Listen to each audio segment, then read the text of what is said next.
What's up, everyone? It is Tuesday, so you know what that means. We got Warzone Total Frenzy action, bringing back the match point format. I am so excited. SpiderTip alongside Dandro, who just, did you just travel 30 hours to get here just to see this? Yeah, 32 hours on a plane, came back here, went to sleep, kind of tried. I got jet lag hitting me like a Mack truck, but good thing we have Call of Duty Warzone to get me locked and ready to rock, baby. I'm glad we're coming back here with match point trios. And we got no Team Falcons today here, Tiff. I know we're going to talk about the teams, but I'm excited because that means finally somebody else can win for once.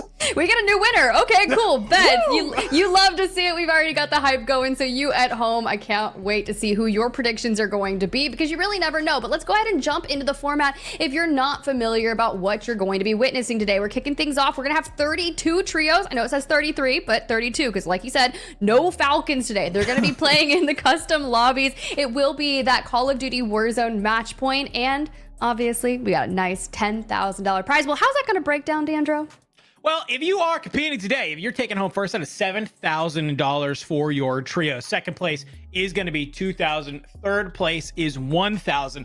Let's talk real quick, Tiff, about how sort of these placements happen in here in the match point. Because like you mentioned, you're going to be getting some points for eliminations along your way in our games. But depending on where you end up, you're going to get this multiplier, right? So obviously, we're looking for teams to go on through. So let's say you get 10 eliminations, you take home first. That's 20 points for that game. Not too shabby. We're going to be looking for one of our teams to hit 150 points total and then win a game. The first team to do that will indeed be our first place team here today, and the rest of the leaderboard does lock on down. So second and third, they will be kind of awarded those cash prizes based on where they were on the leaderboard once somebody closes us out on Call of Duty Warzone match point. So just kind of an idea of how everything does break on down between all of those teams and players. So it's really kind of all about, hey, you know, obviously everybody here wants to win, Tiff, but you got to also perform well, because you have one of those teams that does get a little bit hot, ends the games are a little bit early. You want to be able to at least take home that $2,000 or $1,000. Exactly. It's going to be so brilliant for your trio to be able to take home that money. But granted, when you got 32 trios and we're only paying out top 3, you've got to put in the work. We like to think of that average placement. You want to be into the top 5 to secure at least that 1.8x. And at the very least, that 1.6x for a top 10 is going to be one of the most coveted items if you're not going to be getting that 2x. But we did talk a lot about the format. And we kind of dabbled into some teams that we're not going to see. Well, why don't we roll into the teams that are going to be competing here? We should have about 10 right here off the rip to kick things off. We do have the Omit EU squad, enkeo, gromalokk heats. They have been heating things up. They looked great yesterday, and that was literally just running around with Car 98s and the starter pistol, the Core 45. So like anything that they can do. And honestly, they were landing in Kotovo blocks. So we were getting used to seeing them from that northwestern side again, as opposed to Manor. And I'm excited to see what they decide to do, because we do know that Rated is in the lobby.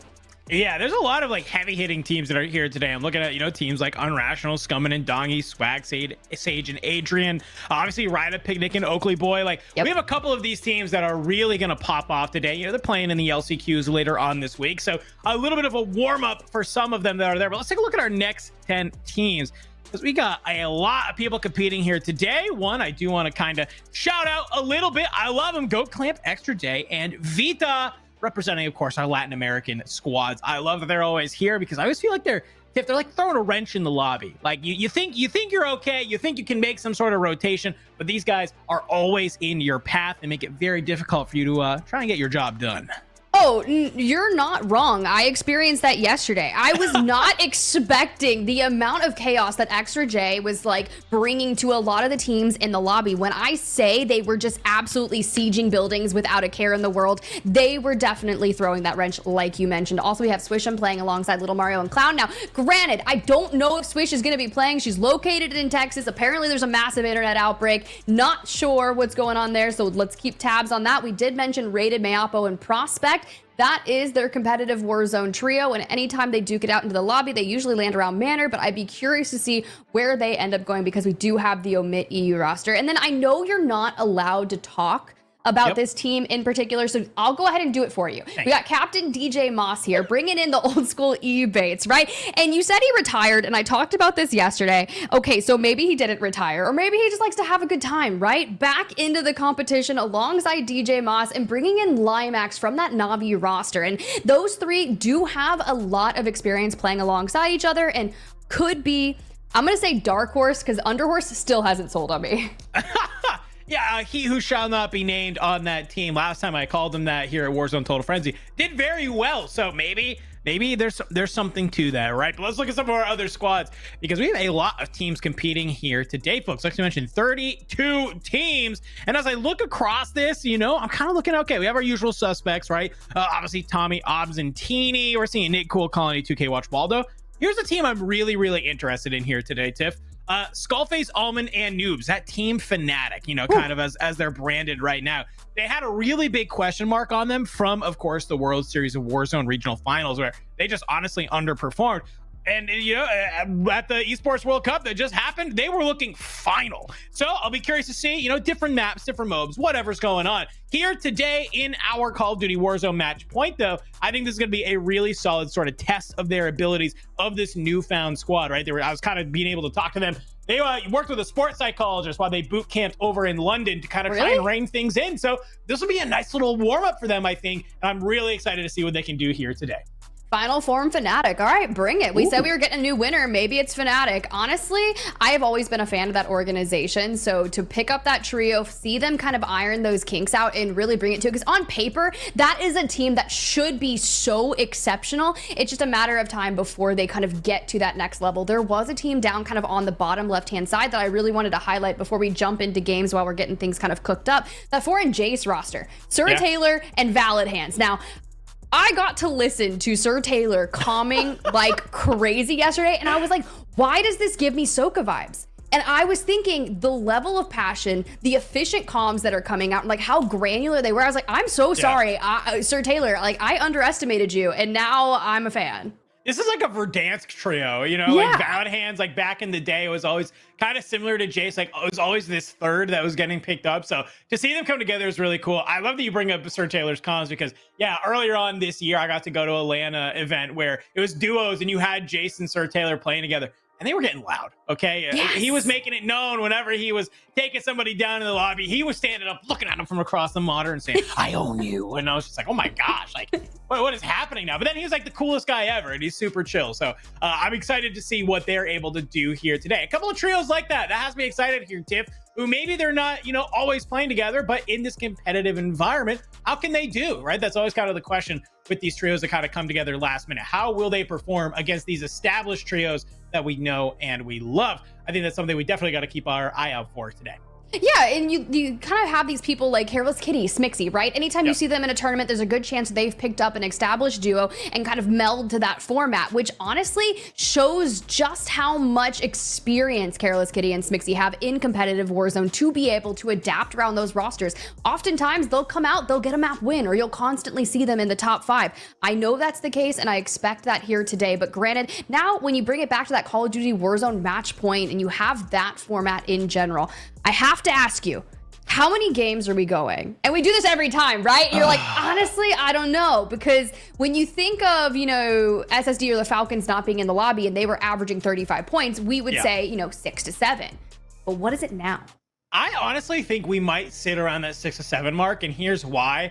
And it just goes back. I know I kind of already gassed them up and glazed them, but hey, Team Fnatic, they are looking really good, right? And I think that, sure, we might not have Team Falcons, we might not have Shifty, Soka, and Biffle in this lobby, but Fnatic is a team that can also perform very similarly. I gotta think that maybe they might look at this lobby, look at some of their mainstay competitors that they're usually facing and say, whoa, a lot of the people we're worried about aren't here, right? They're kind of now the final boss of this lobby. And I think if they continue with this momentum that they have, continue with their aggression, kind of be able just to literally fly around the map, really just fry hard, they could be one of these teams that closes us out in 6 and 7. But if they don't perform, Tiff, I think we could be going to like a 9 or 10, honestly. I think they also have on the flip side of that, a lot of really talented teams that could push us to the brink where we're getting to that point where we have 5, you know, and then the next game we have 8, and then the next game we have like 12 teams all on Call of Duty Warzone match point. So I could really see it going, honestly, either way. Well, good thing I cleared my schedule out for the evening. So if we go like 12, 13, like I'm locked in. I'm here with you, Chad. I'm here with all the players. We are going the distance. But there are 2 teams in our competition today that have won, you know, Call of Duty Warzone match point. Intex, Bulieve, Mutex, right? Then you also have Wars, Bubble CT, Louisiana. I mean, I've seen them do exceptional also. So there's a very good chance, and we didn't really talk too much about them early on, and I would love to see them come in. And now the question is, are some of our players still jet lagged? I know you are, but are some of the players still jet lagged too?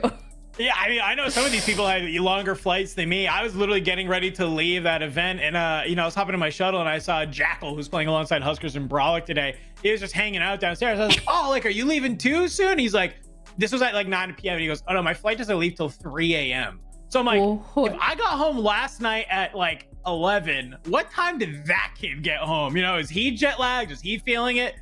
Maybe could be something today, a little bit of travel affecting some of our players. But Tiff, here's the reality, okay? You and I both know this very well because we fall into this category. Warzone is filled with degen gamers, okay? And that these players are used to just playing on 4 hours of sleep, staying up till all hours of the night. Maybe some of them haven't even slept yet and are just, you know, hey, cranking the caffeine. They're locking it in because they have the passion and they want to bring it here today. So I wouldn't be surprised if somebody maybe is a little bit sleepy here today and is ready to just kind of fry out and just have fun with it. I didn't check it, Dandro, but I just want to let you know I had 6 hours and 30 minutes of sleep last night. I'm like working on my degen status. I'm trying to be more cultured. Okay. You trying to be non-degen? Yeah, basically, right? Okay. How's that going for you? I'm fine. Okay. I'll let you know. Like, give me like 2 more days. We'll figure it out. But for now, like, we are live, laugh, loving. I was gonna say, what's the sign in the background say for your in your setup? What are you on? It says, you can't see it here because our lovely people on production make sure my room looks good. But it's work hard and be nice to people. There you go. I feel like that is the man version of live, laugh, love, if I'm being honest with you. I bought it randomly at a store because I thought it was cool, meaning to hang it up, and I've just never hung it up, and it's just been in the background of my stream the entire time. So it's your personality trait now. We're gonna go for it. But honestly, chat, thank you so much for kind of being here alongside of us. I'd love to hear your predictions while we kind of cook up match number 1. I'm sure we're gonna be dropping in anytime soon. And I know he said, 6 to 7, maybe double digits, depending on some teams if they don't fry out. I think I'm gonna go 8 or 9. So if we get to double digits, that would be fun. But that 8 or 9 puts us at kind of north of a 20-point average, which I think is definitely doable for teams in this lobby. Yeah, and there's a couple things, Tiff, that we have to consider as well. Like, we have, obviously, the Kar 98 was like a mainstay weapon for a lot of these players, right? And it kind of had that adjustment get made to it, where now, obviously, it moves from that marksman rifle aim assist to the sniper aim assist. So it's a little bit tougher to use, and especially at range, it's, definitely not nearly as dominant as it was. So we could see people, having to kind of fall back to that Holger 26, LMG that everybody's kind of come to know and love. But what that means is that you're going to find a lot less picks on the map. So to find your eliminations, you might have to get a little bit more aggressive, which maybe could lead us to maybe having some teams go out a little bit earlier than expected. Maybe it can force other teams to get a little bit more aggro, kind of have to play in that more mid-range, then have, oh, here's our anchor sitting back with the Kar 98, getting the snipe, opening up a team fight for us that we then fly forward on. So potentially could have some adjustments. I would not be surprised to see some people still running it, because I think if you understand all of these things, you're still feeling confident with the gun, it doesn't matter. Like, you're still going to find openings with it, but I don't think you'll get as many nearly as freebies as you would normally expect. That's pretty much expected. And honestly, when I was thinking about it and I was doing some VOD reviews yesterday, it's just the bunker busters, right? Yeah. That was doing so much work. And you mentioned like the one person that kind of sits back and anchors. Well, the way they were kind of positioning was the one person was hanging back. They're the ones investing the bunker busters. And you said 2 players to kind of round out the outskirts of the building on the low ground and make sure if someone's trying to escape or jump out, you're just cleaning them up that way. And I was like, okay, well, that's efficient. But how many bunker busters are actually in a buy station that you can use, and then you have to like grab another vehicle, travel to another buy station, because usually there's like a 2 max, I believe. Yeah, usually you have about 2 at a buy station, similar to the other, like kind of like UAVs and PAs and things like that. But I love that you bring that up, because that's something we are definitely seeing a lot of teams start using it. It's sometimes less when you see people use a bunker buster. It is sometimes less like to get the elimination, right? Or to like flush someone out from a building, right? And it's actually more to provide cover for your teammates, because there's no friendly fire on them. So if you know somebody is holed up in a building, you drop a bunker buster on them while you have maybe 2 of your teammates fly on in immediately as it starts coming through. It just creates chaos, man. Like, there's just so much stuff blowing up on your screen. God forbid somebody throws a smoke on top of it as well. Rip your frames if that happens, because dear Lord, it's just hard to tell what's going on. And if you're that team that's pushing, you have the bunker buster going off, it sometimes can just be really easy to kind of clean up a team, or even to drop that bunker buster to allow you to grab height. That's another big thing that people are using with it, right? So maybe you use it to hit a zip, to hit a staircase, right on top of a building to maybe get a power position on another squad. It's things like that that I think sometimes our players are getting really, really smart with how they want to use them. Alongside, you know, of course, the other entire sandbox that we have here in Call of Duty Warzone, things like the PDSs. I think we're starting to see players really start to finesse some teams and finesse some end games with those PDSs, because you know, you're able to drive out into the gas, throw out a PDS. You remember where a buy station was, you can get your team back on into it. And I think having the knowledge to make those plays is really something special that more and more of our teams are starting to kind of figure out how to do it.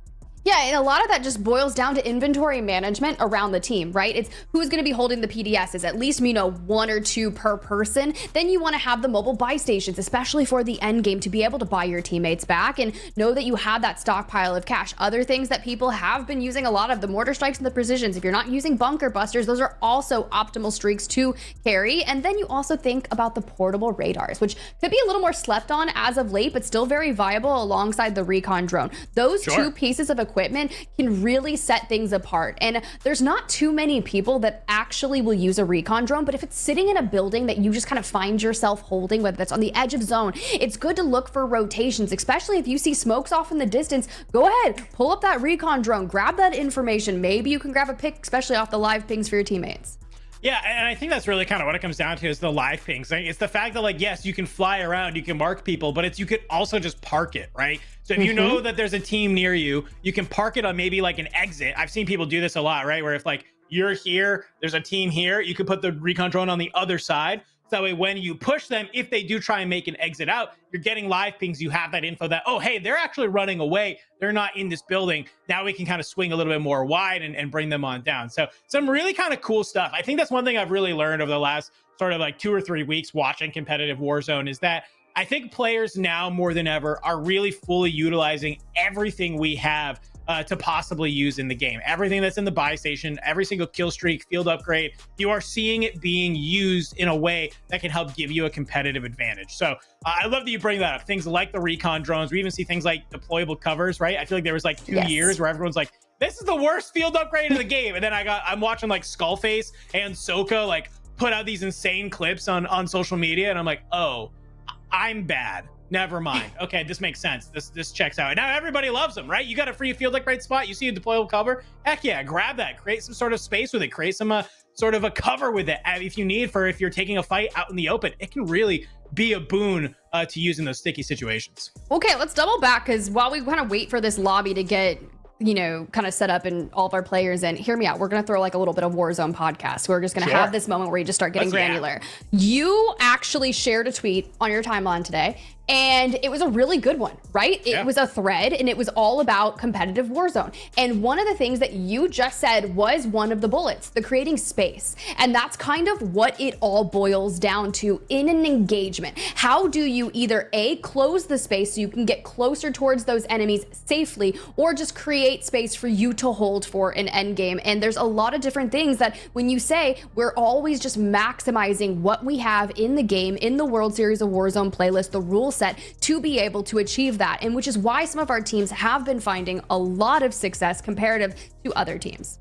Yeah, shout out the boy Lightsfire. Kind of gave a great breakdown of just some really simple tips that if you're trying to get better at Warzone, that you can really kind of hold on through. And that was definitely one of them: creating space, getting space, taking space on the map. That when you're in a moment like this, like a higher competitive tournament, yeah, right? This is a little bit, you know, what we kind of talk about the I don't know, the tiramisu, the layer cake of competitive Warzone. I was trying to think what's like a multi-layered thing. I didn't want to say like dip, because I feel like we talk. I don't know. That's like too easy. Like that's like a 7-layered dip if you're trying to get crazy. A 7-layer dip is like too easy, but I don't know. Maybe it's because I had tiramisu in my flight and I just love tiramisu. The point I'm trying to make is that there are levels to this, right? And you know, you have your pubs, you have your ranked play, maybe you have free to play under tournaments, but like where we're kind of at right now is sort of this top tier of competitive Warzone. When you're in a lobby like that, it's sometimes these things that really will come up clutch, and being able to kind of take away where a team wants to play can cause them to kind of scramble. They have to think about where they want to exist on the map, where do they want to play. You might have a game plan as a team, like, hey, we want to get to this building, I want you to grab this roof, I want to hold this height, and we're going to gatekeep teams here. And you might have this plan that's all laid out. It feels fantastic. But the second you try and do that, if another team sort of causes that to not happen, you as a squad have to be able to be adaptive and figure out what you want to do next. Because I feel like it's something we see a lot of teams do. They have their plan, they know what they want to do, but the second that starts to go a little bit awry, they don't have a plan B, or they're just not skilled enough to kind of figure out how do we want to play around this to eventually get our plan executed. That's there. So I think for some of our squads, you know, when we talk about space in a context of a competitive lobby like this, it's really, really important they keep that in the back of their mind and how they want to play. Because honestly, Tiff, that is how our top teams are performing. They understand that concept beautifully, and they understand how they want to position themselves on the map. Yeah, and I think we should do a really good job today, especially of like highlighting those moments when you see it inactive. It's crazy and that's when we'll say, oh, they're so cohesive, they're in sync. And it's usually just because when everything looks so easily done, it's because they navigated around that using the resources and just focusing on their positioning. And then there's like, I pulled up the tweet because I was like, all right, cool, well, we've got time, you know, let's just keep talking about it. One of his points was the power of assuming, right? Okay, and that was what he put it in bold, the power of assuming. And that is because just because you see one enemy does not mean that their entire team is likely right there, because we always talk about stacking in general when you go and you push a staircase, right? Chances are you've got someone holding your back looking for trades. So why do some of our competitors get super excited and put the blinders on when they see one person and they just full chow it? They're like, oh no, I'm chowing this. It's like, whoa, whoa, whoa, whoa, buddy, like pull it back, pull it back. Calm down. Hold on.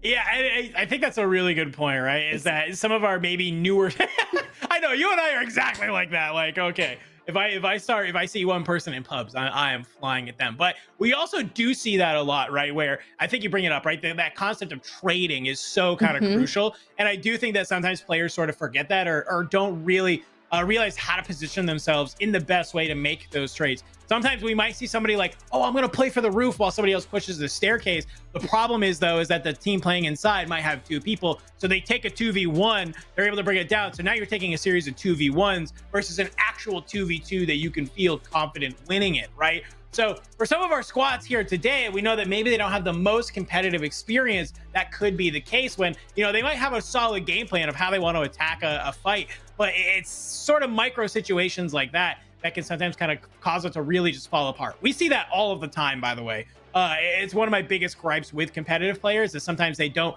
even communicate that they're trying to make a play like that, right? I feel like we've seen that in a couple of the lobbies from even some of the top teams, that they're trying to make plays and then people are just not able to communicate. You're not setting your team up for success and how you want to make that play, which is where some of our tried and true established trios here today, Tiff, might just have an advantage over some of these teams that kind of came together last minute. They have the chemistry, they know how to talk with another, and they know how they want to take fights. So I'll be really curious to see, does that skill gap exist in a lobby like this here today? Ooh, I mean, maybe, right? You start thinking about those teams that do have a lot of that synergy, that have so many reps, and you talk about that level of communication. It's almost like sometimes you don't even actually need to say what you're doing because you have been playing with that team for so long. They just genuinely know that, hey, if you're moving to this side, chances are I trust this person. They're likely going to win that one. And then, hey, if something happens, then you calm there. But for the most part, you've already had that established in your trio. But for teams, like you said, that may be newer, or maybe you're the kind of odd one out that you got a captain spot, you picked up an established duo, but you guys haven't actually established that synergy just yet. You kind of have to use the first two maps to kind of iron that out. What's that play style going to look like? And maybe that person that is the odd one out, you kind of play support. You make sure that you carry that cash. You focus on getting those reses, making sure that your teammates have everything that they need, and maybe take more of a macro strat.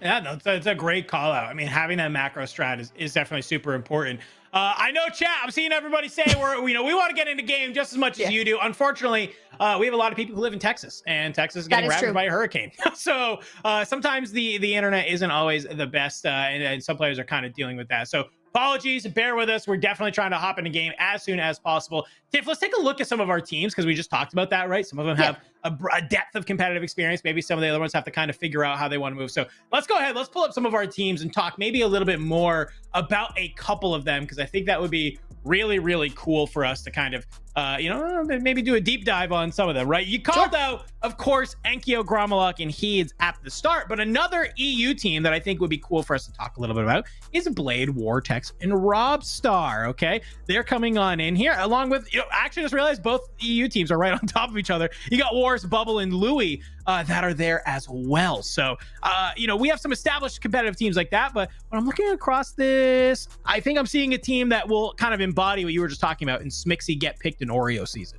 Yep.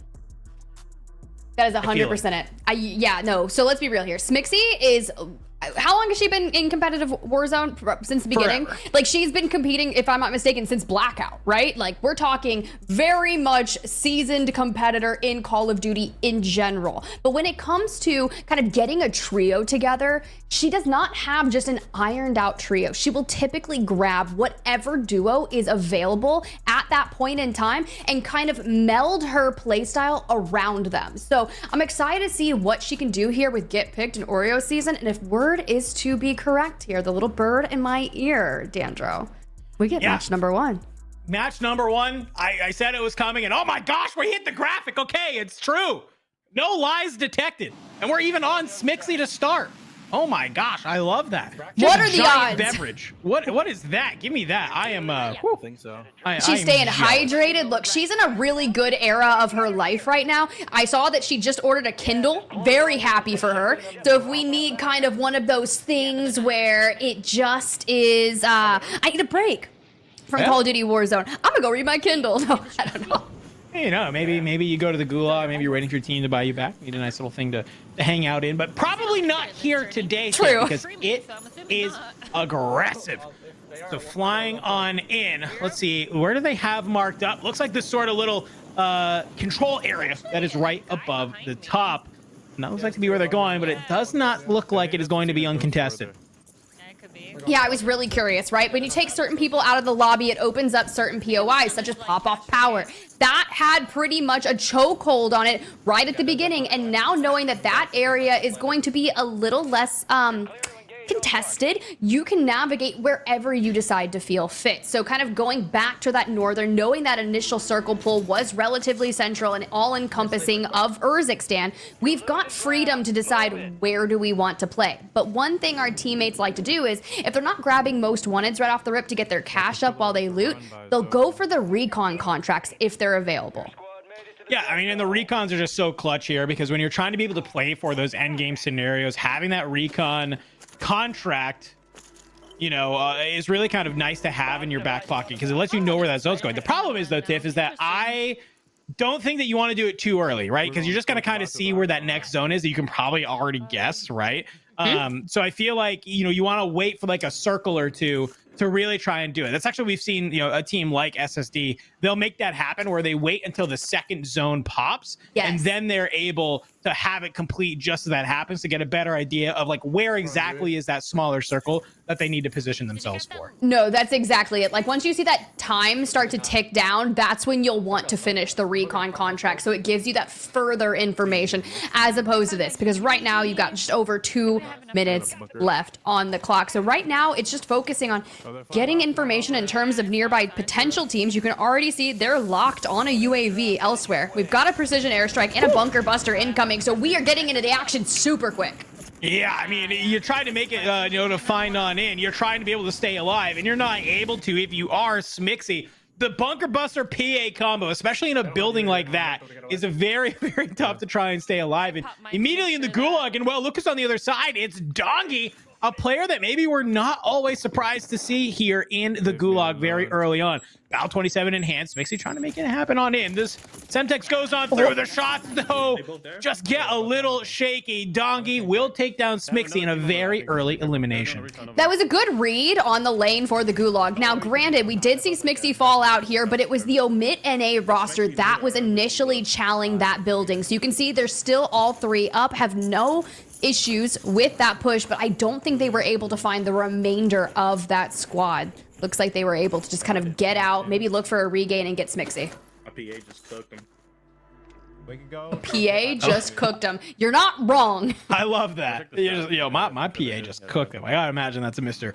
Mr. Juju saying, giving those comms, a fantastic player. I love to see what this squad is doing, right? They perform pretty solid in the NA, kind of regional finals, but I kind of want to see them hit another level here, Tiff. And I hope that they use opportunities like Warzone Total Frenzy to maybe try out, play a little aggro. What does it feel like when you're kind of really just moving around the map? And well, so far, it looks like maybe that's kind of the strategy they're going for. We see the UAV get immediately popped. You're kind of chasing red dots right now if you are around pop-off power.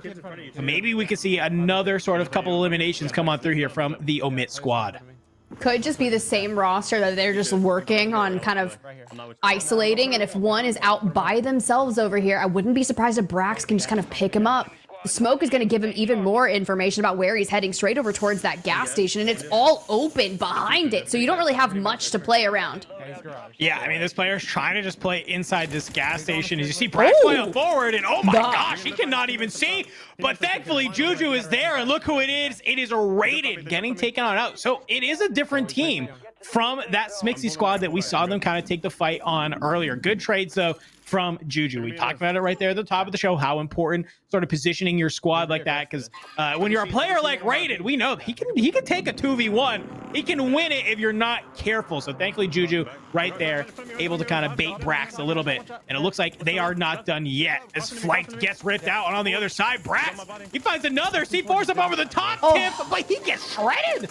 And this is a definite another squad. That's going to be a retrade onto Gabe, but unfortunately, Brax is going to end up in the gulag along with the rest of the roster. Now, there's a lot of different things that occurred there, and I don't know if it's because Falcons aren't in the lobby that everyone's just like, open season on Pop-Off. We can all go there. Let's go. We see Rated squad there. You got flanked squads there. You got Smixy there on the outskirt, and even the Omit NA roster. Now, jump on over to Superevan, Empathy, Ottereyes. Now, I've said this before. Yes, I underestimated this trio in general before, and they have continuously proved me wrong. My bad. And I am ready to see them potentially be one of the top 5 players today. Or teams. Definitely possible. You see they have that UAV pop that looks like a double LTV rolling up behind them, and they want to be able to try and maneuver on out, but this is not going to be free. So you're seeing some shots come in onto Empathy as they start to fly in from above. Superevan playing from a different angle. Maybe he can open this one up here, Tiff. This would be a really solid opening pick if you are Superevan. You're seeing the smokes come on out. They fly on forward. Some good shots from Evan, but it's just not enough. He has to back on up, put the plates on in, and maybe reach out from a different angle. Ooh. I love that everyone tries to play these stairs, but unfortunately it got read really quickly, and I think that's what Rated was doing inside that gas station, and the Chow comes in, doesn't even give him any time to hit the plates back up, and that's the Fnatic roster that you were hyping up early, and man, they want that aggressive nature right now, just the twist and burn and wrap around Superev like that. That was good. I mean, Skull just absolutely hits the super slide to kind of put Evan on skates. A little bit of a rough spot there. I almost feel like Superevan maybe should have had the jump, but you see that smoke. Skull's able to kind of reposition from a different side and then take that fight, and that's really going to kind of open up the rest of the squad to get hunted there from Fnatic. So we'll have to see. Can Superevan then make the regain, or will they get taken out very early? Back on over across the map, though. This is a squad that we have over the top. Clamp, xressolve, and Vita looking to make something happen here. I see. Look, you got the one in the back, and Papa Vita, xressolve, already going in. You can see they picked up one. It looks like the interrogation comes through on DJ Moss. So we're looking for Ebates and Limax. Yeah, I don't know if Ebates and Limax are still around, or was this DJ by himself on a regain? It looks like they were able to reposition, hit the redeploy balloon. They're trying to stay alive. A couple deep shots from Clamp. Won't really be able to do anything, but that's A-okay. They could kind of try and hunt this if they wanted to. Definitely a solid squad you would love to take out. Clamp themselves already sitting on 3. I know you love to kind of create that gap a little bit more. Looks like they're trying to get in the vehicle, though, and a shot coming up from Vita. We're seeing Advance get taken on down. Some great shots there from Clamp. It's pretty clean and just kind of roaming the outskirts of the circle, and I'd be curious to see kind of where it starts to pull, right? It was very central, and it just kind of keeps, now we see that first hardcore pull towards the west.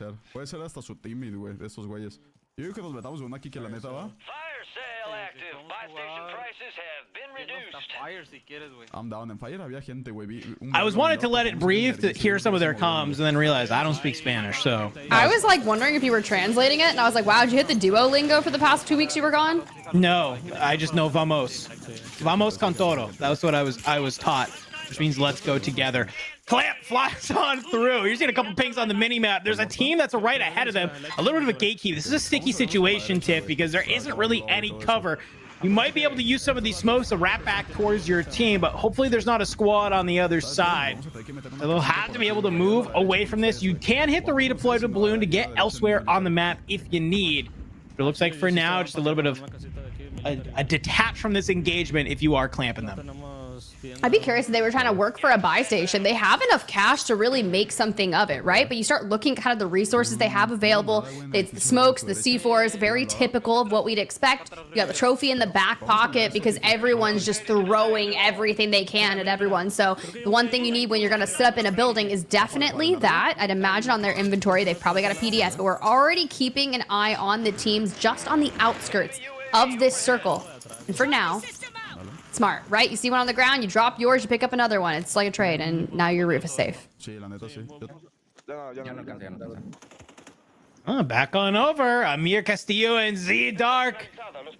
Here's the thing, Tiff. I got a chance to actually talk with these boys in person, and it was so cool to be able to just kind of talk to him. Castillo was awesome. He's a very energetic guy, and along with deusamir, he was talking to me about Warzone Total Frenzy, and he was like, hey, I love these. He's like, thank you always so much for kind of gassing us up and hyping. I was like, hey, you make my job easy, sir. So like, it's nothing about me or us here at Warzone Total Frenzy. You guys perform and slay out every single week, and it looks like they're continuing to do that here. Back onto the big map after being on Rebirth for a week, so I know they're probably feeling very fresh about these games today, as we see Amir is currently sitting on 3 already, playing the edge of zone. Looks like they spotted a team ahead of them, some solid shots in. Can they be able to open up this fight? And this is one of those squads that does do like deusamir kind of from the back, right? And zeebutterz and Castillo kind of play forward. So it's really cool to watch it happen. And even yesterday, kind of running around with that Car 98K for a couple maps, this squad, I will say deusamir is a backbone, keeping this team together. Should anything go awry and we have to hit a gnarly reset, the squirreliness and the value of this man's life to be able to just like sneak his way out of an engagement and go hit a full reset is crazy. Yeah, no, I mean, their ability to regain and stay alive is exactly why this team is great. I look at, specifically zeebutterz is really the slayer of this team, who's not afraid to fly on in, get some of those early eliminations, try and make a trade and win like a 2v1, or something like that. And I think that now you'll start to see that a little bit more. But as they are over here kind of rotating in towards area of the map, you see they are popping up on a UAV right now, Tiff. Ghost in hand for some of these players, but I have to wait and see. They kind of always play on this edge of gas, which I haven't decided if I like or not yet. I think it's really successful for some teams, and for other teams, you can get stuck here, I feel like. Yeah, and then you start looking at the resources of like what you keep on you if you are electing to play at this level, right? You've got the mobile buy station, you're bringing that in, and that's great, right? But he has 6 smoke grenades locked, 4 in the inventory, 2 on deck already equipped. So having that available, should anything you need to string together to get into that next circle, then I think it's totally fine that you are kind of playing on the outskirts, because you're already anticipating that you're going to need a minimum of 6 smokes to get the heck out. Yeah, no, it's a really good call to have, kind of the whole team with smokes on deck is really, really important. It's obviously some players even opt to run resupply as a perk. You have that one player just constantly dropping utility for their team to make sure everybody has it available to be able to run on in. But you can see they're starting to make their way on up. The UAV is popped. I have a solid idea where somebody is great shots onto one player. Emil, he'll start pushing up from the other side. There he comes out. Some of these smokes we were talking about. He's going to use that to kind of create some cover, maybe jump up here on the roof, catch somebody by surprise. UAV pinging on out there. I don't know if this player saw him, and it looks like they did as the shots come on through. Amir, a little bit of a dodge, is able to get on out, start plating back up. Maybe you can get to this roof, Tiff, and start causing some commotion. You're gonna need to, right? Because you have zeebutterz and Castillo kind of anchored out in a different building, fighting a separate team. And Deus has kind of found himself surrounded by a full trio on this rooftop. And I love the way he realizes, like, hey, I've been sawed out, I've taken too much damage, and is able to get away for the clean reset and work towards reuniting with the duo. Now, granted, those two are fighting Tapulator, which they've already taken him out. They fooled him, and that can be tough, right? Especially knowing that you've got the player advantage, and they're going to be looking for Johnny Bro and Strixie, but can they find them? Yeah, I mean, you'd love to be able to clean up the rest of this squad if you are. The only problem, though, you can see right on the edge of this zone, gas is starting to push on in. You don't really have a lot of opportunity to kind of try and make that fight happen. If you want to do that, it's got to be quick, right? You don't want to be kind of stuck in the gas, burning your gas mask, burning, you know, some of your other utility just to try and stay alive. Now, they're not too far out of zone. I believe they kind of are closer to small side of zone anyway, so they might be okay. Well, finding a gold gas mask, that'll definitely help in this sort of play you're trying to make here. Okay, see? All right, we used 2 smokes. Don't worry, we got 4 more to go. The only issue is I'm worried if he gets live pinged here because he has taken a lot of damage initially, but it could have been just waiting for the smoke to appear. Now, granted, they do dissipate a little faster, so making sure that you've got that hard wall building towards your right, just a little bit further to go. I don't think the redeploy is going to be maybe the move here unless you know that no one is going to be anticipating yourself from the right. Yeah, I mean, if you try and hit this redeploy and somebody's looking at it, it's going to be really, really tough to try and stay alive. But look, he actually goes back out into the gas. Has to drop in the car. There is a PDS behind them. I'm not sure if that's their or an enemy's. So maybe that was the thing that Amir was waiting on. Said, hey, I think there's a team behind us. We need to kind of fully wrap on out to the left. The last remnants of this gold gas mask will come on down. But thankfully, I believe Amir will be safe. Just barely. So unfortunately, you have to burn that entire durable gas mask just to make sort of play. But at least your team is still alive. That's the only unfortunate thing that just occurred. He has 2 plates. He burns the entirety of the durable gas. And now we finally made our way over to cargo. But one thing we do get is the high ground here. zcastillo kind of on the ground. Here come the trades. Dark down. And there it is. Johnny Bro, Strixie. That whole squad wiped. And we get the res on a Z-Dark and a nice reset. Listen, I don't read Spanish, but I know what squad wipe says in the game, okay? So huge ability for them to claw that one on out, bring them on through. Other side of the map, though, look who it is. You got Jackal and Brolic still alive. Huskers eliminated. So can they make something happen to maybe get to this buy station? They don't have the cash. Literally $20 short. Getting an elimination, maybe a full team wipe here would be clutch, but I'm looking at this zone. You don't really have a lot of buy stations to try and make this type of play too. That's my only worry, Tiff. Only a normal gas mask in the hands of Jackal. That's gonna make it very, very tough to try and maybe play out towards this buy station that's there. So they know somebody's near them. How do you position yourself, though, is the question to maybe take this fight. Yeah, this is weird. We're still outside the zone, but not by much. Now, granted, we are about to be in that 1.4x multiplier once it hits 15 squads left. The resupply. And with Huskers being fully eliminated here, at least that gives you an opportunity to kind of spectate and give comms and kind of do that as well. A little oversight. Turn a negative into a positive. Yeah, I think Jackal has said before, you know, Huskers is definitely a very vocal player, but he actually kind of said, you know, his confidence on this team was one time Jackal or Huskers said to Jackal, he's like, I really, really, really like how you play and kind of figure out some of these end game zones and how you want to direct that. So from what I've gathered from them, it's a lot of Huskers maybe on that macro, but the second they get into these smaller zones, Jackal really loves to take over and give those comms on how to play them. And then we know Big B, we know Brolic's play style. This guy is just the calmest person in the world, trying to just stay alive, you know, keep the group together and keep on moving. Very smart player indeed. So I know that they're feeling pretty solid today here. Maybe they can make something happen on over. Back on over Careless Kitty, though, playing with Prodigy and enkeo. European mainstays, they need to make it out of the gas here. Well, I was excited to hype them up and talk about this roster because if you're going to pick up a duo, picking up enkeo and Prodigy is a massive win, but unfortunately cannot get things moving. We'll have to see how they fare in match number 2. So far, we are into that 1.4x multiplier. We've got to keep on moving forward. Good notes from production here. Twitty stepping in for Swish'em. Shout out to that internet outage for the entire state of Texas, I believe. Like, RIP Texas. It's just unfortunate. It's been going on for the past like day or so. I think it started yesterday. Yeah, really unfortunate. I know Swish would love to be here. But thankfully, at least Twitty able to sub in with Clown and Little Mario to make it happen. Redeploy's coming on. Now, I like this play a lot here, Tiff. They've set up in this gas station. If anybody tries to wrap around, they will be able to see them. The only worry is, though, that you got these players above you, across the way, who definitely have an angle. As we see Little Mario just get absolutely laser beamed. Has to drop on in behind the redeploy and just kind of stay online. They do have one PDS, so if they want to use this to make a late wrap, they could. Playing on the slow side. Opportunity to maybe make some serious plays here happen. There's that deployable cover we were chatting about, and well, the mortar. Okay, cool. I make those same callouts, except I don't hit my shots. But we move, we want to capitalize on the damage already being done, but instead we take all of the retaliation shots. We do have to move here just shortly. But what is our cover? What is our plan? Are we swinging right? I'm watching the front. I'm heading. I peed it. They're looking at me. They're looking at me. You just switch on. Intex Bulieve and Mutex, one of these teams that literally just got back, and they're already getting mixy. They performed very, very well just recently on land. What? And I wonder if that will help them Huh? today. What is this made by? Okay, thank you, whoever that was. Gabekun, it looks like, or Twitty, actually.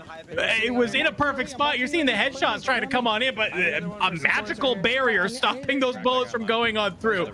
Finally repositions, gives Intex the perfect opportunity to get that headshot, as they're kind of just playing this wall. And I really like this position here, Tiff, because they understand, hey, we can look at this entire right side of map and kind of split the zone, jump back and forth, as long as the entire team is on the same page. You have a couple of these divots that are here as well that you can kind of weave in and out of alongside. Intex, though, with a Car 98 in hand, he's trying to make some things happen as Bulieve pushes forward, finds flanked and blast, brings him on down. Another squad eliminated, top 3. If you're in top 3, you know you're already locked in that 1.8x multiplier, and this is the squad we were talking about, Dandro. Bulieve, Mutex, Intex, they have the capabilities of winning and converting on a Call of Duty Warzone match point format. Now, knowing that there are only 5 players left in the lobby, we could reap the benefits, hit that early rotation, and destroy everyone on theirs. There goes Vortex, there goes Little Mario, and the entire lobby's just collapsing.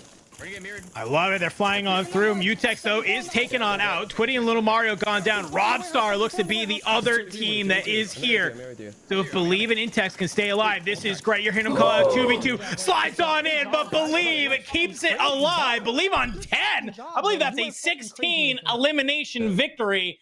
My quick math tells me a 32-point game is a great way to start Warzone Total Frenzy. It's just like, yeah, I know. It was just one of those things where we're like chilling in a good ass spot and everyone's throwing out so much ideas when we just had to chill. That's normal though. That's normal though. I just wanted to hear the way they were kind of going through that end game, because even though you take a map win, maybe you still want to iron out things that really didn't go as well as they could have. And honestly, a 32-point game to kick off match number 1 is brilliant, because we always talk about the average points per game, that you need to have success here in this format, because you have to get, we talked about it, right? 150 points is the threshold, and then you have to win a map after that. So if you're averaging 30 points per game, which is phenomenal, because a 16 elimination 2x multiplier win gives you 32, then you can hit that 150 after 5 games. No, it's a really kind of solid call, but I think I really do love that they are able to clutch up that game. They get the win, and immediately they're kind of figuring out, hey, how can we be better? Right. And I think to me, that's just the mark of like a really solid squad. And for the record, that sounded very like constructive criticism, like team communication, and not like, dude, what are you doing? Like, what, you absolutely sold type stuff. So I love it. Well, let's look a little bit here. Mutex on 2, Intex on 4, Bulieve having the game, man. 10 eliminations carrying the squad. Has me a little bit excited, Tiff, because if Intex and Mutex can figure out how to get some more eliminations, we might be able to get closer a little bit to that average that you were talking about. That's true, especially when we sat on Intex for a minute. I was really worried when I saw those Car 98 shots. I was like, what barrier is over there? Because he literally, the reticle is straight over Twitty's head. How is this not connecting? And then as soon as Twitty's like, wait, is someone shooting at me? And he like moves, and that's when he gets knocked. Like, yeah, it worked out to perfection regardless, the way they positioned themselves around and maintained cover. And then you kind of start throwing out your equipment. Yeah, they did lose Mutex in one of those earlier bouts, but they kept their numbers up enough so that when it came down to that final 2v1 against Robstar, they were just like, okay, it's a cleanup. Robstar picks up 1, and then obviously you just have to clutch up. At that point, he's like, I already ripped the shields off him. I just need to keep going. Yeah, I love the quick comms of that. It's a 2v2 and that they can kind of use that sort of, I think it was like a truck that was there to kind of figure out how they wanted to split that zone and kind of play together. So a little bit of a trade comes on through, but thankfully they are able to keep it alive at the very end there. That is what we like to see. This is a squad that I think maybe potentially could start causing some wave sift. Because let's remember, friends, they were one of our first winners of Warzone Total Frenzy when we started doing this whole Call of Duty Warzone match point format, right? I think they were like week 1 or 2 that they were able to take it on in. So they have some experience in closing out a format like this. So I think we definitely cannot sleep on them as the day goes on. It's just going to be the race to getting to that threshold, right? And who is going to be able to get that first? Now, granted, yes, a 32-point game is phenomenal with that 2x multiplier. However, we have oftentimes seen that teams that get the 1.6 or get a 1.8 will have more eliminations. And next thing you know, I'm looking at a 40-point game and I'm like, when did that occur? Yeah. No, it's like the tried and true sort of storyline of this multiplier format. You love to be able to win the game to get the 2x, you're right, but we mentioned at the top of the show, you're kind of just shooting for that top 5, second through fifth, right? I mean, if you're getting second through fifth with at least 20 eliminations at 18 to 20, you're feeling good. Like a lot of times we see players win a game and it's like, okay, you won a game with like 10 or 11. And it's like, that's just not good enough. Meanwhile, we have other teams who are really frying out earlier in the lobby. They get a 1.8. They're feeling good. We have a couple teams here who that's kind of their mainstay strategy, right? You get to that point and then you're like, all right, cool. Like now we just kind of try and focus on winning the game. But if they don't, it's not a huge deal. Yeah, I need to like make a chart of the difference between like 1.8 and the 2x because I'm looking at like just a 10 elimination win, right? 20 points. 10 eliminations with a 1.8 is 18. So, I mean, it's not that different, right? But if you could just focus on wrapping up more eliminations toward the end game, you're like, all right, whatever, I got second place, but I'm still going to outscore the person that won because I was able to clean up the rest of the circle, knowing that I was throwing my position, focusing on those eliminations. No, totally agree. And one thing we got to talk about a little bit is you mentioned it earlier, right? Right off the rip, we see Smixy go down, and then we're kind of seeing like 3 or 4 teams sitting around pop-off power, right? Team Falcons, they're nowhere to be seen here today. And I think some of our squads realize that, hey, that might mean pop-off power is this big area on the map that we can just kind of take over if we want. But it looked like a couple of teams had that idea. So I got Mixy very early on. Let's take a look at our kill leaderboard from our first game to see who really fried out. I got to imagine I know who's on top. And of course, it's Bulieve. They win day number 1 or match number 1, sorry. But a couple people not too far behind them.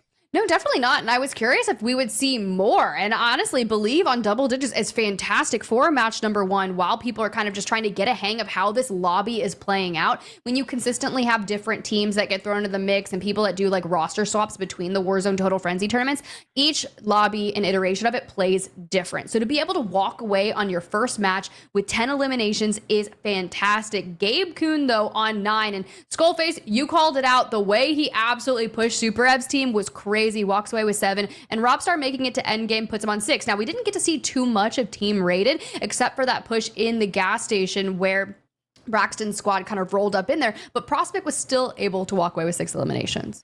No, we have a couple teams here who have multiple players on the same team that are here. I'm looking at, you got Skullface in 3rd. You look on over at 7th. Almond also sitting there. We got Flanked on 6. Gamecood at 9 in 2nd there. That's the same team, right? So we have a couple of these teams who have multiple players are starting to fry on out. I think we'll see some, when we look at the leaderboard here next, we'll start to see some of those teams be on top. So let's look at our overall score after that first match here, Tiff. And well, at the top, okay, we said it. You got Team Flank with 36. Fried out maybe just a little bit harder than Team Intex, who's currently sitting in 2nd with 32. Yeah, but not by much. So it's not like necessarily too far of a gap that you can't like manage by any means, but 36 is a solid trajectory to start things off. And if 32 points is your 2x multiplier, then heck yes, because keep that north of 30 for as long as you can. And for Skullface to be at 27.2, that's above 25. That gets you there in ample time. I'm not worried about it. But the only thing is, what does that consistency look like? Because a lot of our teams,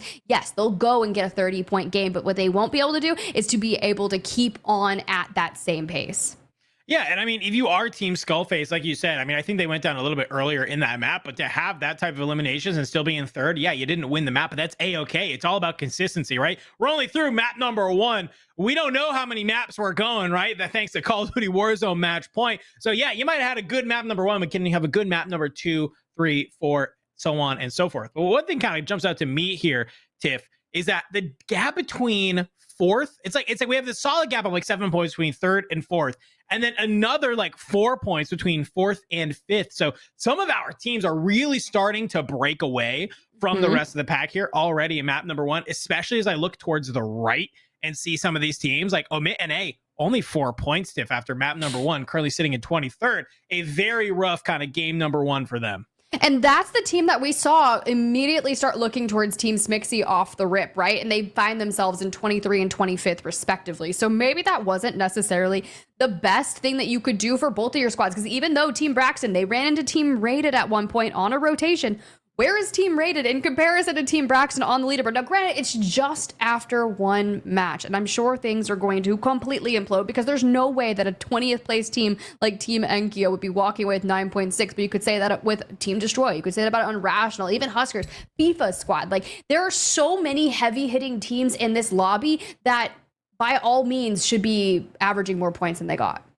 No, but it's also, one map, right? Yes. I think that's kind of, we always see about sort of the first map or two. It's always where you're kind of getting a heat check, right? You're like, where are people landing? How is this feeling? Because like I said, we have a couple mainstay teams who maybe aren't here today, and a lot of your strategy potentially could be around how do those teams play? Are they wrapping on through maybe a POI you like to play and things like that? That now could cause a little bit of a shakeup, and you have to adapt to it. So, if you are one of these heavy hitter teams, I'm not super worried about it after map number 1, because how many times have we seen people come out hot and swinging, Tiff?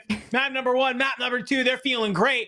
Well, by the time we get to 7 or 8, they are bottom of the leaderboard, and it's tough to kind of continue that momentum. So I think we'll start to see basically like an inverse here. Like we were looking at a graph of like some teams are going to start out really hot, and they're going to kind of suck, and we're going to see a lot of teams start out with the suck, and then they're going to start doing really good. Yeah, like that. However that goes. Yeah, exactly. There's a word for that. My intersection was over there behind your camera, so it's fine. That was the point. Like, I was trying to create an X there, okay? Like, I really did try. Well, we attempted. But hey, map number 1 done and dusted. So we are getting ready for map number 2. I'm seeing players getting in the lobby where you are getting it set up. So do not worry, friends. Trying to be able to get there as soon as possible. But Tiff, it's been map number 1. As we get ready to head into map number 2, obviously some of our teams perform very well. Other ones a little bit lackluster, like we just were talking about. What do you think? Maybe do you think this is the opportunity for some of our teams to start playing just a little bit more aggro and just kind of start flying around the map? Yes and no, because it has to make sense. And I think it's all about looking for information before you get hyper aggro. And I think that can make the world's biggest of difference. Whether it's, we see people use the bunker busters, we see the mortar strikes, we see PAs come through, but obviously having the UAVs and kind of working around those. Now, the majority of people, they do run Ghost, right? So you're going to have to figure out some way around that and make sure you kind of go that route. Regardless, you have to be very weary if you're like, okay, I see one ping. There's the possibility of there being a full team there. That's just how it is, right? Like, yeah. Yeah, no, and that's kind of also where sometimes, some of these other things can really kind of come in handy to try and figure that out, right? Like we were mentioning recon drones, just even if you can't get the live ping, it still at least show you where they're at, right? That is there and can have you feeling pretty solid about your gameplay moving forward and where some of those teams are. So we'll have to wait and see, because man, I am excited. But this Intex crew, I love that they're kind of winning game number 1. They're feeling solid because like I mentioned, they're one of our teams that they have won a week of Warzone Total Frenzy. Now, granted, very early on when nobody really knew what they were doing in this format, right? And so now that I'd love to see that maybe a little bit of an opening here today for them to potentially take home another title championship, because I think that'd be really cool. Obviously, we're only through one map, but starting it out with 32 eliminations is great. But the thing I want to ask you, Tiff, we kind of saw there, Team Flanked, they're actually at the top with 36 instead of our winners. So a very kind of slay-heavy squad coming out on top already. Yeah, we didn't really see too much from their POV in particular on match number 1, but what we did get from the information-wise is they were constantly in fights with a lot of the teams that we were watching. They were everywhere, and I don't really know how they were navigating that. So obviously we need to see some more of their POV on match number 2, because something is going on with that roster, and they're looking pretty good today. Yeah, it's kind of a roster of just straight shooters, as I like to call them, right? You got Flanked, gabekun, and Blast, who are just kind of all just mainstays of the Warzone community. Gabe currently in the running for what we're calling Rookie of the Year, right? Kind of battling up against enkeo, who's already here today as well, to potentially be, kind of one of this newcomer to the scene, just recently turned 18. has kind of been underneath the wing of flanked, right? I believe is currently living with Luke right now, and they play a lot of 2v2s together, kind of trying to, you know, teach him in the ways of competitive Warzone. And especially when you bring in a player like Blast on that team, I think that's a really solid way to cook, because obviously Flank's been around since Verdansk, has won big tournaments, has lost big tournaments, which I think is really important to have both. And to kind of have somebody like that to kind of help be, you know, helping guide you is really important. But we also know that Blast is just like a longtime Call of Duty competitor. So you kind of have both of these two veterans that are teaming up with you that can kind of help guide you. And the thing I love about Gabe, it's really easy to kind of get put on a team like that, where you have two veterans alongside there, two vocal veterans, might I add, and to also be able to have your own voice on a team like that. And if you watch any of their comms, watch their streams, things like that, you'll hear Gabe is a very vocal player on that squad, trying to let them know where to go. So I gotta give a huge shout out to Gabe. You know, really been impressed a lot with the young man lately. And whatever they're doing, it seems like maybe they're figuring it out today, because they're currently sitting top of the leaderboard. That's a good point. And honestly, would you kind of compare them more to like an Adrian, right? Think of Adrian, World Series of Warzone last year, kind of slotted in, young gun, two veterans. And next thing you know, you see Gabe a year from now, and as we lock into match number 2, dude could be at the top of leaderboards all over the place with that roster. They're going to have all those reps in, and it's just a matter of time before you hit that final form. Obviously, something's working out for him. Good call. We'll have to wait and see, but let's see what's going to happen here. Can they continue it? Great map number 1 for that team, but can it be a great map number 2? Okay, we're getting ready to fly on it currently with our winners from that last game. Starting to see this zone feeling a little bit more south side, so maybe we'll find ourselves over there towards city, maybe a little bit out towards the suburban area. We'll have to wait and see. Yeah, 100%. Where are they going to go ahead and drop? We talked about some of the strategies off dropping that last game, Tiff, about maybe you're going for an intel contract, maybe you're going for a scavenger. It looks like for this team up here towards the northwest side of the map, most wanted is pinged. Looks like they want to try and get some early cash, get their loadout, start moving around the map. Land on the east event, land on the east. Oh, they're going on the ultimate height. They're going on ultimate height. I'm just gonna land on our shit. We're landing on the loot cache. I just got sniped. They might flat us. Okay, well, you get the comms, right? Immediately being contested over at Pop-Off Power. And that team in particular wanted to grab that ultimate high ground for them, which forces this squad to kind of go about their own ways and maybe force a different. But once you grab those hidden caches, it's a great way to find a lot of cash and sometimes a better gun than you would typically find on the inside of a building. Yeah, I mean, you're pulling out a gold AR out of one of those caches. You're feeling good right off the rip, right? So... but so far, if you are in text, you just have this HRM9, nothing crazy. You saw him trying to maybe make a play towards the roof, but somebody was kind of laying in wait. So rather than maybe try an ego challenge, just backs it up. You have a Pumiat in hand as well. Can definitely make something happen with that at range if you do need to. EP50, that's another fantastic gun. You're starting to see some of the live pings come on in. Mutex getting loud in the comms, and they push on over, maybe take this down. This other team did not grab the most wanted. Intex slides wide, finds a Jama. That's one player down. Can you find the other two? He should be in the building. Yeah, I have a heartbeat sensor. He's in the building. In the middle of the street on the car. Oh, okay. Use that heartbeat sensor. See what you got. Calls out in the building, right? But we needed some time to not get flamed like that. And you see he was going to wrap around the corner and maybe focus on getting those armor plates back on, but unfortunately gets ripped by Showstopper. Vision not too far away as well. It just seems like maybe a little bit of a split in focus there from that team. You're able to find one. That's great if you're in text, but that player's just out in the middle of the road, so they start kind of pushing on over, but Vision is from behind and just is able to push on through and kind of catch from a different angle. So we'll get taken on out. And here's actually that team that we were just watching push on through, and I'm seeing squad wiped in the kill feed tip. So it looks like this fight did go ahead and wrap on up. Some very early eliminations for Jama, Vision, and Showstopper. What happens when you chow and pop off power, man? You just get smoked at this point. That's crazy that our map 1 winners get contested, and now they've got the heli. They can make their rotate around. They have the most wanted, but they also have a bounty that's pulling on Division. Have no fear, though. They're getting enough information. They have the train around here, and in the distance, you can see multiple mortar strikes, mosquito drones, precision airstrikes, the whole 9 yards. Early action is the way to go if you want those eliminations. Yeah, maybe players kind of realizing they can play a little bit more aggressive here. So we'll have to wait and see. Can that squad keep it moving? Back on the other side, a team that performed very good in map number 1, currently sitting in 3rd. Team Fnatic, Skullface, Almond, and Noobs on their regain tour right now. I know a map win here today would be huge, and especially as they march towards trying to be able to take the tournament today. Some great pings from Skullface as he's trying to be able to fly on through. Catches this player on the outside. Looks like that was Swag. You see Adrian get taken out. That means Sage, last player left alive. Is Sage around here, though? That is the question. Or do you just take the 2 and kind of call it good? I'm keeping 2 trophies, yeah. I'm gonna keep 2 trophies on me. Yeah, I got a trophy as well. Yeah, I picked the portable. I mean, I would just do what you can safely, right? But I mean, if you have the numbers advantage and it makes sense for you to skirt around and grab them, then definitely do it. But it seems like they're not necessarily worried about it. They're just like talking about their resource management. And now, finally, get that live ping. We see the Chow come through. Okay. This could be a different team unless they've already focused on getting the gulags in and kind of coming back to play around the team.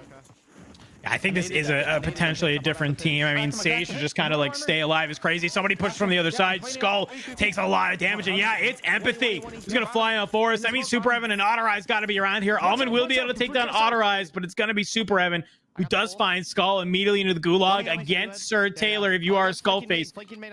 Superi and shotgun in hand, looking to make this quick and easy, get back on into the mix with your boys, maybe kind of turn the tides of that fight. Oh, a stim and then a push and a chow, but Sir Taylor takes the win on that one. He's gonna watch it back. Be like, where did it go wrong when I took the molly to the face? Yeah, just a little unfortunate timing there from Skullface. I think he thought Sir Taylor was gonna be a little bit more aggro, but good kind of moves there from ST. Realized that Skull might try and play up here, might play a little bit aggressive. And that is the case. Molotov in hand will catch Skull. You know, you have the stim in hand, which is great, but just a little bit too early, I think. Skull just kind of gets caught out at the end of the day. So good gulag win from Sir Taylor. I did see Almond getting some trades and some fulls in the kill feed there. So Noobs and Almond potentially still have the opportunity to kind of clean up that fight, get Skullface back on in. Other side of the map, though, we got Picnic, Oakboy, and Ryda looking to make something happen. This is a team that will be playing in the LCQs this week, so I know that they love this practice right now in a competitive lobby like we have here today. I'm your bottom right now. I'm on your bottom. Come here. Come here. All right, good. Reconvene together and take this push, but we've got the staircase, and now we just need to look at height control. Not when they're already losing ultimate high ground, but the C4 can answer it. Does hit for plates, but EOD does more to y'all. I have a whole team underneath me. Oh, Oak boy, not where you want to. That's not the comms you want to hear. Yeah, especially when you're up here. But oh, Ryda, okay, a little bit of edge of the smoke, finds Pink Turtle. Can you bring down any more? You're seeing a squad wipe come on through. Maybe potentially that team did get third partied.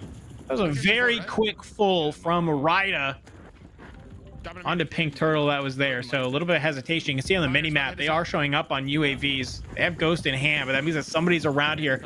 You got a most wanted across the way. You know that's a full team. That's not just a one player hanging on out. So you need to stay here. Somebody flies on up. Wait, Ryda gets taken on out. They take down Picnic as well. That's Go Clamp, xressolve, and Vita. That's a heavy hitting squad that's been so impressive so far this week, and well, you can see exactly why. But the squad that fragged out in match number 1, finally on your screen, flanked already on 2 eliminations thus far. Blast likely looking to wrap up that gulag, get back with the team, but still alongside Gabe. Comms come through, doesn't have any smokes. Interesting. All right, Blast does win against Empathy. That's a big one.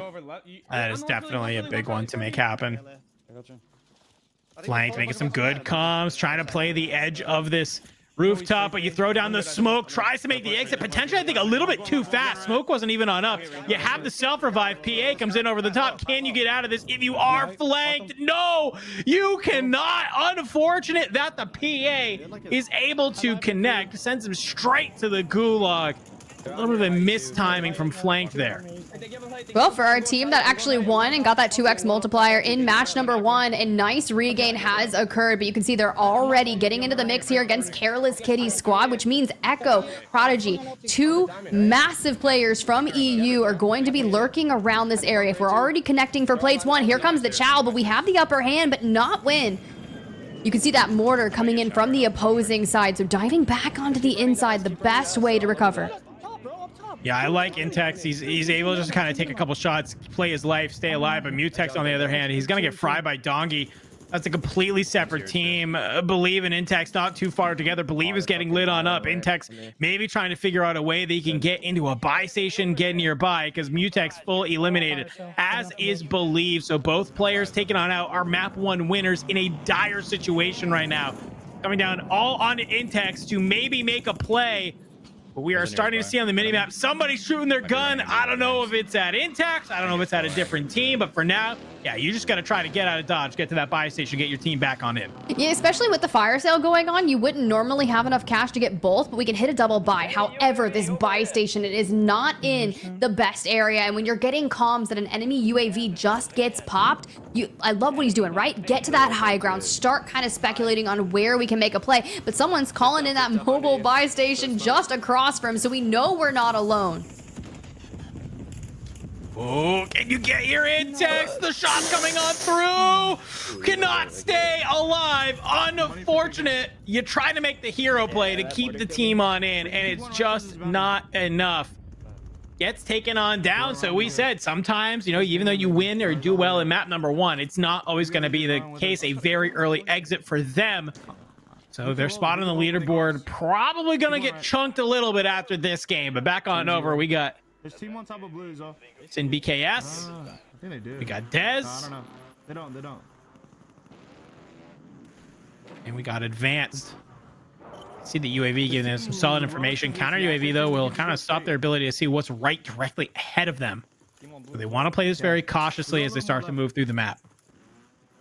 It's like a very similar rotation from kind of where we had just saw Intex trying to make a play for the buy station. However, that's just out towards their left. They're kind of working towards that, but knowing just how many people were holding angles on that Intex roster when we saw them go down, there's a very good chance that this duo here is going to run into multiple. And as I say that, the shots start getting peppered through. We're still in a building. That UAV gives them the information, but the chow, when you peek out, you see 2. That's not what you want to have happen. Taking on down a rough scenario. Volcom, Panda, and Resolve, though. Looks like they're over here. Where's that bathhouse? Looking down at this buy station below. You can see the mortar strike trying to do some great damage. Some shots coming out from Volcom, and that's Rios getting absolutely lasered. The team shots from Panda on point. So that'll be a very solid squad wipe, but they know that there's more here. Kind of playing a little bit of a third-party scenario. Shots going in deep, won't be able to connect. Little patience, kind of working this buy station here. Just iron sights out here, locking. Yeah, we're hitting for a little bit, but we are just throwing down with the Holger.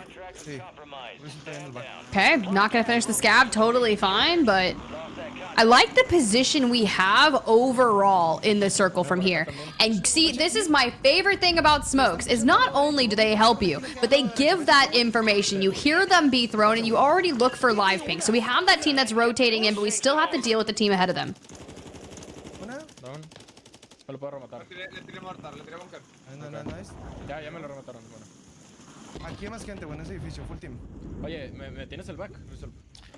Yet again, do not speak Spanish, but I did hear full team. And I know that enough to say that, hey, there's a full team over here. We do not want to go ahead and push that. They do pick up a bounty, though. It's going to give them information on potentially where is a squad. It looks like that's a little Mario popping up on that bounty. I'll give information where that team is, but for now, I like this tip. You kind of hold this little bit of a high ground, look down below, and just kind of create all these shots, because a lot of these teams, you're outside the zone. You're gonna have to move on in. You gotta go across water. It's wide open into this space. This is a great kind of area that you maybe can find a lot of kills on transition. And we're sitting on, what is that, 3 right now? Just 4. Our 1 player here. Panda probably has a couple, as well as Resolve. We're just kind of separated out. They kind of created this like Bermuda Triangle-esque style thing on the map around. They do have their bounty kind of waltzing on in. And we're just still being conservative, and I like it. I just don't want to see them get flanked. So a good thing that they're doing here is kind of doubling, making sure they're watching their back from that water that you so nicely called out. In Bermuda Triangle, we see teams enter it, and they get deleted and disappear off the map. So definitely a good sort of metaphor there. Back on over, FIFA Kill, Jukies, and Lennon, a team that has a lot of eyes on them, if I'm being honest with you, Tiff. Have to play in the EMEA LCQs coming up this week, a team that I think nobody would have expected to be there, but yet they are.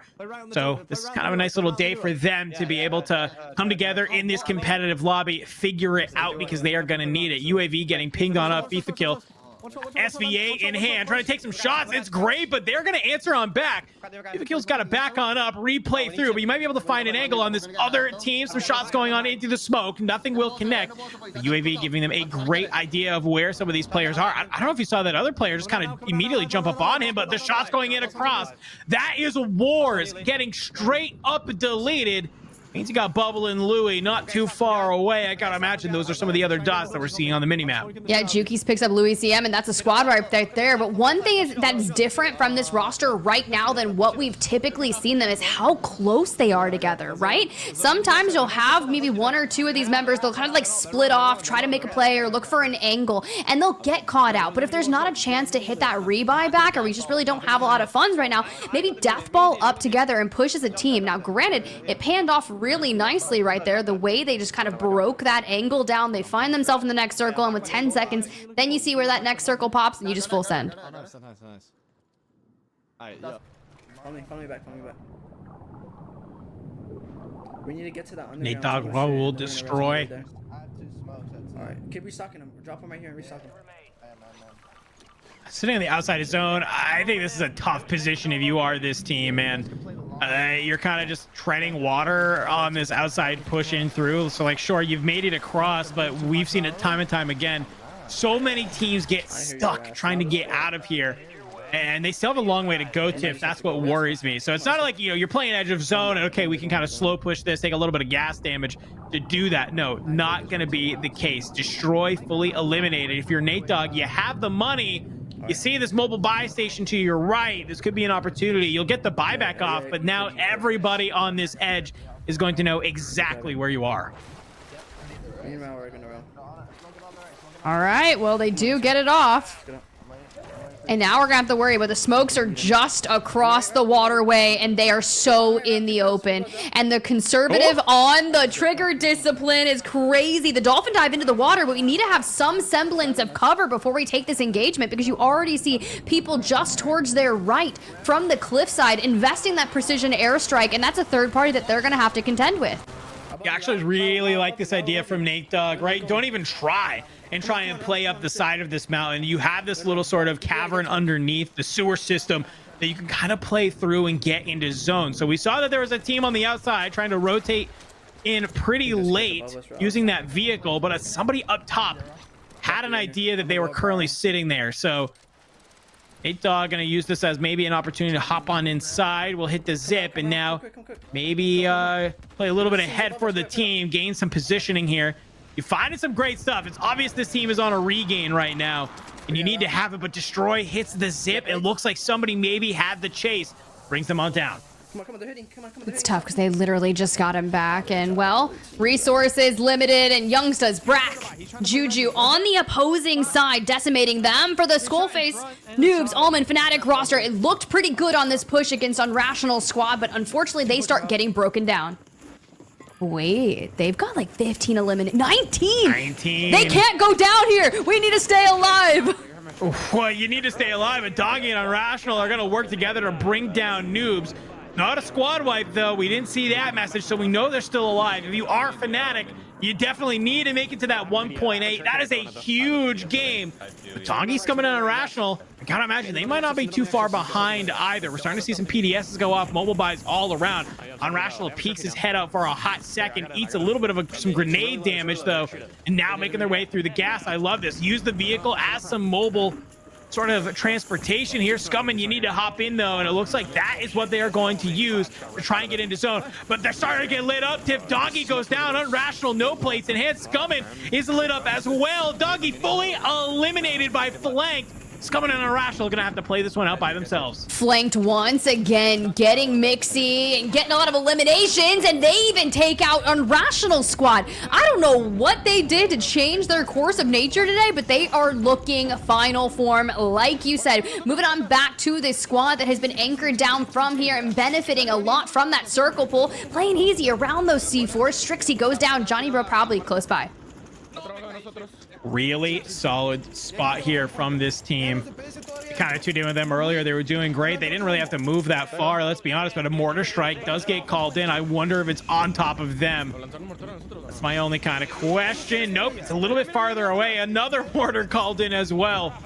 Kind of maybe just hoping none of them are dropping in on top of you. You don't have to worry about it. Or actually, you do. Dropped right on top of the head of Volcom. And you see the PA come in. Somebody saw them up there, Tiff, and they did not like it. It's like, fine, we are going to rip you down one way or another. Just saw a squad wipe go through for Clutch Belk, but this is the squad, right? North of 30 points after map number 1. Didn't even get that 2x, and now we're kind of chaining these PDSs together, trying to hide behind these columns. But when you've already burnt through your durable and they know where you are, at least we got the countdowns coming in through Gabe, and well, we almost had it. Do we have another PDS? We do. We reset. All is well. Fantastic comms. I love that they're able to make the cross. They want to be able to play more alongside this wall. Start pushing on through. PS will let them reset, and they fly onto the bottom of this building. They find a little bit more cash. Maybe you're looking to get a couple of plays just to kind of hang on through a little bit. The corner now is safe, and it looks like they're going to try and push up through the building. I definitely like that a little bit, but we're starting to see Blast take some serious damage, is knocked on down. Still a little bit away from that top 5 that they would love to be able to clutch up. But look at this zone pull, Tiff. They are in perfect position to potentially gatekeep a lot of these teams remaining. They're just going to double back the way they came. Unfortunately, Flanked fell right there. Does have self-res. It's Juki's that was doing all the work with the bunker busters. And then you come back to our resident rooftoppers, and well, they invest some streaks. Unfortunately, Panda Resolve, they fly at it, get ripped down, and we're still trying to hold down. The moment we leave this high ground, it's going to open us up to the low ground, so you've got to throw the smokes. We do have immunity to resupply back on more. Let's see if it works out. We see KK get taken on out. Volcom doing a great job of just trying to make it over to the team. Gets absolutely shredded, though. Has found some solace here in the smoke. Self-revive will be able to get popped. Goes on up, and you're seeing a bunker buster get called in. A lot of people playing on this outside, but there's a full team from behind flying on forward. That's Pentagon, Melvin, and Fuzzin. But it looks like Panda's going to be able to turn and burn all of them. Volcom will not be able to stay alive, I don't think, unless there's a PDS from Panda. Not going to happen. Back on board. Gabe and Blasted, still alive. They've been able to make it to the top 5 here. 1.8 multiplier in effect. Look, if Volcom's going to go out and get that 1.6 or 1.8, he had 8 eliminations, and then you kind of turn to it, right? We got Twitty going down to Blast, which means they are once again making a massive game for themselves, subbing in there for Swish'em. Another squad wipe coming through, down to the final 3. 2v1. Flies on out, catch him behind. That's Panda, so that'll be another one. But actually looks like maybe Panda was able to get a buyback off at some point, because that was not a squad wipe with that elimination. Unibox coming on down through. We'll give them the smokes they need as Blast and Gabe. This is their entire playground. Some Sky Thermites coming on in from Gabe. Maybe you connect with somebody. Just trying to be able to bring them off this rooftop. They're going to have to jump off eventually. The live pings come on in. Blast goes down very low. Volcom gets taken on out. The shots are in there. Can't manage to happen, but it's Panda from the heavens who flies on in and is able to clutch it on up. 23? Okay. Güey, caraquea los dos ahí, güey. Buena cabrón. 46-point match number 2, Dandro. And honestly, the patience, the control of the rooftops, just watching your back, watching the rotations, and just being patient. Even with that rotation, man, that was one of the scariest rotations I've seen in a minute. Knowing that someone was underneath them and you still kind of push across. 23, 9 for Panda, 9 for Volcom, and 5 for Resolve. really solid distribution of eliminations there. And all it takes is one game to kind of get you in the running, to get you in the mix. And that is a huge game for Team Panda. I know Panda and Volcom, they've played a lot together in the past. And so, you know, a fantastic team chemistry coming on in there. I think the one thing to note, Tiff, is that team did a really good job of kind of positioning themselves on the map, right? We kind of came on over. They were holding those rooftops in the rest of zone. We come back like 5 minutes later, and they're still executing that same game plan, sitting on rooftops, getting the high ground, and being able to hold the rest of that team. But we got to talk a little bit, though, because at the end, it looked a little bit dicey because we saw Panda was the only one alive. We see, obviously, Volcom then get deleted, and we're like, wait, somebody's still up here. That was not a squad wipe. Yeah, because I called it out because there was like a 2v2v1. There was 5 players up with 3 teams. So that's immediately what you look for when you've got the duo on your screen. But as soon as one gets knocked, it immediately repopulated at the same number. So they got that buyback. There was the mobile buy station that was kind of just situated right there. So able to grab that. And for Panda, like you said, to come down from the heavens and just clean it up. What a way. Dude was on cloud 9 right there. It was crazy. I mean, that was a really, really solid work. I mean, I kind of thought gabekun and Blast were going to be able to lock it on up, but you know, it's fantastic that they're able to just kind of stay alive, you know, really kind of go to work. They make that call of when to kind of rotate all 3 of them across. I thought they were about to do it, Tiff, but unfortunate for them that you got Panda, like you said, from the heavens up top, just ruining their game. But I think they were on solid elimination. So even getting the 1.8, you know, it didn't feel maybe great not to win that game, but it's still very solid points. They were top of the leaderboard going into that game. You're probably still feeling like maybe you're top of the leaderboard, if not top 1 or 2. Yeah, the goal is just to be consistent. If you're constantly making it to that top 5, getting that 1.8 and being in the mix throughout picking up eliminations, like we tuned into them, the first thing we see is like they're on multiple eliminations right off the rip. So keeping that consistency throughout the game is the way to do it. Now, Dandro, we do have to do some work and get that leaderboard tallied up to see how everyone kind of pans out. Maybe we get some shifts. Maybe we have a new leader. I don't know. But what we're going to do is we're going to cut to a quick break. And when we come back, we'll have match number 3 and those updated leaderboards.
One's already on this. One's already on that. All right, just smoke up to him. Let's bang him out. Bang him out. Close. Knock. There's gonna be more. Yeah, 2 more. I see 4 of I them. got 1 knocked. I see I got 4 of 1 them. knocked. One more. One more. Other teams got us. I got knocked. We're gonna get mirrored. Yep, we gotta play this. Second floor in the house. Yep. This guy's selfing. I got him. Second floor in the warehouse. Last It's guy, 2v2. I'm here with you. He's here. On me. Wait, almost cracked. Look out of here, Good shooter. job, boys. Let's go. Good job, guys. Both But played we're good. fucking crazy, bud. I'm playing up now. I'm playing height. Yeah, They're getting height. I gotta reload. Okay. No, one's running away. One might be Like playing that. heady. Getting top dome. Yeah. One's probably ratting on the heady or some shit. On me? Yeah, he went close, I thought. Yeah, he's Yep, yeah, on the heady. Both. Knocked. Norman. I mean, upstairs. Running. dead. Nice, good. In the water, boys. I got to cut off. I'm trying to get it. Try to get alive on him if you can. Coming out now, live. Nice, Go, live. Nice, Last one's on you. Last on you, Lee. Con marca. Ya lo venté. Revive.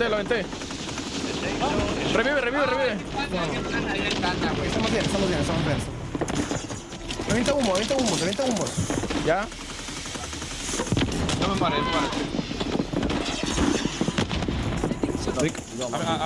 It's 2v2. Oh, I'm in the mini. Those guys. Wait, one drop. Wait, knock. 20. Una bala. Ya se pleteó. Buena, cabrón. Hold on, bitches. Picked the wrong fight. ¡Leo, cabrón! ¡Leo!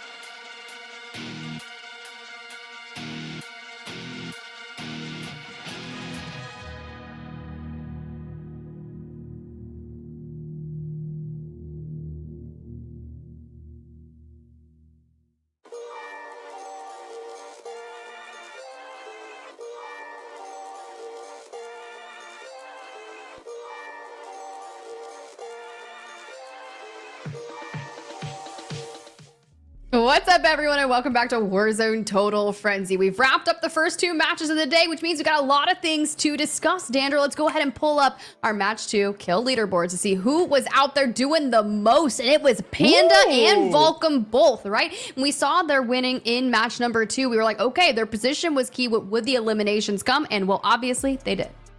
Yeah, 9 and 9 for both of them. We know that their teammate did have 5.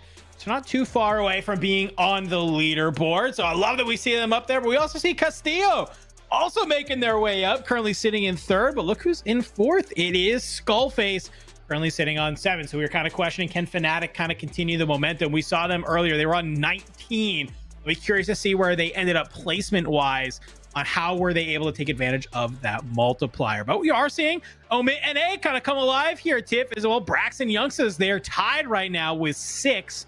Back there in the 5th and 6th spot. So a very good game from them as well. And true, and seeing Gabe wrapping up in the 10th spot right there with 6, like the majority of the 5th through 10th on the kill leaderboard, like this is a big deal, right? Because that team was at the top of your overall leaderboard. If we're pulling some frags, making it to that 1.8, there's a very good chance that we are keeping that consistency that we were asking for.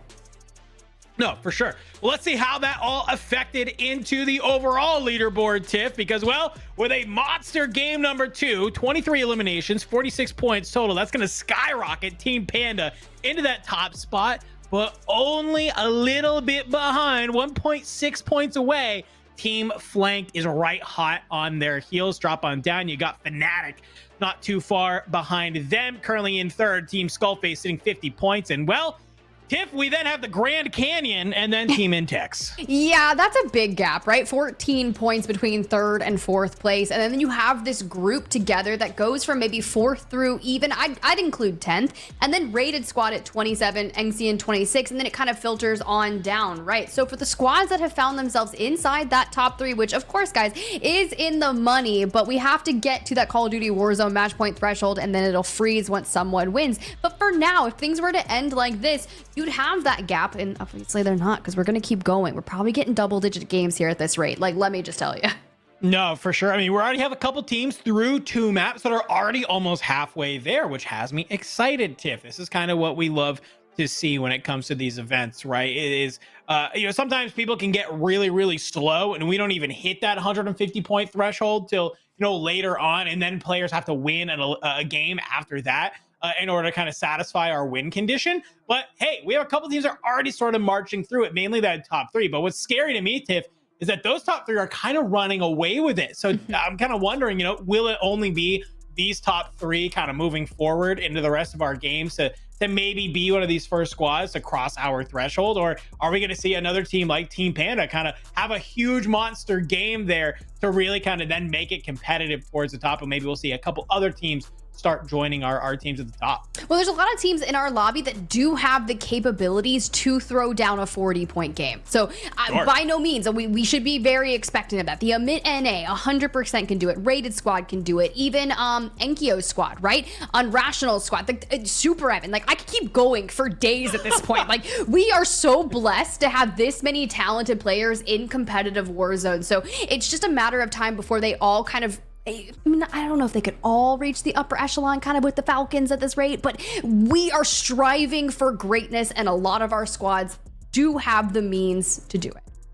I mean, listen, we just saw it a couple days ago, you know, Skullface, Noobs, and Almond. Yes. If there is a team that can hold it to them, it's these guys, right? They were the only squad that was looking pretty good. We had, obviously, Aydan, Zsmith, and Knight in that event were also one of the teams that was kind of up there with them, but you know, different strokes, it's a different map, it's entirely different rule set, things like that. So I love that we're seeing sort of Fnatic kind of have this resurgence in sort of gameplay, right? Because this is a squad we know and love. These are 3 players we know can perform, and they're obviously performing very well here today. You know, maybe they haven't had a game win, but we found them kind of towards the end there. I believe even in that map, right, they had 19 eliminations. I believe they kind of went down to the 1.4 multiplier, but 20 eliminations with the 1.4 still is not bad. Yeah, then I was thinking, like, where, okay, so they are in 3rd place, right? Yeah, they had a 23-point game in map number 1, 27, or no, vice versa, 23 game 2, 27 game 1. So that's consistent, right? So, but knowing that they hit 19 eliminations and didn't get the multiplier that they really needed to make the most out of those, and let's say they survive another circle or 2, they get into position, they pick up maybe 5 to 7 more eliminations, you're looking at that banger game that we're talking about. So very capable of doing it. No, and it's kind of the one thing I always say, right, is that it's one thing to be able to make it to end game consistently, but you don't have eliminations. Right. I think getting placement is a lot easier than getting eliminations, especially in a lobby like this. So it gives me a lot of hope that they are finding, you know, they find 17 in game 1, they find 19 in game 2. So it's whatever you're doing is working. You just now need to tighten up some of those end game scenarios to be able to get those placements. And I feel like that is a lot easier for them to fix than how do we get these eliminations? Because how many times have we seen maybe a team, you know, might have an average placement in that top 5, but they're only getting there with 8, 9, 10 eliminations. And if you're doing that, it's like, okay, that's cool. But how do you get more eliminations, right? That kind of requires you to change your play style, play maybe a little bit more riskier. But if you're a squad like this team, Skullface, you're doing a great job already of finding those eliminations. It's just like, okay, hey, we got to get to a point in the map where we kind of make that call. You know, they were on 19. Maybe you get one more and you're like, hey, we're on 20. We can put our foot on the brake. We can just absolutely slow down this map. And as long as we get that 1.8, we are feeling so good about this game. Because remember, if they do get to that 1.8, that now becomes a 38-point game for them than necessarily the 23 that they had. Now becomes a little bit more competitive. Maybe that gap is a little bit smaller at the top. It's interesting because I'm like trying to think back, because like you have Almond and Noobs obviously historically from the TBE, but they would play focusing on that position, let those eliminations come to them, right? But you bring Skullface into the mix, who historically had played alongside Hisoka and, you know, Mayappo, and it very much a fly and fry environment. So you kind of put these 3 together, and it's like trying to find that balance on the roster that has really been getting ironed out. So yes, now they've got the eliminations, but let's make sure that we get into the top 5 and maintain that. So how do we navigate that? Who puts the brakes on? Yeah, it's a great call out, and I think you hit it right on the head why maybe we've seen this team kind of falter thus far, but now why they're starting to figure it out. Because yeah, I think that Almond and Noobs were kind of used to having Tom be this sort of very vocal leader who, you know, they were very focused on positioning themselves to be able to let a lot of kills free flow to them. But yeah, you're hit it right on the head that we have Skullface, who's been used to kind of being this move around with the team, right? Be that kind of player who's not afraid to be aggro and slide on in with Soka. But now I feel like they're really starting to figure out that they can kind of be both, right? I think that's that's the identity of this team, is that they know and are smart enough to put themselves sort of up into those kill box scenarios where they can let a lot of teams kind of come into them. But when it gets to the nitty gritty, when they need to kind of stack as a team and start pushing buildings together, they can really do that. So I think that's what Skullface has brought to them. I think that's kind of what they've brought to Skull. And now they're starting to really figure out how they want to play the map. But as we get ready to head into match number 3, Tiff, let's take a look at our overall kill leaderboard to maybe get a sense of how they are getting here to be at the top, because I would not be surprised to see all 3 of our players that we were just talking about here And yeah, we got Skullface second with 14, but gabekun currently leading the lobby with 15. Dare we say, once again, rookie of the year material, I suppose. I guess that conversation is just going to keep coming up every week for Warzone Total Frenzy. You're making more fans out of the majority of not only chat and the people that are kind of here watching this tournament go down, but us in general. So gotta keep your eyes out, guys.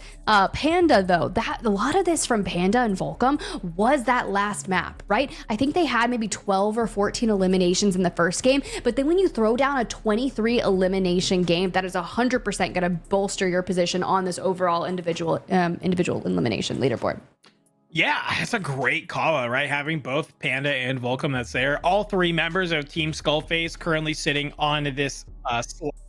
Well, so a lot of people starting to fry here today, Tiff. Now, normally when we go to that overall kill leaderboard, we got the Falcons in the lobby. It's no surprise for us to see all three of them on that leaderboard. Usually two of them popping out 1 and 2. So that has me feeling pretty solid. But map number 3, ready to get it started.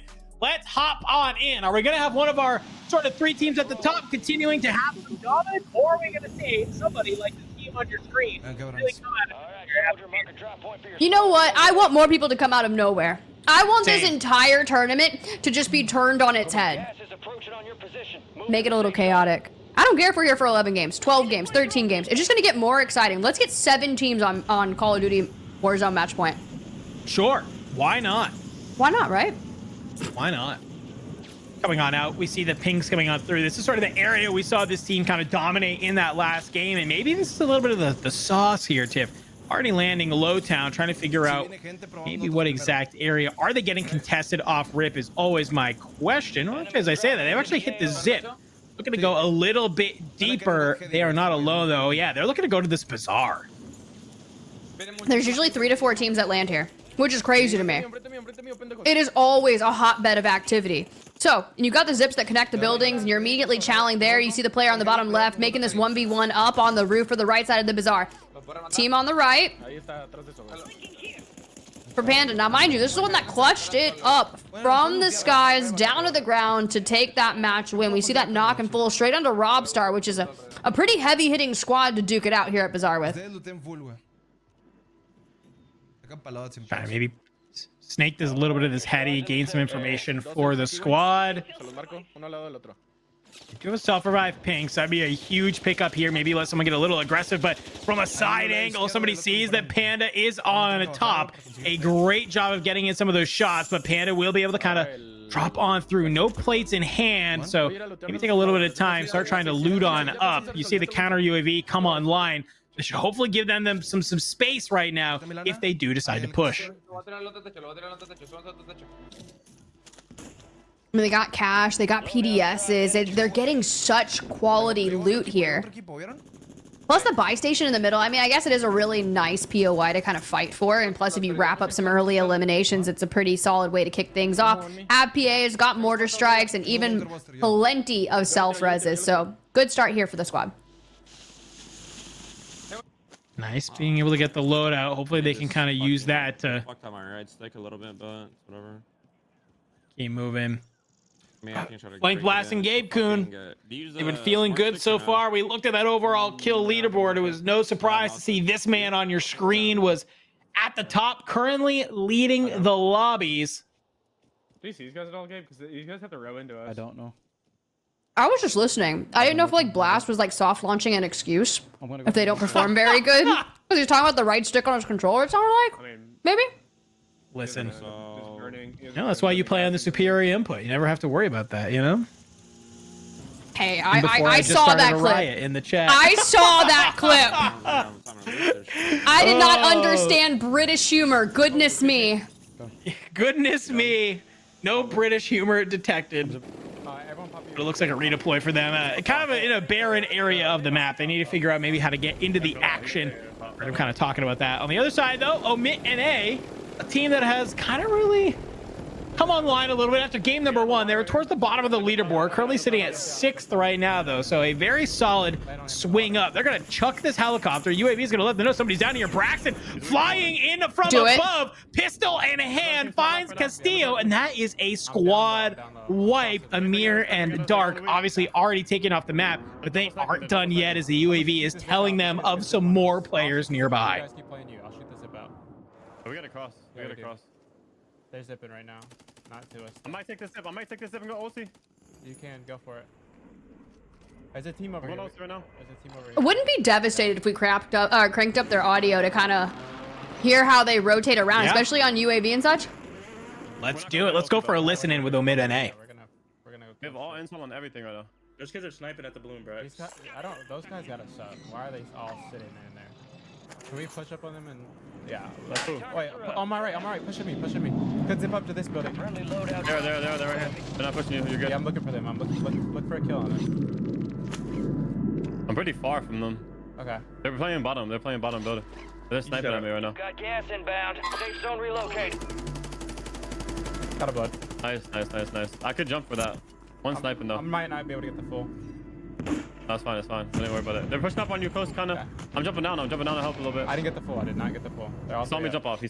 We can play for this team. Anyone got Mikkel wrong? He knows I'm gonna peek right here. Here. I'm about to shoot him in a second. Hey, he's sniping at me. Come back to your side. Weak. One in. I got one's up top. Okay. First, we don't play this. Okay, I don't have ammo, bro. We don't play this. Go hit the ammo to the right. I have a mini on me. I'm dropping a mini right now.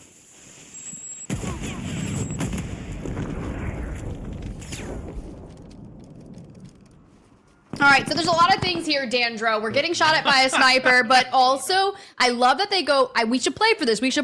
And the moment things just don't seem to be coming as easily in that fight, right? It's very open. It would cost them a lot of space to try and get closer towards that team. And then you start sending the streaks their way. They're realizing, hey, we don't have the resources to take this. The fact that they make it out, all 3 up, is solid. Yeah, that's something we see a lot of top teams do really, really well, and that is realize just when a fight is not worth it. Like, you need to disengage as quickly as possible.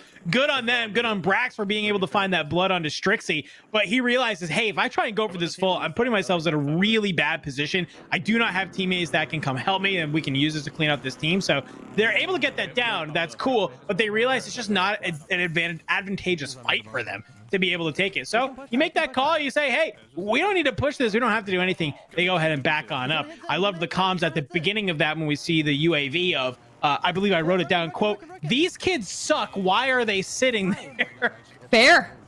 Fair. I mean, look, sometimes you got to go with a little bit of confidence. Yeah. Fake it till you make it. Gotta have the mindset that's there. A team that I'm waiting to kind of come online, though, is the team on your screen. Ultra Watch Waldo and Colony 2K. We know that what they're possible of doing, they performed well in very, very tough tournaments. So I would love to see them kind of come online here today. When I look at the leaderboard, they're currently sitting in 13th right now with 25.6 points. So not terrible across your first 2 games. They got 16 game number 1 with 10 eliminations, 10 or placed 20th in game number 2 with 8 eliminations. So maybe could look to find just a little bit more in the kills department earlier on in the game. Maybe come on back, get some better placement.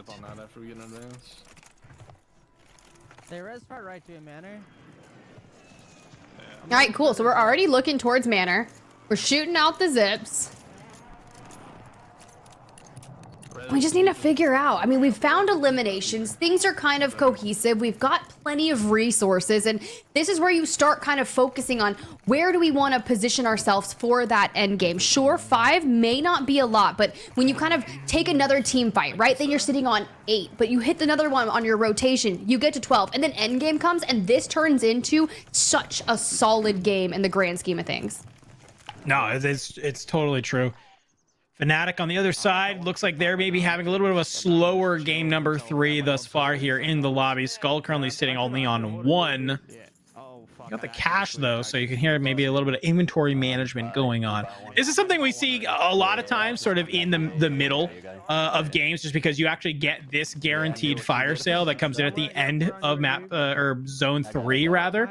So you see sometimes a lot of teams, if they're not getting mixy early, they'll kind of camp a buy station and they want to try and hold it on through, get as much cash as possible, so that way when you have this guaranteed fire sale come on in, you can grab basically an advanced UAV, right? You get cheaper UAVs, you buy 3 of them, you pop all 3 at once, bang, you have an advanced. And sometimes we'll see teams have enough cash that they're able to hold even 2 advanced UAVs. You kind of can use one now to plan your rotation, hold one maybe for a little bit of the end game to get a better idea of what's going on. So looks like that is what Fnatic is doing, but they spotted someone below them, Tiff.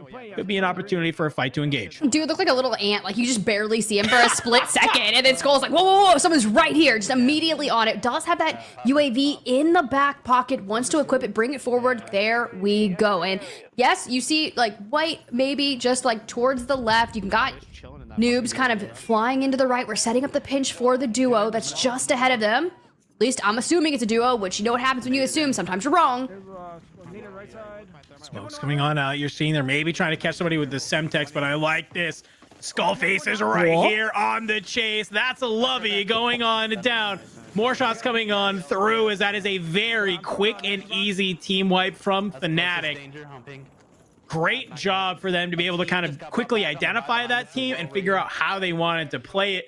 That team was trying to run away, but unfortunately Skull just a little bit too quick on the jump to follow them into the smoke. Easily cleans the rest of them up. Yeah, they really worked that squad as soon as they closed the distance between them. I mean, the smokes really provided a lot of chaos, and they just kind of sent right in, and it was like, all right, this is an easy cleanup. For flanked, Blast, Gabe, still kind of on the mix to get even more eliminations, currently sitting on 3, very much on pace from what we saw in match number 2 from this squad as well. All of our bottom is clear, okay? Okay. I'm checking behind us. Honestly, I really like this spot that they're kind of hanging out on the map. You're able to kind of just hold a lot of this edge of zone, and that's kind of what we've seen through a couple of our first 2 maps here, right, Tiff? It's these teams that are kind of making this read and say, hey, I think there's going to be a lot of people pushing in from this area of the map. Let's go ahead. Let's try and hold this spot of zone. Maybe we can start frying them. As you see, a whole team hits this redeploy balloon, starts kind of flying on in over towards this city side. Maybe can you get in any of the shots from above? Doesn't look like it just yet. So a little bit of a patience right now coming out from Flanked & Co. I think a lot of this patience that they enact is similar to a lot of our squads that do consistently make it into the top 5, right? They're not doing anything that's just like going to throw their life away in a fight. I say, you give me one look. No. One of us should hold both so we can double it and the other 2 can run in. I mean, yeah, we can double bunkers bust that building and take it. I'm down. Give it to me. Which one? Hey, drop, Oh, okay. Okay, I mean, the kids over here. this dude sounds like me. Dandro, give it to me. We can lay siege to the building. It's totally fine. I know. It's like, I'm always like, yeah, we can push this building. And Tiff takes that as, I'm going? Okay, sick. And then I'm like looking and she's already pushing a whole team. And I'm like, oh my God. I'm just sitting there in danger, which, you know, it's not going to turn out that way for Blast. It's fine. Yeah, fortunately, Blast is probably a little bit better than you. No Obviously, offense, but, obviously, Dandro. I'm here with you on the desk for a reason. Maybe you might find a little bit more success that's there. But I like the aggression. That's what matters, you know? That's there. And they're kind of continuously moving on through. And do they hit this redeploy? That's my question. They're pretty close to zone. They don't need to. You can see they are marking this intel contract. It might be a little bit too late to do that is my only worry. You know, because obviously you're going to pick up the contract. It's going to tell you where to go. It might put you in a disadvantageous position where a team maybe is already hanging on out. So while they have it pinged, it looks like not going to be the case just yet. Pushing on through. Maybe might just kind of play this wide wrap. Dandro, do you think Flanked gives you like Miss Tashira vibes? I'm throwing a box on. While we're here and they're rotating. Don't even. I was just looking at Flanked and I'm like thinking of Demon Slayer and I'm like, which Hashira is Flanked most like? You're saying words I don't even understand, okay? And I am confused. What was the word? Ashira? Tiffany used confusion. It was super effective. Yeah, super effective. Anyways, let's check in with Whatever. the mid-EU roster, the French Yeah. boys here. And I wouldn't say they've been lackluster by any means. they're They bad. just have not performed to the usual expectation that I have set for this roster.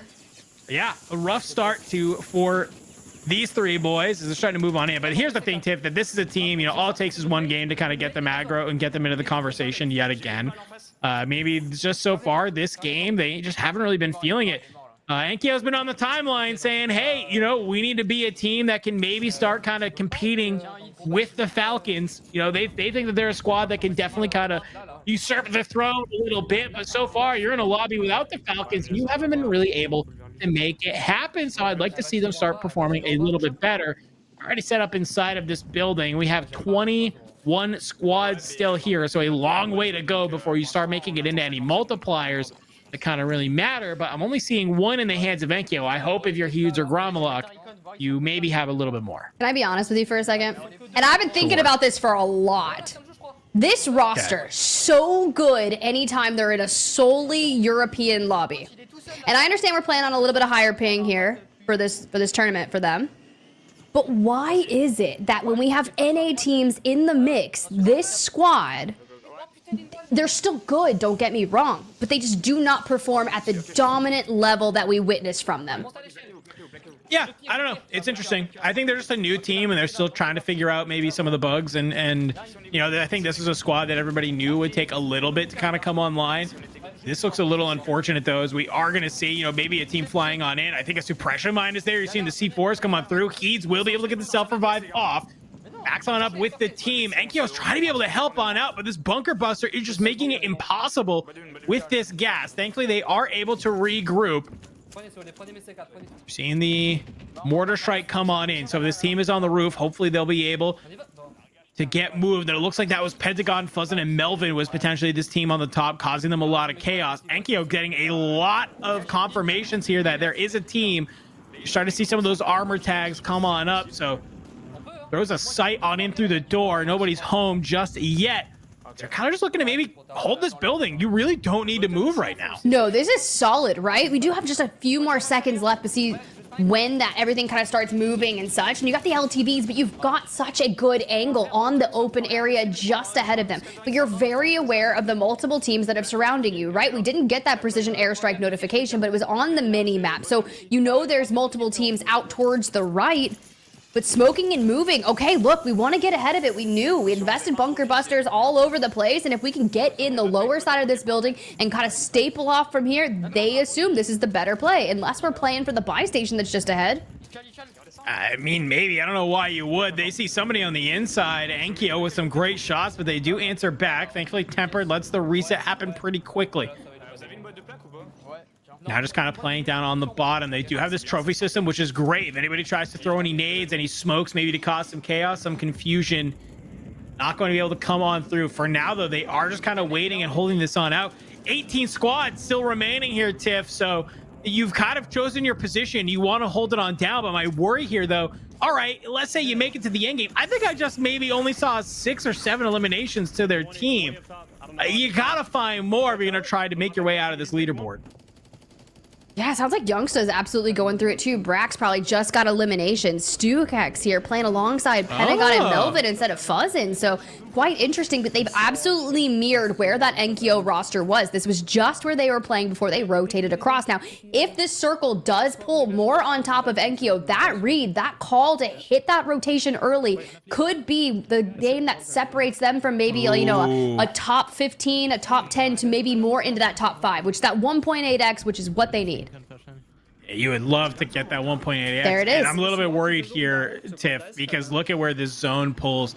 You have this entire side. You know that there are so many teams in the nooks and crannies of all of these buildings to the back of this squad that are now going to have to rotate out through the wide open. If you are one of these teams that kind of made the gamble that you're going to be on this other side, you might be feeling A-okay, and we're starting to see the smokes come out, the rotations. They have this building ping. You have to invest so much to make this sprint, but Hey, Stukex, you got him in the backpack. He's thrown 3 alone, still 2 more in the tank. And, well, they've been able to make it, Tiff. Yeah, but see, they knew where that enkeo roster had already gone, so they weren't going to be able to rotate there. So very open in a much smaller building, and knowing just how many people run around here with those bunker busters, the mortar strikes, I don't feel comfortable with this, especially that massive window. So we're going to have to deal with this threat that's closest to them for the time being, but they're not the only ones staring at that squad.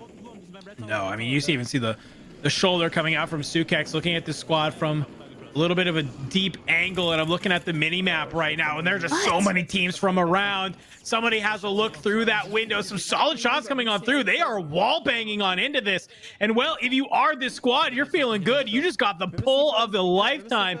Look out your back, though, because these are some of the teams you need to start cleaning on up. That makes a huge difference, right? We don't go where enkeo went. Now, enkeo squad's going to have to rotate in. But if we extend out, we leave our building, knowing that we put the claymores down to try and eliminate the squad in the open. And there you go. That's that Twitty roster that subbed in for Swish'em. But here comes Fnatic. Noobs kind of takes a peek. You're seeing the third party come on in, and they might be able to bring them on out. Maybe a little bit too aggressive play from the Germans, and they go down maybe a little bit early. We're not even into the top 10 yet right now, Tiff. Back on over with Superevan, Ottereyes, and Empathy. There are a couple god spots in this zone, and they currently have one. But this is my worry. You can sometimes have a team, if they make this read, that there's somebody hanging out on the roof. You got mortars coming on in. I'm seeing 2 different mortars plus a PA that is there as well. But Superevan, you've been able to find maybe the one corner on this rooftop that lets you kind of hold on through. We're starting to see some PDSs happen in the gas. Superevan making that kind of as a little bit of a read. There's got to be some teams around here. You're starting to see some shots going on, and he looks towards the skies. Maybe this is the easy pick as you're looking for, but somebody's up here. A little bit of a surprise. Hey, hello, Superevan. You're trying to snake the side. I don't know if it's possible. Empathy, maybe trying to lay down the damage, cause enough chaos you can stay alive. Showstopper and Limax get taken out. That's completely 2 separate teams. Oh, they're layer caked in that building. It's so unfortunate, but what they do is they keep Superevan alive by applying this pressure. We parkour to the other roof, and we start making a play for that early rotation, just decimating Watch Waldo. Now we see Colony goes down. Nickel will be the last one standing. This was like 3 different teams they're kind of trying to engage right now. And look at this, Tiff. They are still sitting on this roof, and they have the zone pull as well. They are going to be sitting pretty. Don't really have to worry too much about the teams below them, though, as well. Fnatic, it looks like they're still alive and well, playing on the low ground, reaping some of these teams that are coming on in. It's going to be all up to them as we move on over to Skull, who's on 5 by himself. Okay, look, we were asking for it. We wanted to see him heat up and maybe a slower pace at the start of the game, but look at what we're witnessing now. They all have self-reses. We just have to make this final push, and yes, Skullface gets tagged up, but it's Noobs that's able to pick that knock up right on to Picnic. And they've made top 5 here, Tiff. That's what we were asking. Say, get to the top 5, get that 1.8. If you are Fnatic right now, you're not even worried about potentially getting any more eliminations. They just want to close out this game. So we've now made it to our top 4. You heard him say not too many full teams, and they're currently on 17. A win here would be huge for Fnatic, because I don't think we saw really any of our other 2 teams really making waves. The Skullface Noobs start to kind of maneuver around, and well, look who's on their roof. Superevan still alive. So that means you have these 2 teams, and I believe 2 solos are what's left alive, as we're starting to see somebody else get taken out. So 2 full trios, we know who they are, and a single solo still alive. I'm gonna share my force. I got 2. I have 2 as well. Down to the final circle. It's a 3v3. Oh, yeah, now the 2 solos gone out. We got 12 eliminations for this squad, and it's going to be having to ice up against Fnatic. I have a Goldie. Y'all can both play. Y'all should both play together, because they might re-wrap our stairs. So. Got bunkered. Let's jump on the stairs. Jump on the stairs. Oh. Yeah, you're hearing some of these comms coming on now. They say, I have a Goldie. I can make these plays. I can jump across. I can hold this on down. There's a bunker buster that comes on through. Empathy does find Noobs. as they're now looking for the rest of Fnatic. A very easy elimination. You're starting to see some of the PDSs come on out. Another gas mask for Empathy will get purchased. Superevan goes on down, though, at the hands of Skullface. Empathy trying to find out where they are. You find Skullface laying in the corner. Means we have Almond is the last player left alive. We saw that mobile buy come on in, though. Can Almond manage to maybe make a play? Does he have the gas in order to clutch this one on up? We'll have to wait and see. Very low HP, trying to stay alive. You're starting to see the PDS there. The live ping's coming on through. I don't think Almond is going to give them this kill. You have the self-revive? No, you can't make it happen, but that's 20 to 1.8. If you are Fnatic, Superevan, though, and co will win game number 3. That is so wild. Nah, if I still had my fucking... I was curious to hear kind of how they were going to break it down based off how that final performance went. And honestly, Empathy completely changed the trajectory of that final 3v3 the moment he starts taking angles on noobs. Yeah, it just kind of becomes a really awkward scenario if you are Fnatic there, right? You're trying to fight the team up top. You kind of heard them say, I think what Noobs was trying to do, he wanted to get to the buy. Maybe you buying a bunker buster if there's any available. If not, at least a PA or a mortar, right? Feels really good in that scenario to put them off. They do get the bunker buster, right? So they drop it on top of them, but unfortunately, they just don't have the positioning. Like we heard Superevan even saying like, yo, I can jump across, I can do that. We see Empathy kind of go wide, kind of watch the side of the building that's there. They just did a really good job of kind of holding all the different angles. And if you're Fnatic, there's just no way for you to get in a position to try and take that fight unless you want to try and wrap back through the building and just like triple push the stairs to maybe bring them on down. It's really, really tough. So the fact that they make it to second, though, Tiff, is still feeling pretty good. 20 eliminations, 1.8. You're feeling great. If you're Superevan and co, I believe they had also solid eliminations. 2 times multiplier on that. You're also feeling pretty solid. I got to imagine this leaderboard is about to shake up a little bit. I was saying, to be fair, Fnatic's roster did everything we asked for. We were just like, look, we know you can get eliminations. Just at least get a 1.8x multiplier, and you converted on that. So now it's like, okay, cool. You figured that out by match number 3. Now we've got some more time to work with because you're probably getting closer to that 150 points. Now, when you've got a different roster that takes that 2x multiplier with a good amount of eliminations that may have been sitting around, they were not in top 3, so they might have been more closer to like 5 or 6, well within the top 10, but that's going to give them the chance to shoot up the leaderboard. Now, but can we also talk about the fact, not only did Empathy take those angles on a noobs, the swing on a Skullface, the read on that push was crazy. Yeah, just knowing that Skull's going to just be hanging out in a corner and fly on out to bring them on down is really, really smart. Because if he doesn't check that corner, you know, you're probably getting shot in the back. But I believe Skull might have been showing up on minimap from that earlier elimination, or at least, you know, close enough that I think they can have a solid guess that like, hey, this building is shaped like an L. So if he's not in this corner, I don't know where really he else can be after that fry. But let's take a look at some of the stats, though, Tiff, from that game from Superevan. 14 eliminations, 28-point game. Plus, I'm at a 45.4 overall, though. And to be honest with you, that's just not enough to put you into the conversation yet.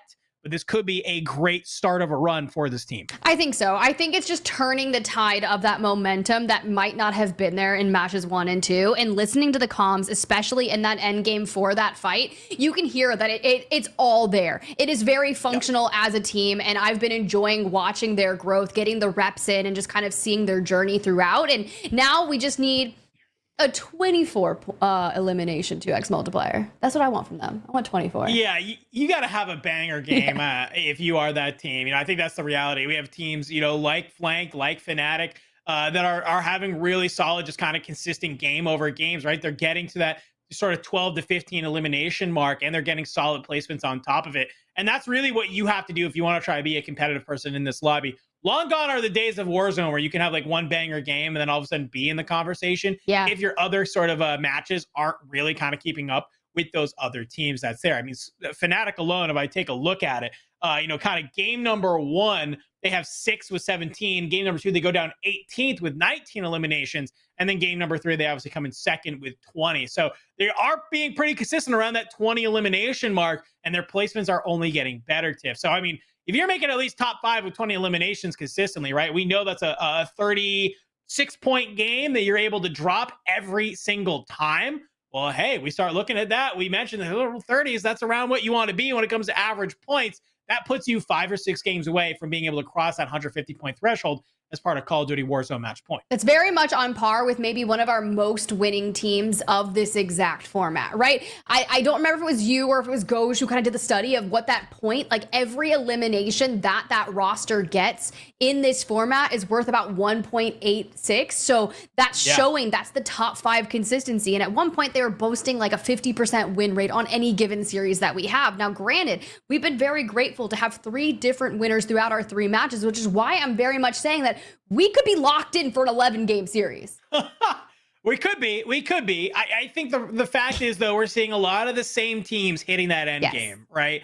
And I think that's what kind of is scary to me. I fully expect us to hit, maybe we will be closer to that 8 or 9, like you said, but I think we will see sort of 2 or 3 of these teams all hit that threshold at the same time. And then from there, it's really just you kind of start this I like to call it the doomsday counter, right? Like that starts ticking where, okay, if you're one of these other squads in the lobby, like you only have so many games you can really come online and join them before the tournament's just going to go ahead and end. And well, the way some of these squads are playing, I wouldn't be surprised if they do cross that threshold for us to see that very next game for it to end the tournament, right? Because we know how clutch Fnatic is at being able to close out games. We know that teams like Intex can do it. We know that Flank to end gabekun, and then they can make it to that end game. They can probably do it there as well. So if you are kind of maybe this middle of the pack team, now is the sort of one of the times that you need to have a banger game to put yourself into that conversation.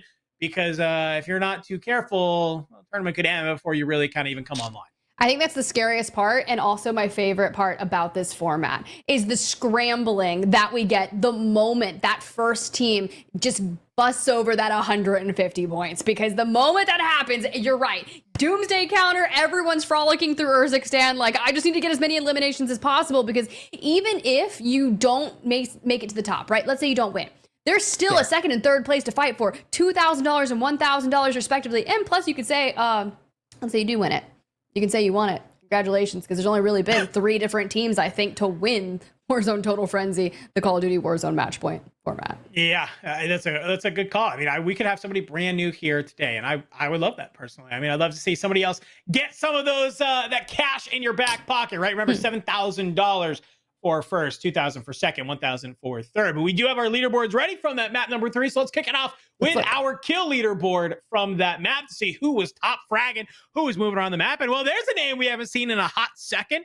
Mayappo at the top with 9. Okay, so what did Team Rated just do that map, and why did we not see it? Because he was on 1. For noobs, though, sitting on 9 also. And here's the big one, Volcom and Resolve. Now, mind you, they're the ones that got that north of 20 elimination match 2 win, coming in swinging with 7 eliminations both. That's another solid game. No, it's a very, very solid game. I mean, you love to kind of see multiple people of the team on the leaderboard. Speaking of which, we got Fnatic Noobs currently sitting in second.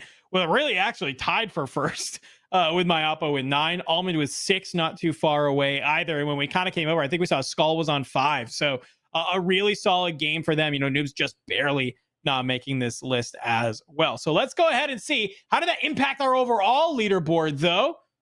And, you know, where our scores go ahead and sit, because I think we could see maybe a couple teams joining the foray there in our overall leaderboard that we have for our points. I'm ready. I'm waiting. It's totally fine. Let's go. All right, well, Team Panda, right? We saw, you know, multiple members of that roster on that overall match 3 elimination board, and well, it's paying off. We're keeping that consistency, but even after we saw that massive 20 elimination game hitting 1.8x multiplier for Fnatic, they found themselves in second place, just 0.6 points away from the very top, and that's well over halfway. No, definitely well over halfway. If you are Panda and Skullface, you're feeling super good. Shout out to Team Panda, right? I mean, they just joined this first slot after their game number 2 win, and now they're still managing to hold the top. Now, granted, only by 0.6 points. So, but still a very good testament. But then, yeah, there's just a gap right now, Tiff, between these top 2 teams, and then flanked. Cool, flanked, you're in third with 67.2. And then there's even another gap to Team Intex. And then there's even another gap down to Team Rated. So if you are kind of one of these teams, this is probably one of the most interesting leaderboards we've seen in the last couple weeks of Warzone Total Frenzy. Well, look at 5th through 12th place. We're separated by 7 points between all of those teams. And we just saw Superevan get that 28-point victory. So maybe they were further down the leaderboard than I actually recalled, because I'm so used to seeing them skirting around that top 10 area that I had automatically thought that. But I will say, despite us not seeing a lot of Team FIFA on air, they have actually jumped up the leaderboard substantially. Yeah, no, I love that you kind of called out that we have teams like Team FIFA that are doing this, because yeah, between 5th and 12th, it's kind of like a lot of these teams are all in the same area, and all it takes is like one really solid game for them to, I think, join the conversation at the top. Like if you are a Team Flanked or Team Intex that maybe doesn't have a good game number 4, and you're any one of these 7 teams who can drop, you know, something like a 20 or 30 point game, right? Like you're automatically immediately in the conversation. But where that has me worried, Tiff, is like, let's say you are a GOAT Clamp at 41.6, or you are a Team FIFA at 46.4, and you drop something like a 30-point game, you're still behind the top 2 teams, right? Like that's the reality of this. So it's like really solid that you have to not only have one really good game, but continue to have games after that. And that's what you need to do. We got to get all the decent games after that win, because when you start seeing teams that kind of start walking away with that pace, we're talking north of 80 points after 3 games. That's really on par with what I was expecting to see at the level of Team Falcons. And it's really good to see that here, because if you get onto match point after 6 games, we could be ending in 7 or 8, because you're going to like tighten the way that you play. Now, granted, I don't want you to change things too much, because you start playing a little more scared, you start kind of getting awkward in fights, and you look like a newborn baby deer out there on Urzikstan. Just don't do that. Just play to your own strength. Like if you still wait, Kendra, go ahead. No baby deers here. Yeah. Listen, I'm from baby deer country. I don't know why I said that with a southern accent. You're not from the South. I definitely live in the Northeast, but and it's not good. But you bring up such a good point that is like the struggle with a lot of these teams, right? They hit Call of Duty Warzone match point, they hit that 150 points, and then it's like, what are you even doing? Like they don't even play. They forget everything. How they should at all, right? Like it's just like, what? And I think it's just people get like, I think you hit it right on the head. They get so scared, right? Like they're like, oh, now we have to win a game. How do I do that? We just do like 4 intel contracts and then sit in a house, right? Go find Foresight, live your best life. Yeah, literally. And it's like, you know, but it's like, oh, well, okay, we don't have to do that. You know, you maybe don't take fights that you don't need to, sure, but like you gotta play the game that got you to this point in the first place. So, but we're still pretty far away from that, Tiff. We got some more games to get there. We only have a couple of teams that are just over the halfway point to the 150 points. So match number 4 is maybe where we start getting things a little spicy. I want all the spice. And I just honestly, I want to listen to kind of how they loot if they do decide to talk. The only thing I heard was I have a portable, and I was like, nice. I love that for you. Oh, good. You got 2. Even better. Hey, there's only one thing better than one portable. That's having multiple portables. You need to be portably portable. Respect the portables. Respect. I mean, we kind of talk about it top of show, right? Using everything to your advantage is super important. These PRDs are definitely part of that package. I know, you know, even Shifty specifically, I think is the #1 player I've seen who that guy always has at least one portable on him, right? To kind of push height, to just get high ground, to maybe hold like an angle that a team wasn't suspecting that you could get to. It's just so crazy, you know, the type of plays you're able to make with that. So, have to wait and see. Some good comms coming on out though. Yeah, Full buy station here, Tiff. Though, let's see if they can get the loadout. Where the fuck's your money at, Otter? Oh. This is fine. We need 500. Did y'all buy something? No, I don't know what. You're muted if you're talking. Otter, No, I dropped that 1,000. That's about it. A little bit of a breakdown here in team COD. Math is hard, okay? Math is hard. Yeah, we did. No, I was trying to say. I mean, yeah, they're still a little bit away. They're desperately trying to look for this cash to get this loadout. A little bit of a rough start for Superevan and Co. Hopefully they can hit the regain and get it together. Back on over with our winners of map #1 though. Intex, Bulieve, and Mutex. Mutex has already gone down, Tiff.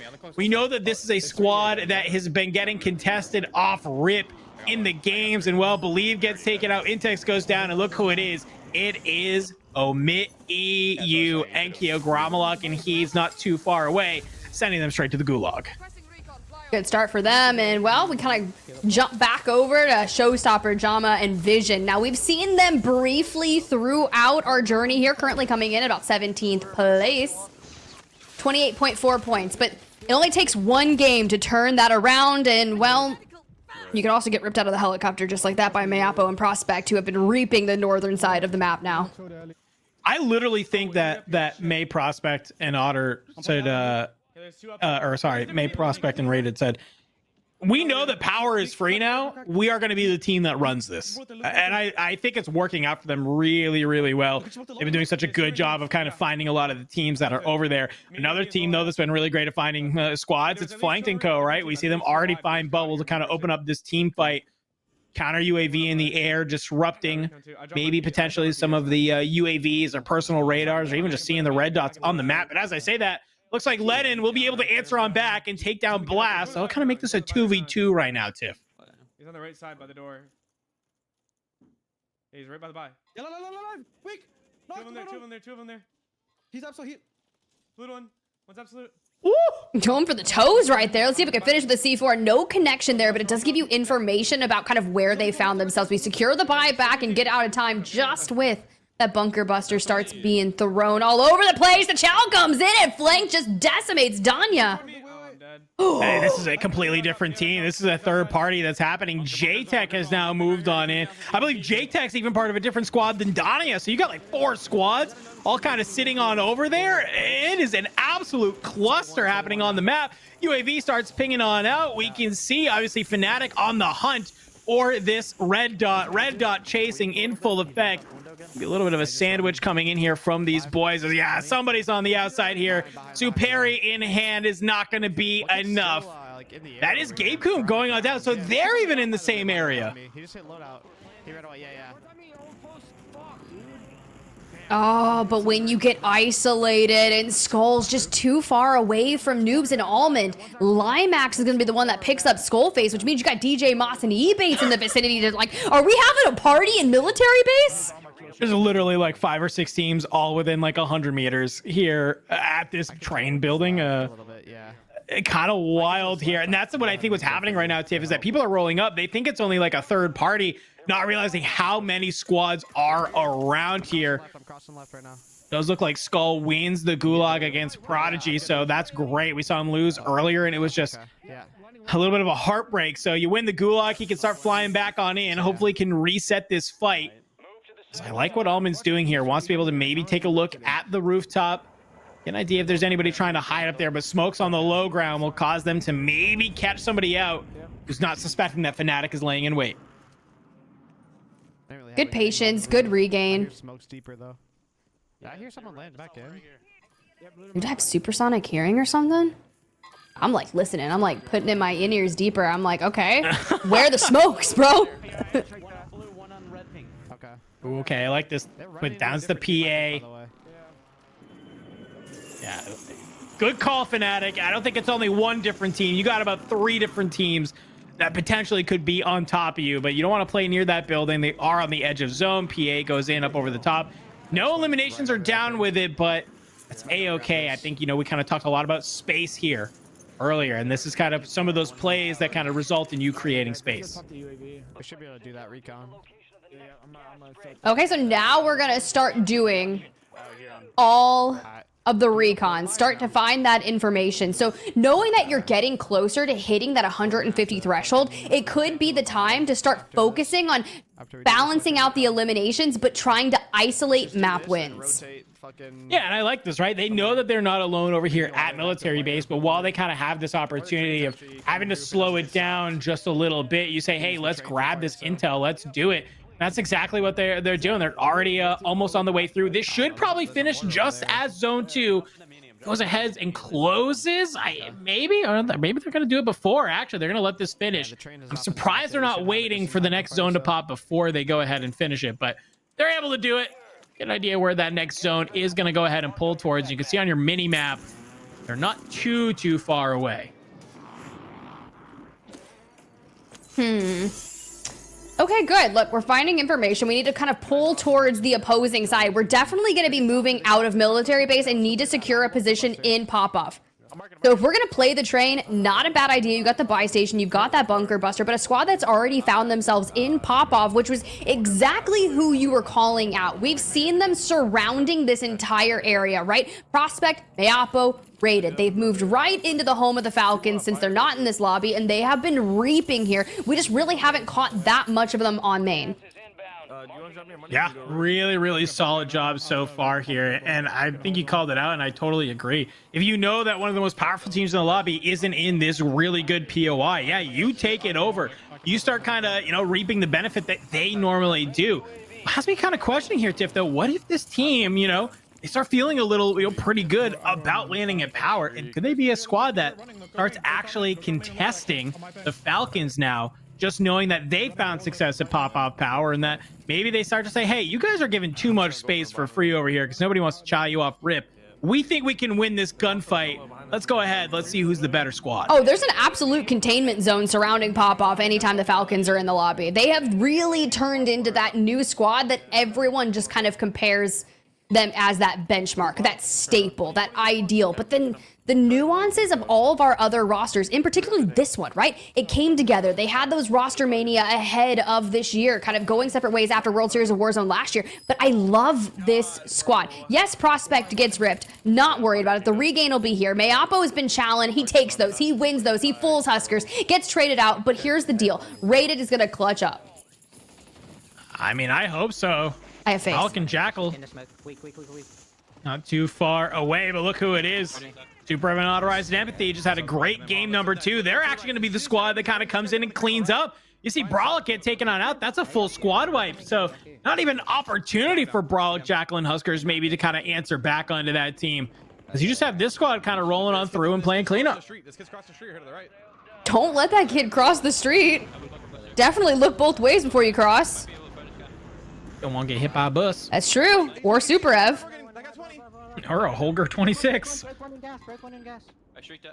That Panda squad's just constantly getting fried by multiple areas. Now, this is another area that they like to play from, right? But they consistently find eliminations and success. But if Superev, Ottereyes, and Empathy have already found here, they could full squad wipe this. Yeah, they definitely could. And well, Juki's actually getting taken out as well. So that's a whole different team. Kind of starting to get engaged on. Yeah, I see that. Listen, I have a portable for us too that we can just I can throw it down for us. Yep, and you're starting to hear some of the comms come back on in. I like this. They know that one team is there. They push on up. They kind of gain control of that area. But the second that they get the down onto Juki's, they understand that, hey, we don't want to put ourselves, you know, in between these two different squads. Let's go ahead. Let's back on up. Let's regroup.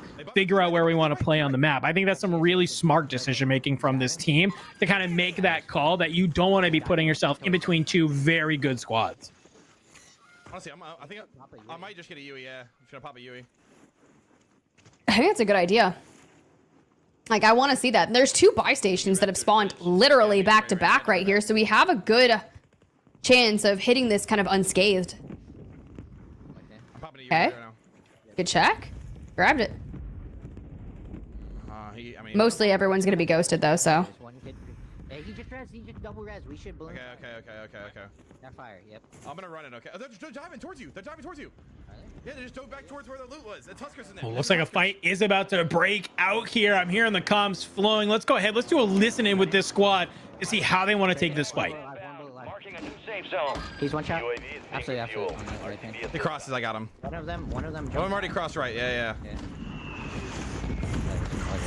He hasn't crossed yet. This guy's not crossed yet. He's still on the left somewhere. Still one right. Still one on the left somewhere. He's not crossed. I'm with you. He's like laying down somewhere, like right here. He could have went under. Oh, he did. He did. I think we get fire control, bro. We have a portable there, and like, back up. Well, landing. The kid's flying to our right. Yeah, I just saw him flying.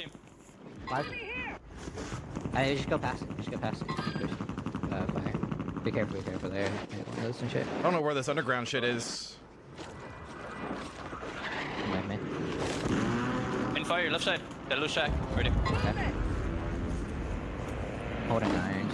They're gonna fight. They're fighting. PRG up top. Broken Playing up. I'm throwing nades. I'm going outer stairs. They're fighting bottom. Jump right, jump right. Weak.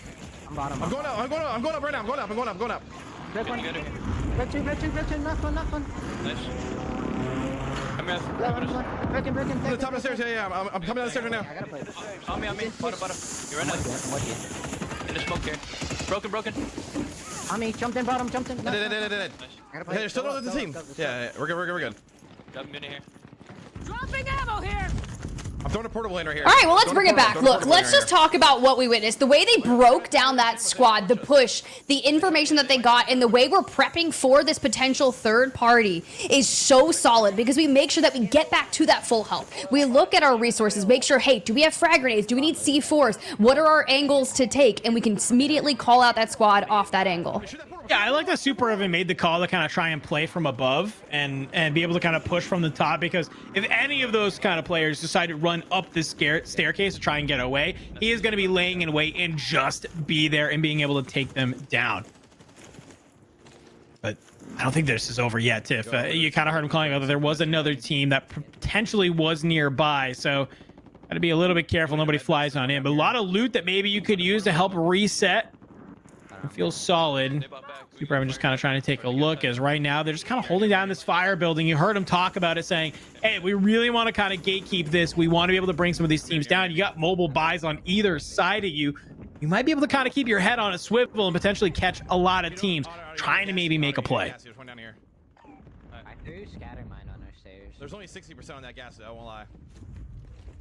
Hey, at least he's not lying. He's being honest. He's like, look, there's only 60% left on that gas mask. Don't like worry about it or anything, but I'm being honest. Now with Gulag closing, things are about to start getting real. We're still in that 1.2x multiplier, but once we get to the 15 team mark, we'll move into that 1.4. Now, granted, we've got to see kind of what those nearby teams were. We've known that Juki's was around here. We've seen that Rated squad was up in this area, but who else is going to be rotating towards this Superevan roster?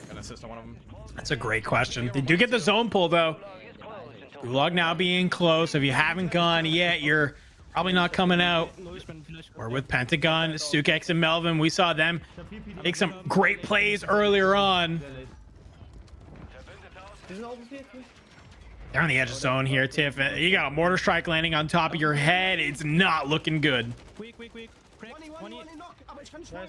Oh, and that's going to be 4 and Jace on the other side. Now, I gave a lot of hype to that squad playing alongside Sir Taylor and Valid Hands, but as soon as you go for the full-on 4 and Jace, we're getting ripped from the cross, so we smoke forward and we focus on them because time is of the essence. That zone starts to close within 5 seconds. That gas is going to be creeping around you, but you have to be flawless on this rotation.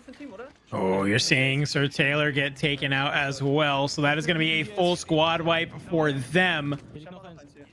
Taken off the map this is looking a little bit dicey of a rotation for the Germans, but they're able to kind of keep it on up, make their way across, and just immediately they kind of make their way up the mountainside, Tiff, and then they come back on through, drop the PDS, just to be able to hit the mobile buy station, maybe grab some more stuff for them to keep on moving. All right, well, let's check in with that omit and A roster. And as we do, Brax goes to a pixel of HP right there left, still trying to skirt their way into the next zone. Bombs coming through. Juju, though, falls. And now Brax is going to have to contend with the team that's wrapping behind him. Can he reunite? Youngst is still out to the left. Juju does get that self-res off, but it just seems like we're being pieced apart by multiple squads, and it's Skullface. Fnatic is in the mix. You got Omit EU. What is with this Omit violence? Omit versus Omit. I mean, hey, they're two great squads, so I love to start seeing it. Brax with the hero play is able to weasel his way on out, hit the buy station. You get Juju back on into the mix. He's still in that warehouse. He has to jump out. I'm probably gonna die here. Just kind of waiting on the side here. Juju does get fried, flying back on in. Do you have a smoke? No. Kind of just waiting here. What can you do? I'm a little bit sad that Juju did get taken on out, because you make this play to get the buyback in him on in. It's just immediately thrown away. You do have the cash if you want to go for another one, but... Can you make it happen as they fly on through? Skullface taken on out. That is a squad wipe on Fnatic. We were not expecting that. And the play they just tried to make on omit NA, if Brax doesn't turn around and pick up Skullface on the wrap, that's a completely different scenario. But for now, Fnatic, who were in the top 2, are going to be in a GG go next situation. But omit NA could make a play for that top 3. I have 1 PDS. Come underneath, come underneath. Definitely could. You sure? Yeah. I'm stuck. I don't think I can. Okay. Oh no, don't get stuck. Not now. Not like this. Now. Not a great time when you're trying to figure out a way to wrap on through. At least Brax and Juju are going to be able to play together. Youngsters, you heard him say he's stuck. I don't know if he can really get on out. He won't be able to go through underneath. If somebody's waiting for him, he will surely get caught out. Yes, I have 1 PDS still. Laser beam, you're hearing the call out there. Brax does have a PDS to play, but I don't mind just kind of playing down here on the low. There's really not that many areas somebody can kind of push you from. You have that one sort of window. Juju's playing the other side. I think Shinobi maybe he's gonna up on through this drop. Trophy's down. I have a crack up top. Yeah. I mean, they've got good comms. They've got the circle pull. And we are so chilling right now. In Braxton's words. Okay, those are the comms you need. I have a Yawning armor or no? I have 9. I'm good. Yeah. Okay. All right, seeing some of the calls. So they're going to go ahead. Want to be able to hang out down on here. You're seeing some of the players from around on the UAV. They knew they had a squad above them. And a counter UAV comes in. That's going to be tough, especially with this squad. There's only so many areas they can really peek out on. Will not give them the information they need. That if a squad is around them, maybe trying to make a play. So, I don't know, hang out down here. Just kind of lay in wait, get an idea where the next zone is going to go ahead and pull. Hopefully it pulls towards you. Maybe you catch a team trying to make a play jumping on down. I just don't know how many eliminations we have as a squad. Yes, we're into the top 10. We've got that 1.6x multiplier, but Brax is only on 2. And they found themselves in a couple squad fights and they, you know, wiped Fnatic. So they should have a minimum of 3. But I'd love to see more eliminations come to them. But when the entire zone's lit up by a counter you have, that's kind of unfortunate.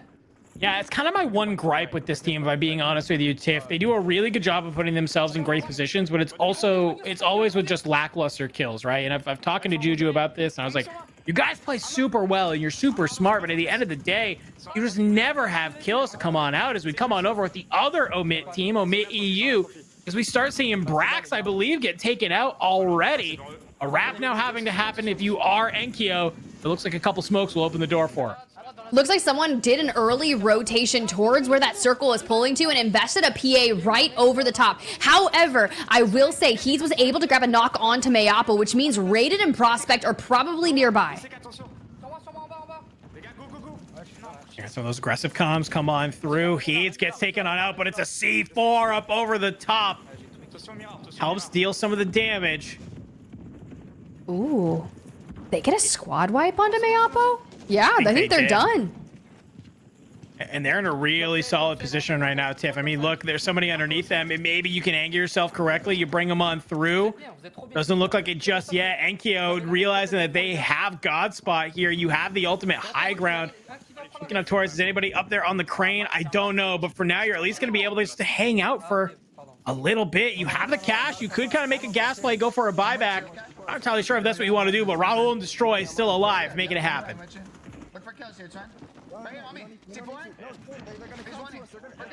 Oh, he's challenged too, and he runs right into the building, and xressolve just gets sliced down.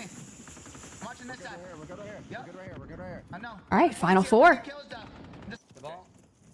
Great comms coming out of Destroy. 2v1.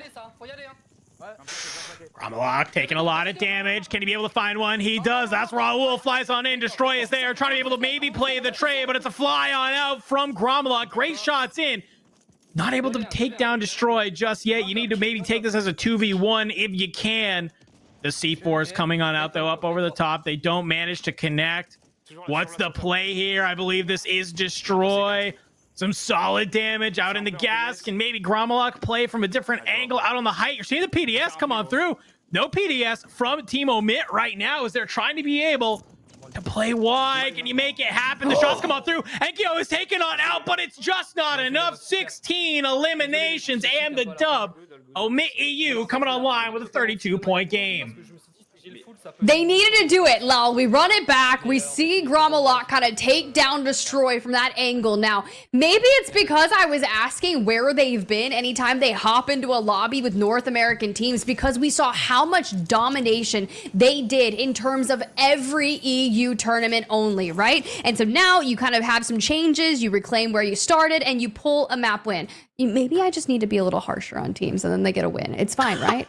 Is that what it is? I mean, hey, it's the opposite of the caster curse. It's called the broadcaster blessing. And well, one of the teams that blessed right here, Team enkeo, 16 eliminations, 32 total points. That's going to put them over the halfway point, Tiff, of our 150-point threshold that we are looking for. So really solid game from them. They're able to cross it in 4 maps. I know they probably would like to do it a little bit quicker, but gromalokk leading the squad with 7. I love how they played that end game. It was clean, honestly. And yes, the circle fully closed and we were starting to worry, right? We're like, where the PDS is, what kind of gas mask? No, we already burned all through those for that oekiy roster and Destroy. He's on the rooftop, not peeking, PDSing. He's like, I'm going to bide my time, let their health tick down a little bit. But even with that chow, enkeo falls, right? And gromalokk's like, no, you give me an inch, I'm taking a mile, I'm ripping you off that rooftop one way, Destroy. Yeah, I really like how he was really kind of swinging wide left, swing wide right. So that way, Destroy kind of didn't know where he was. And when there's 2 of them, it's kind of hard to be up there. I thought when Destroy popped that PDS on the backside of the roof that maybe that was enough to kind of say, hey, I'm not going to take any storm damage. You guys are going to take gas damage, you know, and maybe that's enough of a difference that he can win that 2v1. But I think he was just a little bit early on that. I'd love to see him kind of wait a little bit longer, maybe even just go out wide and jump on down, and then be able to kind of pop that PDS behind a wall or something, you know, kind of go from an angle that they're not really suspecting and make them take a lot of gas damage to do that. So, but either way, a second place is feeling pretty good if you are Team Destroy to kind of come into this, because I haven't really seen a lot of them thus far, but being able to kind of come in second with hopefully a decent amount of number of kills could be the start of their run to be one of these teams at the top. Yeah, and I think that's all you need is the one map to change that trajectory of your entire series, right? Whether you got that in the second map or the third map. Like we saw Panda Squad, right? The moment they won map number 2, they've been relatively consistent throughout. And with a lot of our circle pools really favoring the pop-off power area and that kind of quadrant of Urzikstan, a lot of those teams that do land there have been finding success. It's been looking fantastic, but we are through our first 4 maps here of Call of Duty Warzone Total Frenzy. So we're going to go to a quick break. We come back, we're going to take a leaderboard from that game, get a nice little check-in, and then we will be hopping into game number 5. So don't go anywhere. We'll have plenty more Warzone coming your way right after the break.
I'm in the buy really quick.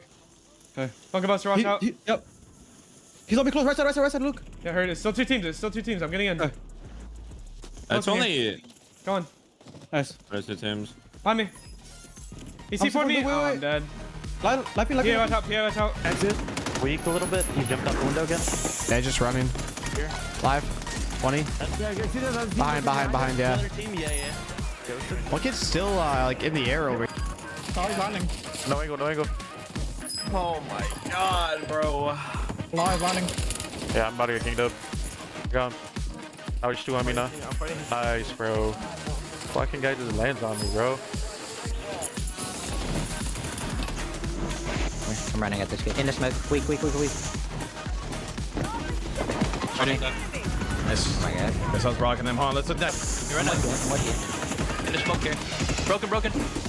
On me. Jumped in bottom. Did it. Hey, there's still another team. Yeah, we're good. Jump in here. Quick. Crack. 20. Knock, aber ich kann schneiden.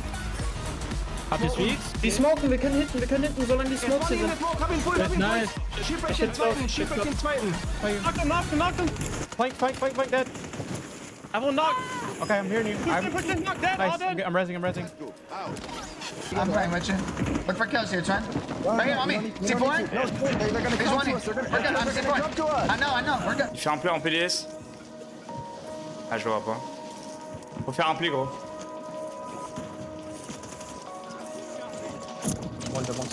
Une balle. Non. Nice. Wow.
All right, y'all. Well, we've seen 4 different matches throughout Warzone Total Frenzy, which means we're just about halfway to where I thought this entire series was going to last. But welcome back, y'all. I'm Spidertip. That's Dandro. We've been having so much fun. So let's go ahead and bring up that prior match overall kill leaderboard. Looking pretty solid, and we see Melvin is actually going to be the player at the top with Destroy, tying him with 8. And then, well, I'm feeling like it's Vegas because it's 7s across the board from 3rd through 6th. Gromalokk, Empathy, xressolve, and Raul not too far away either. So thing to note here for me, you got Destroy with 8, you got Raul with 7. I'll be curious to see how many did their third have, because that's 15 alone. They came in second, 1.8 multiplier in play there.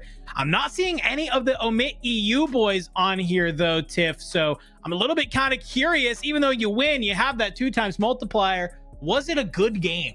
Good shouts. We also don't really have too much from the Fnatic roster going on, which is a little not normal that we've been witnessing. But one thing that has been pretty consistent is mayappo, it's Gabe, it's a lot of those good things. So let's go ahead and pull up that overall leaderboard in general to kind of set the trajectory before we move into the next 2 games. All right, I'm nervous, I'm excited. Wow, we're finally encroaching on that triple-digit territory for Skullface and Flanked. They're doing a great job. 95.8 at the top there. Not too far behind, though, Flanked. And hey, Panda has been able to kind of play up from a little bit there. 89.6 is definitely keeping your name in the conversation.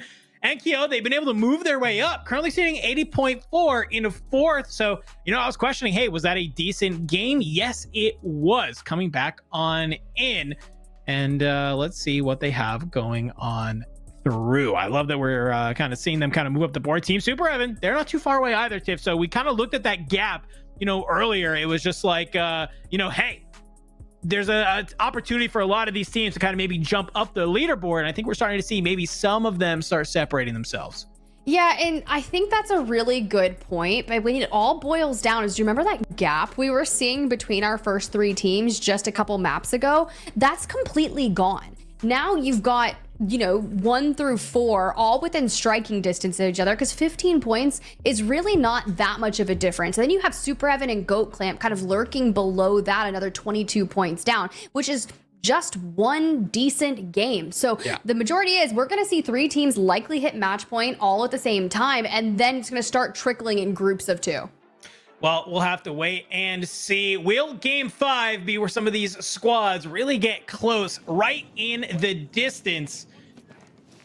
And maybe this is the start of it. Omit EU. Team Enkeo doing a great job so far. Shout out Rod in the chat for correcting me. Definitely, I said nobody admits EU on the kill leaderboard. Gromalokk was 3rd. So, sorry, I'm blind. It's A-okay. But I'm glad that we're here. We have chat. This is why we have chat. It's for these moments, not for like the necessarily trollish moments. It's for the moments when we simply are blind. That is very, very true. Hey, I'm glad one of them was up there because, you know, obviously that's kind of the type of games that you need if you want to start making it up. We were kind of a little bit, you know, we hadn't really seen them towards the top of our leaderboard for a while now. They're currently sitting in 4th overall. So I love that, you know, kind of one game puts you in the conversation. Sure, they're a little bit behind some of the top teams. That is A-okay, because this is a squad that I think once they get started, once they kind of get the feel of the lobby, they're definitely going to be feeling themselves. Honestly, I watched them win a crazy game yesterday that ended over Katova blocks, and they've been getting real wild up on the northwestern side of things. I'm liking this look on them more than Manor. And now, granted, they have experience landing in both quadrants of Urzikstan, but the rotations from this northwest can be a little more challenging, knowing that you have to either contest with like Rostava Shops over by kind of Levin Resort, or you've got Pop Off Power, or teams that go kind of Sorokin Industrial. So you've got all these heavy hitting areas, but going through this grinder of learning rotates from here are going to bring you so adaptable when it comes to your next trip to LAN. No, I love that. You know, this is a squad that has been known for kind of grabbing the helicopter, playing down there towards the southern side of the map. And I think, you know, the fact that they maybe realized that that isn't the best play is really, really important. That, like you said, landing up here towards the blocks and kind of this northwestern side of the map is easily a really kind of solid maneuver from them. So I like that they're trying new things. I like that they're trying to make it happen. As well, already it's Dania getting taken on out from the beginning. It's probably not how they wanted to start their map number 5, but if you're mid EU, hey, free kill's a free kill. I'll take it. Interesting. Wait, what are we going over there for? Super. Viens le mettre sur le top, viens le mettre sur le top. Okay. Tiff, I need you to translate for me. I heard super. Okay, solid. I love that. Deandro, look, I've been out of the game on my French speaking for like 2 years. Goj was asking me this the other day, and I was like, sir, yes, I studied French for 8 years. I studied abroad. I do not use French on a daily basis living in Georgia. Let me just tell you. I am shocked, sir. I will fix it. And the next time I get to a LAN event and I have to interview... Well, actually, you know what? Dream speaks French. Don't let her fool you. She speaks French, and I bet she speaks it better than I. Well, maybe we'll need an all-French Warzone Total Frenzy someday, and you guys can really go and practice. I don't know how your German is though, because that's what the players on our screen are from. Not good. Not great. I can be that for sure. But what I can tell you for sure, they are beaming right now. They see this loadout come on in, counter UAV in the sky. We'll deny them some information, but that doesn't matter when you have your eyes. Pentagon in a great formation right now. You see somebody kind of flying into the left. They think that somebody's got to be closer in this building. Finally, counter will get taken on out. Starting to see that UAV start pinging on out, give them an idea where some of these players are. But right now, I haven't really seen them maybe take an angle that will kind of net them a win. Ooh, okay. Getting mixy here inside the building. The trades come through. I really wasn't expecting that. Now, one thing that Rated Squad has been doing are these recon contracts back to back. Now, we had this conversation maybe a couple games ago that grabbing this contract early on and just letting it rip was too early. However, what they are doing is completely different from what we're talking about. Yeah, I mean, being able to grab multiple is definitely a solid idea, right? And when you are rated right now, kind of looking at where this zone is going to be, you are feeling very solid. The bunkers are definitely something you love to see it and be able to kind of utilize, especially if you can go ahead and find them. So they got a squad over here, though. I think this might be two squads. They might be third partying here, Tiff. As we do say, OBS get taken on out. Rated flies on through. There's a Guardian ready to happen. Somebody's waiting behind the desk, but it doesn't matter. That's Teeny getting it deleted. Where's their third team, though? Yeah, Rated saying I'm getting tagged up by a whole different squad, and well, Tommy is there. Running towards you. Will they get the cleanup, though?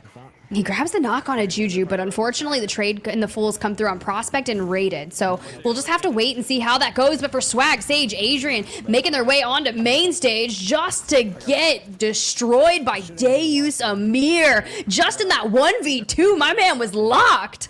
He was locked, but immediately into the gulag you go up against Juju. BP50 in hand if you are Swag. Let's see what you can make of it.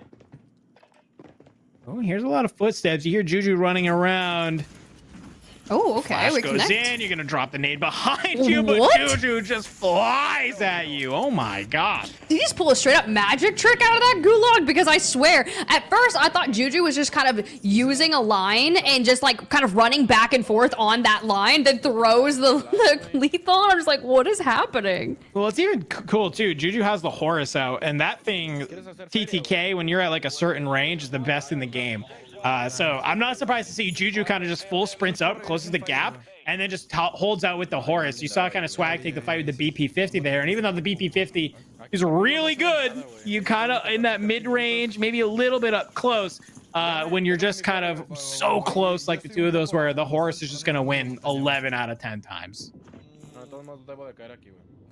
It's been one of those SMGs that a lot of people have just been kind of using more frequently. And yes, it's in the gulag right now, but I've actually seen people break it out. Now, the Superior is still a very, very viable meta there. But also, if you're looking for something a little different, I've seen that one come into the mix.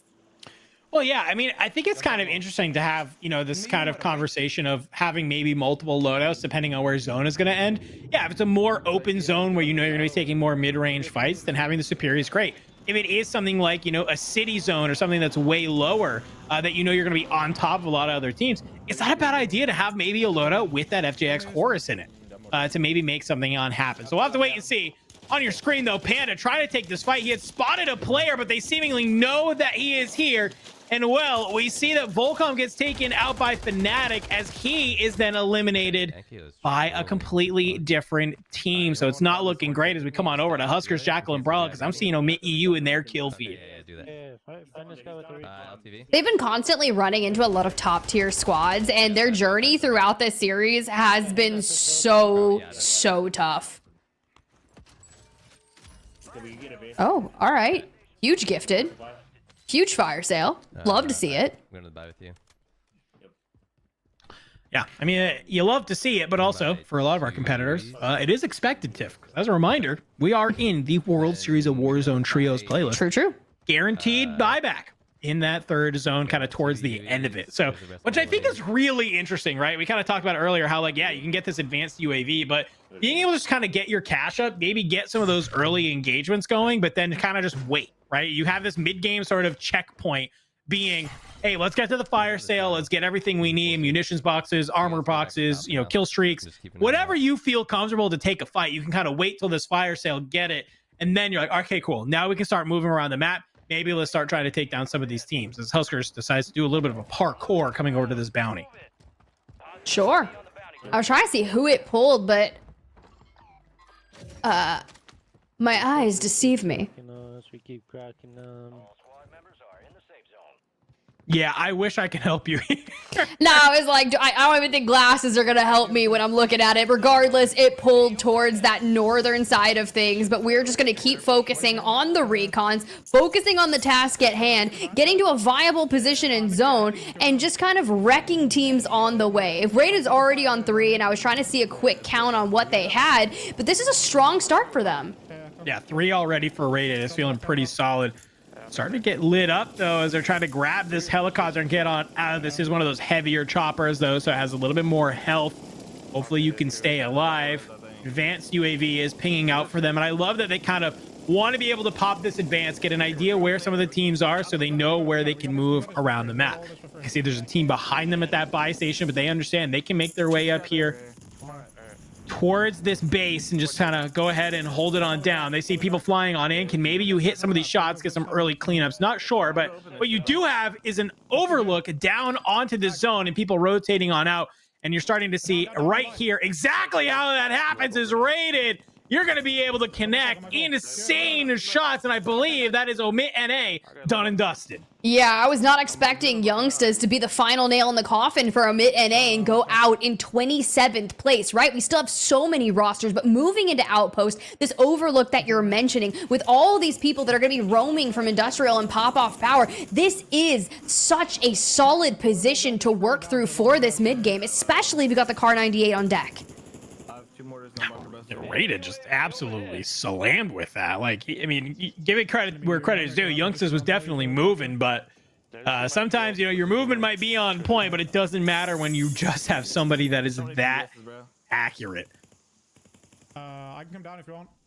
Yeah, I need help carrying this shit. I can drop a mortar for it. Wait, oh, wait, what? I just hear I need help carrying this, and I'm like, wait, what are we physically carrying throughout here in Urzickstone? Like, it's fine, right? A-okay, back on board, destroy. Oh, they're fighting somebody. Somebody wants this helicopter. You're seeing some very solid damage, but the great escape from this heli is there. Can you get the shots in? Yep, I'm gonna shoot it. Doesn't I gotta look like say, it. we almost need to let him get loud. Crank up the volume. Let's get a listening with these boys. Let's do it. Yo, there's a team on the hill right here, guys, running down. Can you please look at this? On my yellow ping, yellow ping. Get on roof. Yep. I don't know how the fuck he didn't die, bro. I just hit him twice with a fucking. Oh no, I fucking had him one shot with the bunker. I don't know how the bunker didn't fucking blow up his head. Just look for this hill. There's gonna. I'm shooting this car goes up. Oh, I can't. It's a bunker. I'm gonna get some of this ammo real quick off of Scum. Yep, the comms. On top, they're on this tower on my left.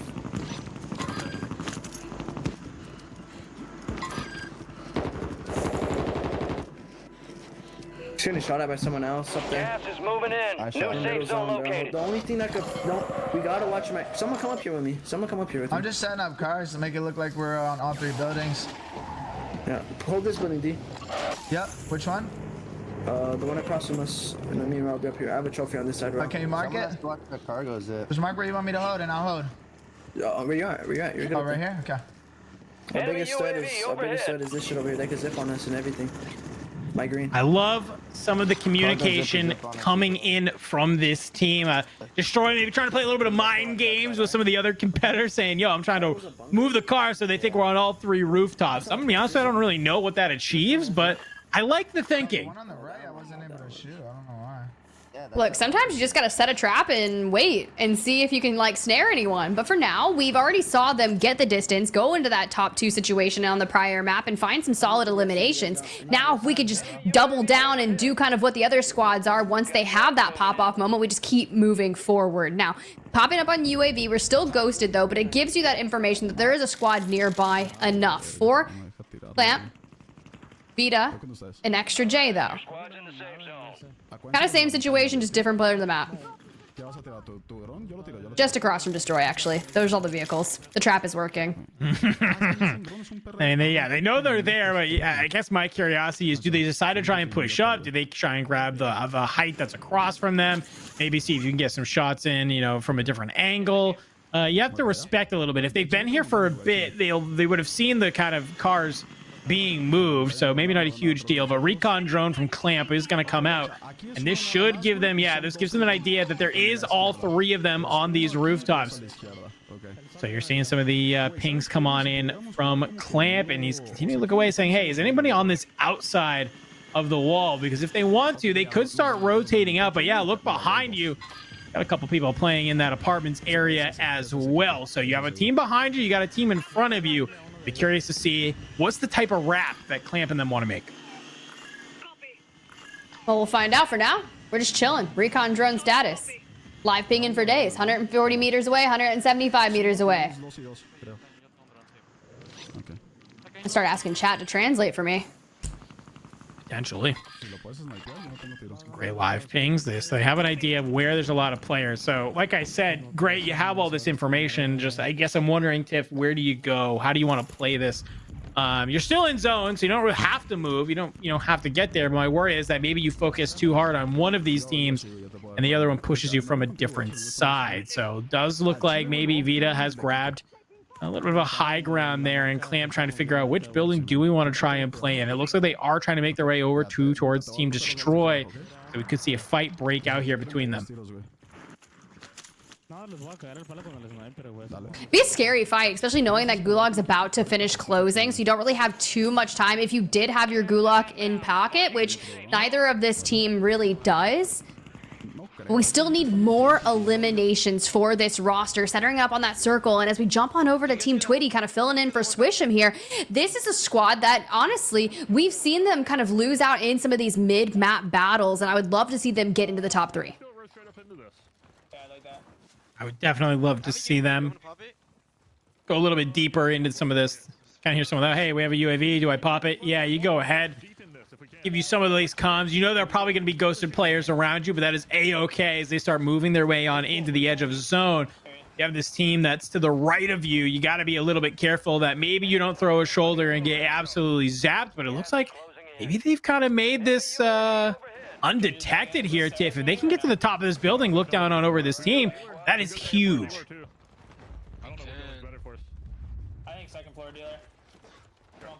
Okay, let's see where they decide to go to. I mean, look, the buy station, you got all the vehicles Destroy is just kind of anchored themselves down, but I'd be curious to see where they're lurking. We're about to be into that top 10 situation, which brings us to that 1.6x multiplier. However, Lil Mario on 0. I don't think Cloud and Twitty are, but I just want to see more out of this. Now, granted, the one thing they're doing, they're all staying together. They're kind of making sure that distance, if we lose out on one, likely those trades are going to come through, especially as you're rotating and clearing out these buildings. Sorry, getting tagged up in the back. Someone just died right. Stronghold building. I gotta choke him. Trying to maybe just kind of close this down. I do like that they made this play for this gas station, because if you look at this zone, kind of no matter where it pulls, you're probably sitting pretty good. My only worry here is if you do maybe get it to pull across the tracks, you know, you're not really setting yourselves up for success. But at least for now, you should be able to look around you. You only have one side, though, that is kind of up above, so somebody might see you. It could get pretty easy to get pushed here, but for now you're feeling okay. I like this little Mario deleting some of the tires on these vehicles, that way if somebody tries to quickly get in it, make an escape, they're not going to be able to. He's wrapping around highway. This angle's crazy though. If someone walks out and you get an elimination from that angle, that's wild. Gotta hold it. We default back to this corner where you're at. Is that your C4? Yeah. I didn't mean to do that. Fair. Whole team on alert. Sometimes you get a desk pop. Yeah, sometimes you just need a little bit of a Hey, are we good? Are we you know what's happening here? Right behind this wall. But I mean, they're kind of just keep checking all of their corners right now. This is kind of one of those moments. I mean, I'm looking towards the top right. I see Lil Mario and 0. I'd be curious to see what the rest of the team is on. But nice swing out from Lil Mario. Does claim his first of the lobby on gabekun, and that is a full team wipe. Immediately some shots on this player above. SVA connecting, feeling good. Can you find maybe a team pushing down this hill? I mean, it looks like it if you're already getting cracks. And it's interesting to see like the decision between people using the Holger versus the SVA. The SVA has a little bit more of that recoil, but I love it, honestly. I mean, yeah, I think the thing is that if you are accurate with it, this thing is going to absolutely beam lord some people. But Twitty does get taken on out. Lil Mario looking towards the hill, seeing is anybody flying on through. Doesn't look like it just yet. Just kind of continuously playing this side. Zone will force them to move a little bit. And you're going to have to make a wrap probably pretty wide because you got a team that's already above you on that overpass.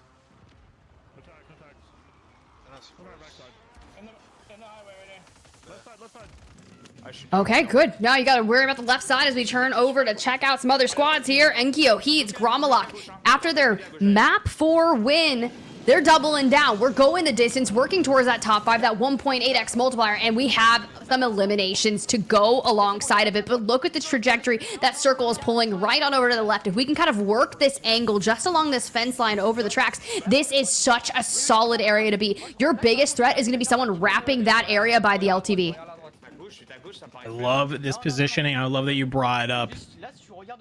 Enkeo just says, hey, somebody's going to have to try and play this opening of the wall. Somebody's going to have to push on through. So let me just go ahead and sit this. But I don't know if you're expecting that there's a team that's still sitting full on top of this ridge being prospected and raided. Their PDS will go down. Thankfully, another one in the back pocket is they're just kind of trying to get everybody to already rotate on Zin and says, hey, if you want to play out in the gas, go for it. We're going to try and bring you on down. Twitty will get eliminated, and the wrap comes on through. Zone pull goes over. And what? What? Enkeo! The C4 over the top makes the read that somebody is there. Hops up on top, brings them on through. Continuing to make their way. The C4s in the hands of the French are doing work. Flies on forward. Can they be able to bring them down? They do. That's Clown eliminated, dropping down from the heavens on below. Lil Mario taken on out. Back-to-back games for oekiy. Tiff, I dare say they're online. Oh, 100%. It's like someone ran and told them that I was like, what is going on? Like, this roster, I know they're really talented. I'm used to seeing them much more dominating. And, well, then they win the next 2 maps. What are the odds? Because now they even improved on their former score, right? They're doing it with 18 eliminations this time. So, yeah, we're looking good on that leaderboard with a 36-point game. Whew, 36 puts us at 116.4. Only roughly 34 points away from our 150-point threshold. That has them feeling good. Enkeo with 10 hitting double digits. A really solid game number 5 for the squad. I mean, we got to talk about that first C4 over the wall on Destroy, though. That was nutty. That was criminal. Dandro, that was absolutely criminal. And you see him go from prone to kind of stand up, obviously working off an audio cue there. But I'm sorry, if you throw the C4 to perfection, basing it off of where that buy station is, and you connect for 2? For 2?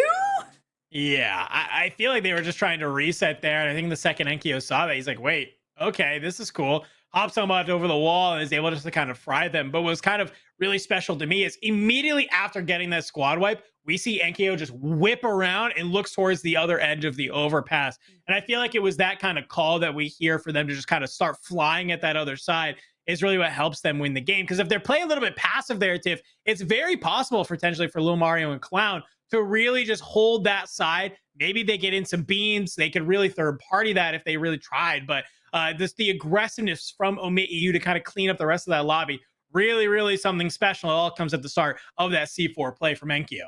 And it's interesting because we saw of Rated Squad, there was a duo of them kind of remaining, trying to get down from that hillside. And I honestly thought they were going to be that final duo. I didn't realize it was going to be Clown and Little Mario, right? Because we'd already seen one member of their team kind of fall a little bit earlier. And then they're the duo that's on the opposing side of the overpass. And I was like, well, then what happened to Rated? Someone must have picked up those eliminations, and it might have been Clown and Little Mario. Yeah, I have to assume it probably was because they took down Twitty. So Twitty's probably making comms like, yo, there's a team behind, right? He could probably watch that kill feed and be like, yo, there's a team behind us flying down from the hillside there. So if you are Clown and Little Mario, if I had to guess, they're probably looking towards them. They were in the gas, mind you, too, right? So they're flying through the air in the gas. They're already probably going to be pretty low HP. If you're Clown and Little Mario, you just got to look over, take them on down. And I got to imagine that's probably going on at the same time. Oh, we have oekiy is taking the fight against Destroy, cleaning that up. So you kind of have these two fights that both end at the same time. And then it just comes down to the two of them and trying to make that work. So maybe a little bit of time in there, but I have to assume, yeah, that was probably Little Mario and Clown able to bring down Rated and Co. But a little bit interesting decision from Rated to kind of play in the gas for that long. I get it, right? Like you want to try and maybe take out some of these other people who are playing edge of gas, but it just was like a little bit too much in my opinion. I agree. Maybe they had initially played a PDS play and time had kind of just gotten away for them, or someone was looking to hold them. Maybe they ran into that issue with Twitty in particular, right? So there's a couple different parts to that because we only tuned in towards the end of it and we really didn't see even the full rotation out of gas and before it got stifled. Regardless, finding yourself within the top 5, still very solid. Yeah, and one thing we got to talk about, though, with oekiy going on that back-to-back win, 116 now, Tiff. They are definitely marching towards being that first team to come out over the threshold. I mean, you've won 2 out of 5 games so far, so you've obviously proven that you can close it on out. This is getting a little bit scary if you are the rest of the lobby. I mentioned it earlier, oekiy, you know, they were kind of talking, I'm not going to say smack, but they were boasting on the timeline not too long ago saying, hey, it's not fair that Team Falcons gets to be in this lobby and the teams that can actually contest them don't get invited. Well, unfortunately, the Falcons aren't here today, but at least what oekiy is doing, they are showing that they have the skill set to win in this Call of Duty Warzone match point format. And I think that is really, really important when we kind of start looking at Warzone at a grandiose scale. No, that's 100% it. Because at the end of the day, like, yes, we do have kind of the Falcons up on this pedestal, right? And obviously, once you get to the top, you have to work twice as hard to stay there because everyone's going to keep on leveling up, looking for space, looking how to get better to be able to take that spot for their own because everyone wants to win. And a lot of our top squads that have been performing to the best of their capabilities, especially enkeo, oekiy and them, going back to back, right? We asked for that. They delivered, especially once they ironed out rotating from that northwestern side on Urzikstan. It's looking good on them. I'm not going to lie. It's looking great. You know, I'll be curious, can they keep it moving? That's really my question, right? They're only 34 points away. So, you know, they could have another game similar to that. Will put them over the line. I have to assume it'll probably be closer to 2, right? You get to roughly 18-point games back to back and you're feeling good. But even then, that's really not that bad, right? You're then crossing the threshold after a map 7. You're going into map number 8 and you say, okay, great. We only need to kind of clutch out. What I'll be curious to see is that leaderboard because we had a couple other teams that were also very, very close to jumping over that 100-point kind of barrier, getting into the triple digits. And, you know, if you are oekiy, sure, you've been able to go back to back with some pretty solid games, but you might have another team that's already kind of out cooking you on the map when it comes to eliminations, taking advantage of those multipliers. It might be a squad before you to cross that threshold. And I would hate to see oekiy put in all of this work just to have another team cross the threshold and take the win out from underneath them.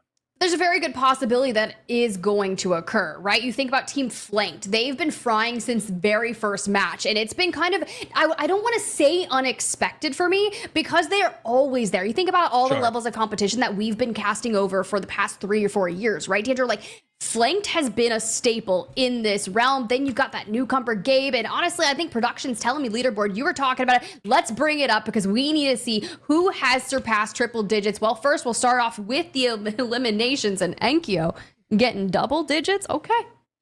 Double digits, the 10, you love to see it. Johnny Bro kind of making his way on in alongside, I believe, Team 8, Tapulator as well. So Johnny Bro with 9, Tapulator with 8. Looking pretty good. We're seeing Amir finally join the top. I've seen a lot of new names over here, Tiff, that are up here. But the thing I got to note, hey, you got enkeo with 10. You got gromalokk with 6, 2/3 of that roster. finding themselves on the leaderboard.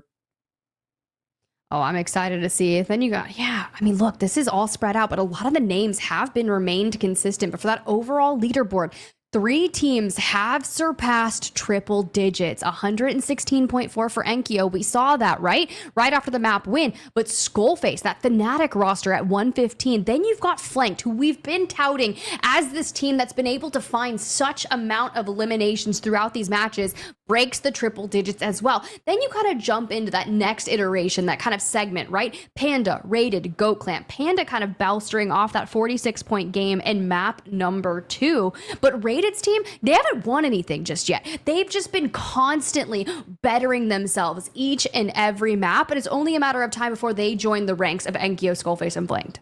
Yeah, it's a good call out. I feel like Rated's always this team that is kind of always lurking in the shadows, and all it takes is one good game for them to kind of jump on up. When I look at sort of their placements and scores so far, right? They play 7th with 9, 15th with 9, 4th with 12, 9th with 12. So they're doing a good job of like finding double-digit eliminations. It's just not really a lot of consistency of making it to that 1.5. So if they can fix that, we can see them kind of start coming up the leaderboard. But what concerns me when I look at this, Tiff, is that, you know, okay, you're oekiy, you're here at the top with 116.4 off of back-to-back wins. Team Skullface, we really didn't see them do anything crazy in that last game, and yet they are only 1.4 points behind you. So what that kind of tells me, if you are the oekiy team, you have to keep pace now, because this team Skullface is just doing such a great job of finding points map over map over map. enkeo and them, if they go out early in this next map, it could be very easy for Team Skullface to overtake them and be a team that is closer to crossing our threshold. That's so wild to think about, honestly. Even Pentagon, you know, kind of playing with a different third, still performing well into the top 10. We've seen Destroy make it to those end games and has kind of been creeping up as well. So I can only imagine what this leaderboard is going to look like over the next 2 matches, but I think we're on something when we say the 9 to 10 to 11. That has to be where it ends. I mean, it could be, right? We could have potentially Fnatic go absolutely blatant, or oekiy. You know, I mean, we could see maybe a 20, 25 point elimination game. You drop a 50 bomb, you're feeling pretty good, right? They're at 116. They need roughly 34 points to cross that threshold to be able to be on our Call of Duty Warzone match point. So it's possible, but it'd be a huge, huge game. I think Fnatic, you know, will probably get there in 2 games. I'm just looking at their games so far, and their worst game was actually game number 4, where they only scored 10 points. That was with 13th place with 7 eliminations. So, you know, not the best placing, not the best eliminations, but still 10 points for a dud game is like not bad, right? Like that's kind of what you have to have. 10 points is more than what some teams have scored this entire event, Tiff. So if your worst is some team's best, I don't know, I feel like you're feeling pretty good. Yeah, you're not wrong there. And then you look at game number 5 and you're trying to reroute back to your first 3 game performances, and it's not quite on par with that either. You go from that game 4 10 points to the game 5 19 points. So maybe you kind of throw out your 2 least best games here, and then you kind of return it back on for the back half of this series to really just kind of throw your first and only win, be that one once you've met that win condition.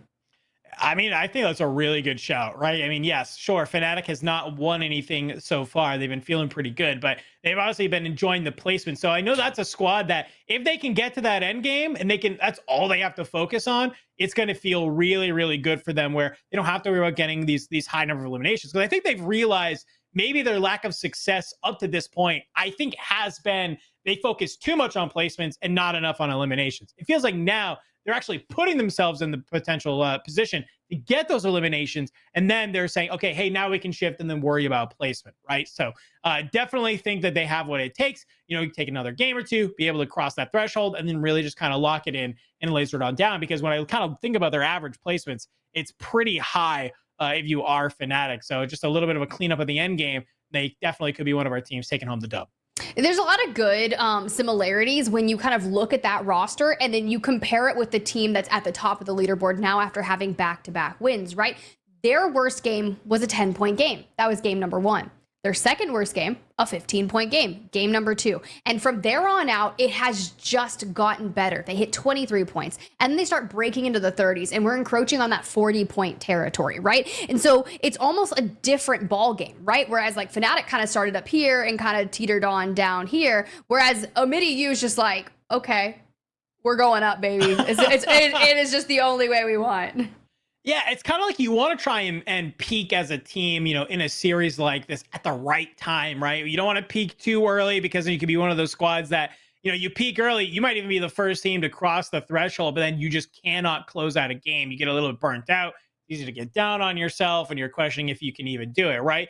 You peak too late, though, you know, you're trying to have a banger game while you already have 2 or 3 teams on Call of Duty Warzone match point. So it's a little bit tough there. You got to time it just right, that by the time you cross that threshold, you're feeling good. You are in the mindset that you need to close out a game. So hopefully squads can do that. We're getting ready to head into map number 6. Let's take a look at our overall kill leaderboard, Tiff, though, because I think this will be really cool to kind of check out. And well, no surprise here. It's enkeo at the top with 26. Teammate gromalokk not too far away, though, in 5th with 23. That's the type of stuff we love to see. But look who's in between them, though. I'm seeing a tie for Skullface and Noobs at 26. Almond, the third teammate, over there in 7th with 23. Maybe the story of how this Fnatic squad is currently sitting in 2nd.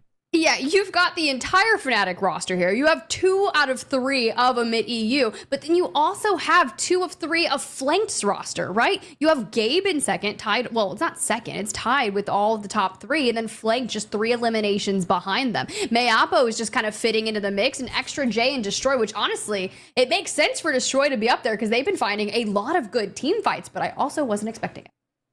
Yeah, no, I think there's like, it's always really interesting sometimes when we look at these kill leaderboards, which is why I love doing them. They're like, we see players who are like, wait, what? Yeah. Like we don't really see you on the leaderboard, but it's like, obviously you're frying. But you mentioned that like, it's having those multiple team members that I think really kind of tells us the story. Map number 6, we're ready to go, Tiff. Let's hop on in. Will we see a 50% win rate, or it's themselves up on the leaderboard? Ready to roll them. I am too. Let's do it. Let's kick things off. And honestly, getting to kind of start off yet again with them, hear their vibes of where they kind of want to go, and could potentially someone make a move to contest them. Now, my only question is, if they do hit that kind of 150-point threshold, do they change things up? Because already, depending on that plane line, they're electing to go back to that home of Manor. Yeah, I mean, it kind of feels like to me they just have multiple different game plans depending on where it feels like the zone is going to pull, maybe the plane line, maybe things like that. Like, you know, I think there are some teams that are so rigid in how they want to play that it can actually be a really big detractor, right? Like if you have to like hardcore stretch for your POI and it, you know, kind of disrupts basically your looting pattern and your timings and when you expect to find teams and things like that, it can kind of throw you off, right? And so I think just to have those multiple kind of points on the map that you love to play is what actually kind of makes Warzone really special to me, right? We've seen in other titles where it's like, this is my area, nobody come here, like, you know, it's like, this is my spot. And in Warzone, we're like, I don't care. I'm contesting you off drop. That's true. And contesting off drop is one of my favorite things, right? Because there's so much that goes into it and seeing how people decide to navigate it, but it doesn't often happen. It does maybe in like groups and maybe like qualifiers, but when it comes to like down to it, yes, you'll probably get like 2 hard-headed teams that are like, maybe in our first couple maps we'll make a vie for it, or you'll land kind of in a no-name POI outside that major one, grab some cash, get your loadout, and then take that chow. But it's just different iterations of it. Sure. And it looks like when they land down here, it's kind of just all about the resources, right? They land in, they're able to kind of loot up very, very quickly. They hit this buy station. Now they know where they want to go on the map. You know, they have a team of sometimes, you know, I know Trick and Superevan and them, they like to land at the construction site that's not too far away from here as well. So sometimes we see them moving over here. We know that Rated, Mayappo, and Prospect, they like to kind of be down here and they like to play alongside of the southern side of the map. So we'll have to see kind of where different people are. Goat clamping them, though. Looks like they've already managed to do, I'm trying to see, is this, did they do a bunker or did they just do a very early recon contract? Show us the map. I'm gonna assume that it's probably a recon. Probably right. It's more on par with kind of what Rated and them were doing. It also just, wait, they just said recon, didn't they? I heard recon. Yeah, so maybe they're looking for another one. Want to kind of find out where the first 2 circles are going to be pulling, and then we just kind of go from there. I mean, you're kitted out. You've got all the resources. We've got PDSs. You have trophy systems, armor galore, and UAVs. We're set. We don't have any cash, but we're fine. And it was a recon. Yeah. It was a recon. Yet again, it's like, I don't know how I feel about doing this recon this early, because it's like, does that actually give you information? Like, yes, it's going to let you know, like, hey, we need to kind of maybe play closer to this eastern side of the map, but like, I don't know. It just doesn't give me, I think, the information that I really would like. Like, I'd rather wait to do this after zone 2, just to let you know the exact, you know, a tighter area that you say, okay, there are these buildings here. Maybe we can go ahead and try and grab one of those. Maybe we can wait in here. I don't know. Just my personal opinion. They have been able to make their way up to this overpass, though. They find Sir Taylor. A couple team shots coming in. Absolutely deleted. See some UAVs get popped. They start flying. They want to find the rest of the squad. Well, yes, I 100% agree with you. But what if the recon was just so close to where they landed? They were like, all right, we're just going to rip it right now. This is the way. Like, if it's just convenient, there's no reason to kind of overthink it. But I do think there is value in getting one for the next. Definitely some early cash. It always feels nice. You can see some great shots coming on through. xressolve just take some damage. A bunker buster followed up by a PA. Lots of stuff getting committed. Will cause them to kind of move their way back on over to this house, though, which I do like. You know, it's kind of, if they think that you're on one singular building, doesn't super matter. Okay, they need to break this team down just across from them, though. And that's a great start to do it. Right on to Nick Cool. Full elimination there. Now you just got to find the other 2. And xressolve, the trade comes through. That's going to be on Colony 2K. Can the C4 connect it? Well, Vita clutches on up. And that's a good squad wipe. They'll have to go to the Gulag and see how they can fare from there. You hate to see it. And on board. Well, it's a man we've been waiting to see. Swag, unfortunately, did have to sub out. Well, they grab arguably maybe the best sub they could. We got Crinks here on the squad with Sage and Adrian. Crinks has played a lot with Adrian in the past and with Sage, so just like a very solid competitor. Most people don't realize, like, Crinks is nasty. You've seen him on the couch with the pulse check. He's now here playing in Warzone Total Frenzy, looking to maybe help this team start kind of crawling up the leaderboard. Yeah, I've been waiting to see the return to competitive for Crinks, but honestly, that whole vibe that they've created over at the Pulse Check just seems, I guess, too good to pass up. But to see him sub in here, maybe he has a huge pop-off moment. Regardless, Sage gets ripped from afar, and Crinks looking for this reset. They've got that bounty just across the waterway, but not a lot of cover to work with here and no smokes. And just when you think you get around the corner, unfortunately, Riot is going to pick you up. Well, unfortunately, we cast or cursed him, and that is part of our jobs. Unfortunate. Picnic. Is their bounty not too far away? The res comes out. Crinks is able to make it over the wall. Thankfully, Tempered will allow them to reset very quickly. Sage will get taken up by Amir, though, so a little bit of a third-party situation, I think, going on right now between a couple of these teams. We're here in this Lowtown area.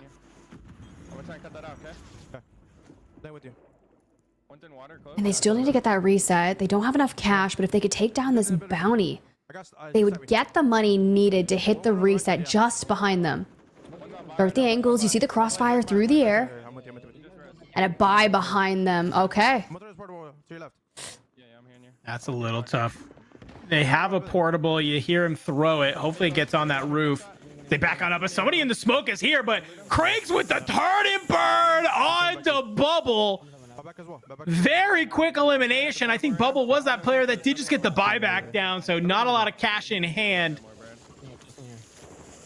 They only need 300 more, a single 500 stack. If you can find it just laying on the ground, maybe in a chest, you'd be feeling good, but hopefully a regain can happen from them. Omit NA on the other side. It looks like they I have an armor box. I'm dropping on the buy. So you can get a armor box. There's an ammo box right there. Kind of just hang on out. Good regain all around. Now we got another loadout coming in and just making sure we've got everything that we need. Now, granted, minimal eliminations. We were kind of talking about where this squad had found themselves. Currently sitting in 9th place, 76 points. So we still need, what is that? Like, math is kind of hard. 74 more points? We're halfway? Yeah. They're just little over the halfway point past 5 maps, and is still a pretty big gap between them and the players in first place. You know, probably 30-40 points that are there. So this is a team that could drop like 20 with a win to get 40. But my question is like, you got to be able to do that while some of these other teams maybe don't have a great game, and that's kind of what the hard part is. You never want your strategy to be, I need them to not be good. Okay. Yeah. Yeah, 100%. Go fight that. Yeah, why not? Oh, no, don't let him jump. Let's go. I mean, they know that Braxton squad is here, bro. They're rolling up in an LTV. My man is sprinting through these greenhouse-looking things, trying to get out of dodge, but they are full in pursuit. And this would be huge if you can manage to get this elimination very quick, make your way over to the buy station. Hopefully this player has some cash, but so far they're kind of been able to give him the slip. Oh man, trying to fly on through. You're taking some damage. Juju goes down pretty low. Brax takes a couple of bullets as well, but still flying forward. Trying to make sure they don't get taken out from maybe an unsuspecting angle. Oh, nah, the cross, the bounty, 4 and Jace. So you know that roster, ST and Valid Hands, are going to be just kind of grouped up. You hear the res come through, and hey, honestly, the person they were chasing might have already regrouped over here. To the roof they go. You see the PRD come out, and yes, you take some angles, but we need to close this gap. Brax mainly call out. Maybe you can come in from a higher angle. You see Juju fly on forward to that window as well. Brax gonna try and jump up to the top. You see there's a trophy out. I love it. Immediately take that on out. Start throwing the grenades forward. You get the resolute confirmation, so you know somebody's on the move here. Youngsters has been eliminated. Smoke's coming on out. The self-revive will go on through. Trying to be able to help on out, and look who it is over here. Omit EU. NA for Omit and EU have been battling these last couple of games. Brax will get taken on out. No trades coming on in though. Omit trying to fly forward on their EU counterparts, and enkeo will get taken out by Youngsters. Where are the rest of them? Slides are in. Juju puts down Valid Hands. So yet again, these are still separate teams fighting out here. It's just Omit NA against the world at this point. We get a full reset, back on our feet. And now, once you've kind of broken down 2 different rosters, you can pick up some cash, start focusing on what is going on, because job's not done. We didn't see squad wipes on either of them. Absolutely not. It's just kind of, I feel like one of those areas that's about to get put into a blender, right? You have people going down, potentially going to the gulag, maybe getting bought back. And you're flying back on in, trying to maybe reset, not realizing that another team has rolled up and has started making it a little bit harder for you. We should just get in and focus on... Other side of the map. Colors attracting Rios. Can we not hold one? I can hold one. I got it. Yeah, just pop it. And everyone hold one. I dropped the trophy though. I got a trophy. I got a trophy in PDS. And I got 2 bunker busters. Give me one. Oh, that is a stellar inventory. Yeah, you'll love to have that. All things are going to feel real great to have in your back pocket. Especially if you're trying to make it to this end game. Get up to the tilt. Kill this team to the right. Get up to the drone. They don't have the loadout. They're not even ghosted. Light mark broken. Can I shoot him? All right, fair. For rated prospect Mayappo, the squad that's found themselves in 5th place overall on the leaderboard, rated only on 1, but it's Mayappo and Prospect that have really been getting the majority of those eliminations for this squad under the helm of Rated. It's been fun to watch them. We've been talking about it, but necessarily that they're still needing a large majority of points to encompass and overtake the teams at the top. When we're looking at 116 being the top threshold right now, and you found yourself about 36 points down, time to put in the work this map, especially if we're going to the east. Yeah, I mean, this is a squad that, yet again, really good game. You're gonna feel solid, but this zone is just gonna be awkward, Tiff. Like, let's be real. It's like you either play down below in some of these kind of, riverside buildings, you're playing up towards farms, or you are just trying to hold the hill to bring it on down. Taking out one of the redeploy drones, make sure nobody can fly in on top of them. As for now, you just kind of want to hold this rooftop, and I don't mind this, right? You can kind of see they're playing in a little bit of, like, I don't know, it's not a valley, but you got 2 little bit of high size that people got to filter in down from either angle. So maybe right now you can catch people who do have to fly on in. choking the jump up. What the fuck? Wow, are we judging people's jump ups right now? I brought the recon. Good, zipping, good, live. Zipping, like, told us. On the bridge. Back to the couple times. Okay, good. We still have a UAV. We've got a PDI. So we've got utility for endgame for the Fnatic roster, who has been working at carving back to that place that we've been waiting for. Skull is on double digits. This could be the game that completely throws them over the threshold. Mind you, 35 points back. Yeah, I mean, they just need a really solid game. I'd love to see how many Almond and Noobs are on potentially as well. But yeah, if you already have Skull on 10, you still have 41 up. Just try and make it to that 1.8 multiplier. Try and make it to that top 5 because this is the game that you need. You know, they haven't won a game yet today, but I think it speaks volumes that they are here currently in second on the leaderboard, only 1.6 points behind Omit EU, and it's just been off of eliminations and solid placement. Okay. I'm gonna scare blue. Yeah, they're sniping on the top right, 5, old 5. There's one thing this dude knows how to do is how to win games and to make things kind of work in his favor. And if that solo YOLO check in the back doesn't say enough, then I don't know what will. So maybe they just need to turn and burn and kind of convert to a win only after they get over 150. Reap those eliminations this map, go all out, and then convert in map 7, and thing is completely over. So, unfortunately, Tiff, I did just go ahead and check. Don't say I believe anything. Almond has 1 and Noobs has 2. Well, what the heck, Dandro? Now you're out here, like, ruining everything that I was so excited for. Even with a 2x, that's 26 points. But you know what? There's still 14 squads up. It's relatively healthy. We're midway through the map. If you got 10 at halfway point, you can get another 10. They're peeking from ultimate. Right? Peeking from ultimate. Be careful. Yeah, why not?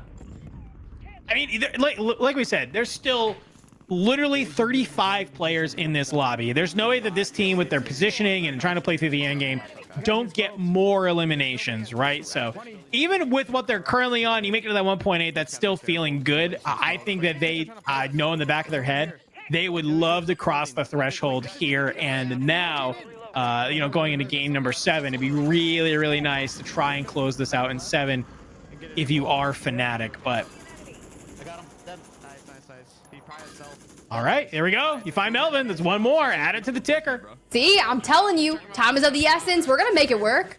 And then you've got the recon drone in favor of Ryda right now here, calling out all the deets. Checking out pharmacy. They're scrapping. All right, we'll get in there. Have ourselves a little scrap. And yeah, you're seeing some of the pings come on in. The smokes are getting dropped. They're starting to move on this outside zone. Seeing the mobile buy station up here, so... maybe somebody trying to make a play. Ryder trying to smoke ahead for Picnic and Oak Boy. They start flying on in. Somebody, though, is holding this door station. A little bit of a shimmy left to right. Flying on in. Ryder with some great shots. That's Pentagon getting taken on out. You're seeing Melvin go on down at the hands of Picnic. Stukx taken out by Oak Boy. A nice little clean squad wipe. All right, well, it's time to keep going. Mortar strike incoming, but it's fine. We should be okay for now. The trophy down. Shell helps stave off anytime someone wants to get crazy with the C4s. And when you work together as a team, you find 1, you find 2. Are we about to get a squad wipe here? You are, and that's flanked Gabe and Blast. Thought they had the third party, thought they could just waltz on in and take this, but just get absolutely slammed by Oak, Picnic, and Ryda. But it's not done yet. Tiff, another team pushing on up. Ryda trying to get the confirmation with the C4. Not going to be able to. Thinking they're right outside the wall. Here's some good damage, though, with the C4 going up on over. But they don't need to push this, Tiff. They can just kind of hang out inside of this and make them come inside. That's been what's been successful so far in these first 2 team fights, just hanging on in. We are so close to getting to our top 10 into that 1.6 multiplier. A bad course of action for a team that's found themselves outside of 25th place. 31 points on the board, but if you drop a banger, you completely turn it around. At least get us towards that halfway point to 150. When you've cleared out this area, you gotta go to a buy station just ahead. You've got durables. Like, yes, it's fully open right here, but having this PA to kind of zone people off in the opening will be so nice. And that's about to be potentially so huge. Oh, somebody flew in, though, on the roof, and a nice C4. Ryder's been going to work with these. definitely had the armor crack. That player did just fly on in, so they're definitely not going to have any plates in their back pocket. You have a PRD if you want to get a little mixy here. You absolutely could. A little bit of a patience right now. I think you can maybe hop up on this car to maybe do a little bit of a hop up, but don't need to do anything yet. They push on out. Wait, somebody's in this gas tip. Ryda taking some insane damage. He's able to get back on up. Picnic goes down though. Oh, that's Clown. Oh, the reset. Hey, we got the buyback off. In comes Picnic. Ryda PDSing forward, but this is just going to be chaos when you can't see. You're just turning, you're burning, you're looking for anyone that you can get. You find Twitty, that's great, but job's not done. Knowing that wasn't a squad wipe, you've got pings all around you in an incoming mortar. How do you survive in this chaos? I mean, you just gotta try and do your best. I love this. Ryda has no problem just kind of playing in the gas, trying to sit here. Oakboy goes down. Picnic's able to kind of fly back on in. There is loot that he can pick up if he needs to. It looks like that is going to be the situation here, but you gotta manage to stay alive. The smoke goes on down. Picnic's down. Oakboy is down. Ryda on this outside. He's trying to be able to hit that buy, but he can't do it. It's just in the gas for a little bit too long. I don't know if he can manage to survive. Yeah, you're gonna have Fnatic playing there and find Ryda at the very end. Fnatic have made it, Tiff, I believe, to this 1.8 multiplier. Oof. Crazy, crazy, crazy. This is the team that you shouted out at the top of the show as well. Blade, Robstar, Vortex. You never know what you're going to get with this roster, and sometimes it's absolute greatness. Looking to clean things up towards this end zone. They've got the pull. They're working around this rock, and that Car 98 is going to be so viable. Just looking for head peeks. The Chow comes in. We break the shields right off him. Unfortunately, no streaks, no nades, nothing to help capitalize on that. I like this positioning until I realize that there's so much of this zone that you can play and not have to contest these guys at all. And that's what kind of has me worried me. It's like, okay, great. Yeah, you're here. That's cool. You think you have this god spot of a rock, but like, are you really going to be able to hold the people that you want to? I'm not entirely sure if that's what you want to happen as we move on over to colors and attract. Like, where can you go ahead and play this? Yeah, they're playing down below, trying to maybe play in between these little bit of rocks, but colors has made their way on up. The shots come on through. Can they get there? It's not going to be able to. Gets taken on out. Hey, look who it is. Fnatic still here, but they're on 20 right now. A banger game for colors. You love to see that. And also, Clutch Belk's roster still in the mix over here, trying to figure out what they can do. The swing out into the open. And yeah, you're picking out Skullface. You're picking up Almond. Now, where is Noobs? He can get super shifty. You never know what's going to happen. That was tough. Look on the outside. Vortex. Robstar still here. Some solid shots in. You're seeing them in the gas. Can you manage to connect? You got in some great things, but it's a 2v3. Already you bring down Assault. They go wide. Can you be able to clutch this up? You can. I don't know how they just did that, but a 2v3 to end the game. Put Clutch Belk and Assault down into the dirt. Robstar going huge. The only thing is we just need to see how many eliminations Blade had to add that to the 13 before that final fight, because let me just tell you, dude was trickling on 1 HP. Had that third member of Clutch Belk's roster look towards the left, that might have been slightly different. It definitely could have been very, very different. Just a little bit. Just a little bit, okay. But wow. A lot of teams there. We got to talk about it. 20 for Colors, Attract, and Rios in that 1.8. That's a fantastic game. Fnatic were looking good. I believe they made it to that 1.8 multiplier as well. So they might, I mean, depending on how that game went, Tiff, they might have got enough points to be the first team to cross our threshold. We'll have to wait and see. We see Robstar in them. They had 13 even without Blade. So at least 26-point game for them, probably more when we add in their kills as well. So a very high kill game overall, I gotta say.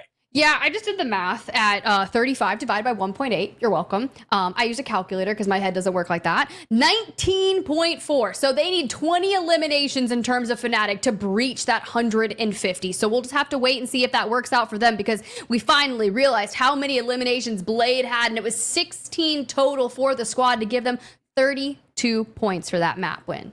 Nice, very solid. Unfortunate for that team though, that does put them only at a 41.2. So it's a little crushing to me that I see that you have a 41.2 where 32 of those points were in that last game. That was just there. So, hey, a great way, though, for you to kind of maybe start the momentum. We saw EU go back-to-back. Maybe we see another EU team start going back-to-back, right? Potentially there, but even if they do, you're still a little bit away. But great game all around from a lot of different squads. Yeah, it was pretty cool to see something not end over on that northwestern side of things, finally kind of moving back to the east. You think back to, like, we've done so much Warzone on Urzikstan, and some of my favorite maps are the ones that end not only in city, not only down south, like towards the east by ranch, but even the ones that kind of pull towards the middle of nowhere on that eastern side in general, because you have to get more crafty, and you'll see teams start to skirt that like out of bounds line, looking for rocks and kind of hills to work with, and you just have to use what you've got. And anytime you get something that's super open, I'm like, oh, it's chaos and I'm ready. Yeah, and it kind of was obviously, you know, I was questioning, you know, is this sort of rock that Robstar and them are playing, like, is this really the best that's there? And ultimately it becomes the best because what happens is I was saying, okay, there's a huge part of this zone that you can't see, but what ends up happening is all of that part of the zone that they can't see is where all the action occurs, right? So they see all of this fighting happening and they just slowly kind of make their way on up, so much that we see Clutch Belk and them, they kind of have to push out in the gas to take down Fnatic and be able to take down some of these other squads. And I just think they didn't get the chance to reset. So they fly back on through, and it looked like in that time frame, even though you had Blade, looks like maybe just had some PC issues potentially, you have Robstar and the teammate being able to fly on forward and be able to 2v3, which, whew, that was wild. It was clean. It was clean. But that wraps up match number 6 for us, y'all, because we're going to cut to a quick break. When we come back, we're going to talk all things leaderboard and have the next 2 matches for y'all.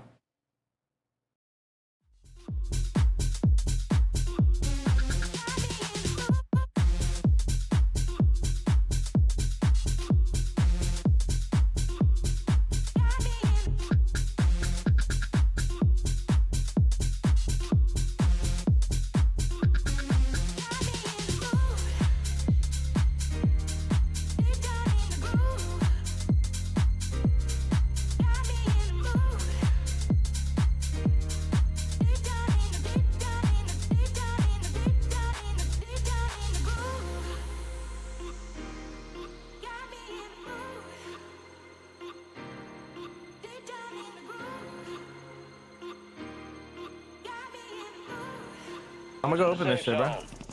It's good, Jay. Hacked. Down on the buy.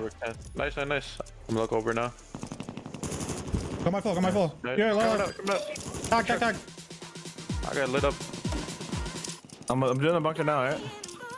Behind the bridge. Would it be fading again?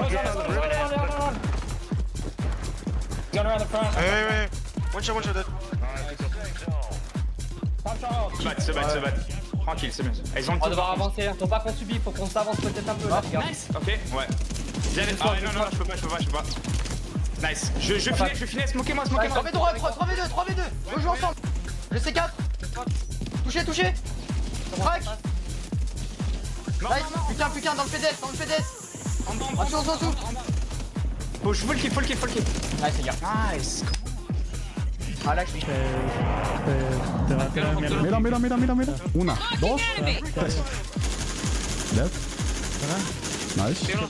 Ya lo activé. Got you. I'm gonna keep going. What's this side of my building? On me close, right here, lobby. One shot. 20. Try and loot him. Yeah. I'm getting in. Here. One's here, weak. Go, down. Bullet in the back, bullet, dead. Out the window, weak. you cracked him. Got my full. Get inside if you can. No, get inside and chill. I'm getting hit on. Yeah. Working.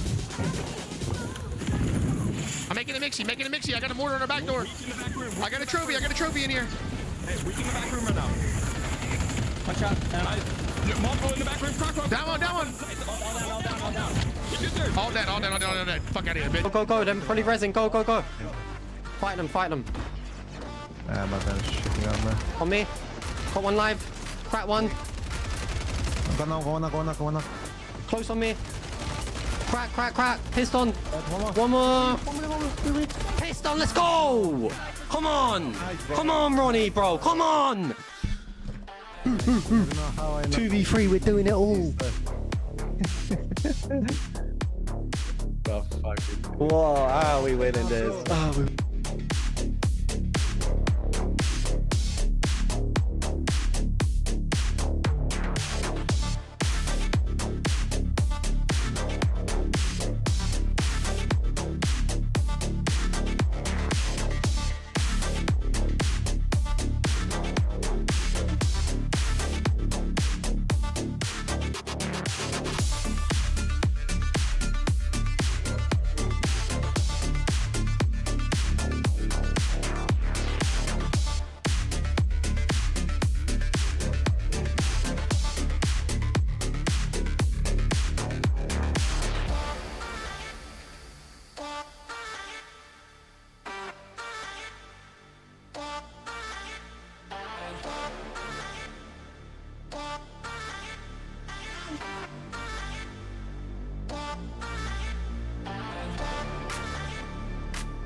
All right, y'all, welcome back to Warzone Total Frenzy. Things are starting to heat up here, and we might be getting closer to our team starting to reach that 150-point threshold because, name of the game, it's that Call of Duty Warzone match point format. I'm so excited. And now, once again, guys, I'm SpiderTiff, that's Dandro, and we've been calling all the action for y'all. How you feeling, Dandro? You good? I'm not gonna lie, Tiff. I'm a little tired, and the only thing keeping me going is these electric games we're getting be able to watch. If I'm being quite frank with you, which is great because I'm glad that the thing keeping me awake is the thing that I love doing. So, 6 fantastic games so far. I love to see them. Let's go ahead. Let's take a look at that kill leaderboard from the last game because I gotta imagine it's a little bit spicy when we look at it. Whew! Okay. He's at the top there, Mr. Skullface with 11. Hear me out though, because we were sitting around 14 teams left in the lobby and he was on 10 and I was like, he's gonna double it. I have faith. Does not double it, but that's okay because look where Noobs has found themselves. Breaking into that top 5 with 8 eliminations alongside Vortex and Rias, and mayappo once again staying into the mix. I feel like as we've gone through a couple of these games, we're starting to see these, when we look at this individual, elimination leaderboard, we're starting the day where it was like 7, 6. Now we're finally consistently getting at least one person over double digits, a couple people flirting at 9 or 8 consistently. And I love that. Kind of shows that people are getting more aggressive as the day goes on. But with that being said, Tiff, let's take a look at our overall leaderboard. We had some high scoring games in that last one. And oh my God, look who it is. Team Skullface with 156 points are our first team to cross the Call of Duty Warzone match point threshold. Now, Tiff, if maybe this is people's first time tuning in, what does that mean? They're just better. Fnatic. No, I'm just kidding. Okay, guys, so what happens is it's the format, right? You need to reach that 150-point threshold and then win a map to be able to halt the leaderboard and claim victory over this week's Warzone Total Frenzy and the lion's share of that $10,000. So when we drop into match number 7 in maybe a couple minutes, if the Fnatic roster, Team Skullface on your screen, now that they've breached that threshold, win, everything stops here. And then whoever ends up in 2nd and 3rd place will round out the prize pool. Now, that is where people start getting into that kind of frenzy, right? That we've been chatting about. They're bringing the F to WTF here, okay? Because you want to make sure that you do everything that you can to try to get into the money if you're not there. So enkeo, Flanked, Rated, Team Panda, those are the closest squads to be able to breach 150. So now's your chance to really turn and burn those points up right now. Yeah, and that's kind of the scary part, at least if you are Fnatic, right, is you do have that oekiy team that's not too far away from you, right? So if they don't do it here, oekiy, they need to have a 22-point game. That's really not asking a lot for them to also join Fnatic at the top to then start bringing them on down. And now we have 2 teams trying to vie for that. But like you said, we have like 4 different squads that are over that 100-point threshold. or 100-point mark rather, that in a couple of games could also be joining those top teams at the top for that Call of Duty Warzone match point. So we could see this end here. We could be going to 10 games, like you said. It's really going to come down to who can clutch up and get this dub, because that's the only thing that has me worried so far here. If Fnatic, sure, you're the first team to cross the threshold. You've yet to win a game today, though. Your placement's been okay, but to now do it when the pressure is on, this is really going to be a test of this team's skills. It really will, but bring us back to the start of the broadcast, right? We're talking like 4 hours ago, when I was like, all right, Dandro, how many games do you think it's going to be? Please remind us all what you said. I did say 6 or 7. See? And I mean, we've got our first team that's like locked in to the threshold. There's a very real potential that it could end next game.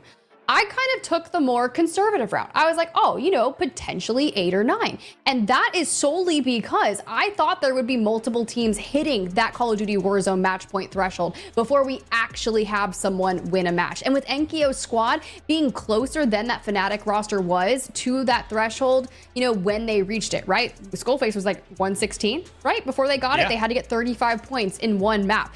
Enkeo's squad just needs 22 points and they'll breach that threshold. Flanked, they're kind of in a similar situation to Fnatic. They need 33, but it's very doable. Yeah, I think what kind of worries me too, Tiff, or kind of when I look at it, and specifically Team enkeo, when I look at their scores, they kind of had some stinkers, you know? Yeah. So it feels like Fnatic have been kind of the only team that's a little bit consistent at dropping decent scoring games, which is probably leading them to being where they are right now on the leaderboard. When I do look at that oekiy team, they have a 10, 15, and then it kind of heats up and they go 23, they go back to back, 32, 36, but then game 6, they drop 12. Oh, right. So it's that fluctuation. It's like, great, you had this nice little 3-game spree that I think is, you know, kind of what gets them to where they are. But yet again, okay, yeah, you've won 2 games so far, but the games you haven't won, you haven't really placed great besides one singular game that's there. So I feel like that's kind of the storyline with a lot of these teams. They've had like through these first 6, they've had maybe 2 really good games, maybe 1 okay game, and the rest just kind of stink.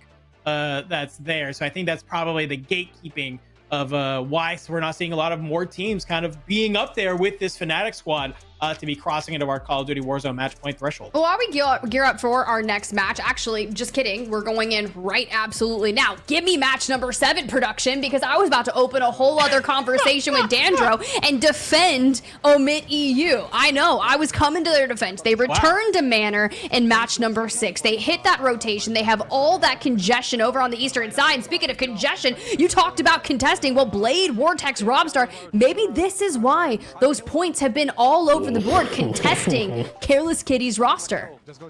I see prxdigy get taken out. Echo from the rooftops, though. That's 2 of them immediately sent into the gulag. Blade going against Watch Waldo. This is a huge one for this team. They did win that last game, but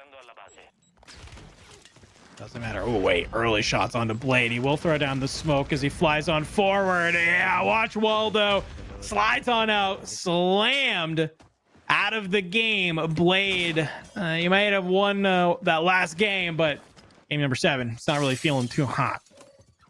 I bet you don't get to play any like NA customs, do you? Because your ping's really bad. Yeah, I never played NA customs. Oh wow. Oh, interesting. I played like few times, like in this. Oh, we have, yeah, okay. This is a sub coming on in. It looks like we have Crims, who is entering in, who, if you're not familiar, Crims, part of that squad that originally last year kind of played from the Middle East qualifiers. This year has been making waves in EMEA. Crims playing alongside usually Zix and Hamoud. Has now been picked up here playing alongside Bubble and Wars. Yeah, I mean, look, I was just like listening to the podcast of comms for them to learn more about Crims, right? It's like, oh, I bet you never played an NA customs, right? That ping. Yeah, that is a tough thing to work about. Now, we always must give our flowers to our competitors that hail from the European area of things, right? Because not only is it super late for them by the time these tournaments start wrapping up, but they also do play on that slight ping difference, but you kind of learn to work around it. And I just want to give a big shout and appreciation to all the players that come over from EU to play in these. Yeah, I mean, especially because Crims, I believe, is from Pakistan as well. So it's not even like just EU. It's even like literally play from the Middle East. Guy's probably rocking like 180, almost 200 right now. But hey, you do what you can, whatever it takes to make it work, and maybe we'll see kind of come online here in this lobby. We can see them pop this UAV. They obviously can see that loadout, know that somebody's over here. But this is going to kind of be where they start opening it on up. Maybe they get some damage in, but a counter UAV immediately gets popped. Might cover where this squad is rotating out to. Okay, worse. Oh, the slide comes through. We just kind of give away that we're just focusing on. I love that we preemptively throw that trophy system down in case you get the influx of lethals, and then you double down with a bit of a bouncing Betty. That's a little rude, but I do love it. Hey, you got to do what you can. Maybe stop that push. I think that player probably with a couple of those shots just immediately moved away. One thing that's interesting about Wars to me, I think he's the only competitor still rocking this SOA subverter. I don't know why, but he's like kind of made it work. I feel like every single time I tune into his POV in any of these big competitions, it's like, I was like, brother, why are you using this? And then he starts shooting it and it starts, you know, laser beaming with it. And I'm like, okay, I rest my case. This is why you're playing and I'm talking. Fair. Fair. Hey, if it works though, I haven't used that weapon in eternity. To be fair, an eternity. But it looks good, and if it works for you and you feel comfortable with it, then we don't even worry about it. Yeah. I actually even see Wars rocking Combat Scout as well. Something else we don't see a lot of people use, especially in this smoke meta. Definitely a perk you love to have as they move their way over to this building, just barely getting inside. You're seeing the mortar strike come out on top. Somebody watch this wrap just happen. We could see an engagement start on over there. Back over towards the city. Well, you got Vision, Showstopper, and Jama trying to make it happen. Oh, we could see a snipe. Oh, the D breath. Hear me out. Makes it go a little bit wide. Why are the hardest shots to hit the ones where they're not moving very much? Don't ask me, because that's my entire Call of Duty career. Is somebody standing still? I won't hit them. You need me to slide cancel into a room and hit a quick scope? I'm down. I can do it. 100%. Hey, it's okay. We saw a player earlier trying to work on Twitty, but okay. Drop on down into the brief water here to clean them on up. Deusamir? It was kind of interesting. Showstopper like flies on down. I think he was like looking to like land on top, but he kind of gets stuck on a light. But I feel like that little bit of like a timing threw Amir off just enough that Showstopper was able to kind of start shooting their gun on the way in and bring them on down. Maybe not the exact play Showstopper had in mind, but it's one of those that like, hey, it worked. So whatever, we move. We just keep going. We go win the gulag. We approach it again. We'll figure it all out.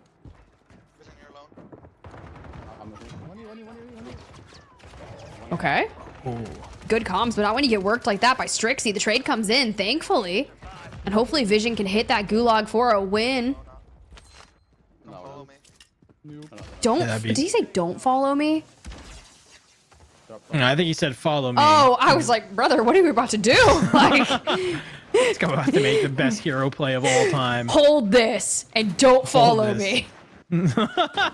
I'm going in alone. This is something I have to do by myself. Vision